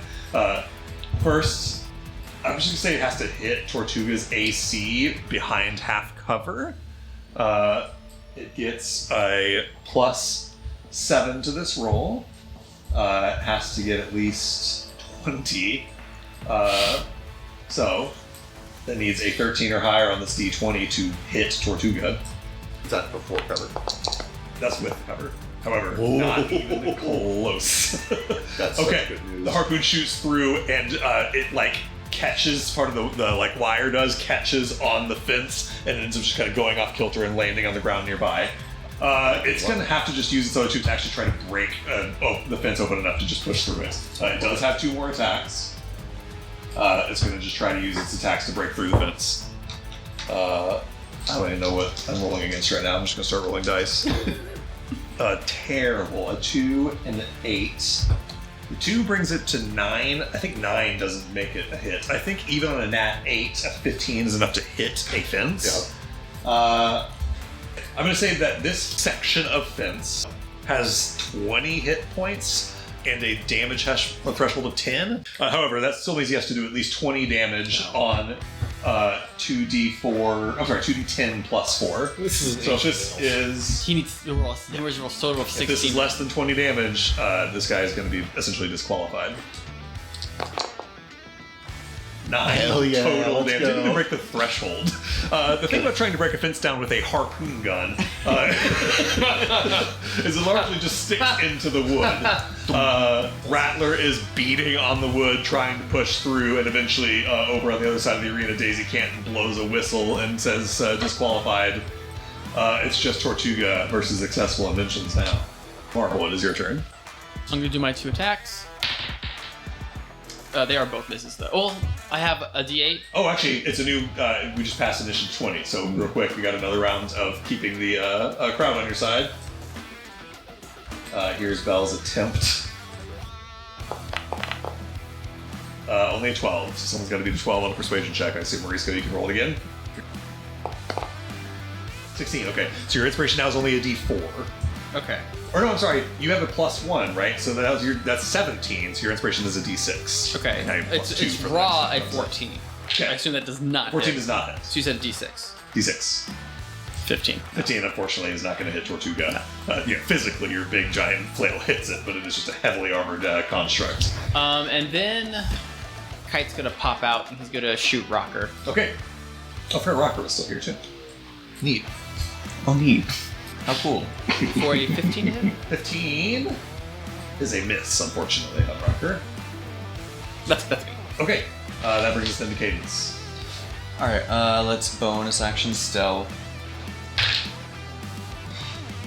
Truly horrible. Nat 1 for 16. Okay, 16 is still a lot, even on a nat 1. Who are you trying to attack? Tortuga. Tortuga. You're hitting on the 16. 15 to hit, which That I will think... miss, Yeah. unfortunately. The bullet clinks off of Tortuga. That brings us to Rocker. And I think as we get to Rocker's turn, that's getting a little late here for us, so we will pick up right there next time, right in the heat of combat. Thanks everybody so much for watching. Hell yeah. See you next time. Bye-bye. Thanks, guys. Bye.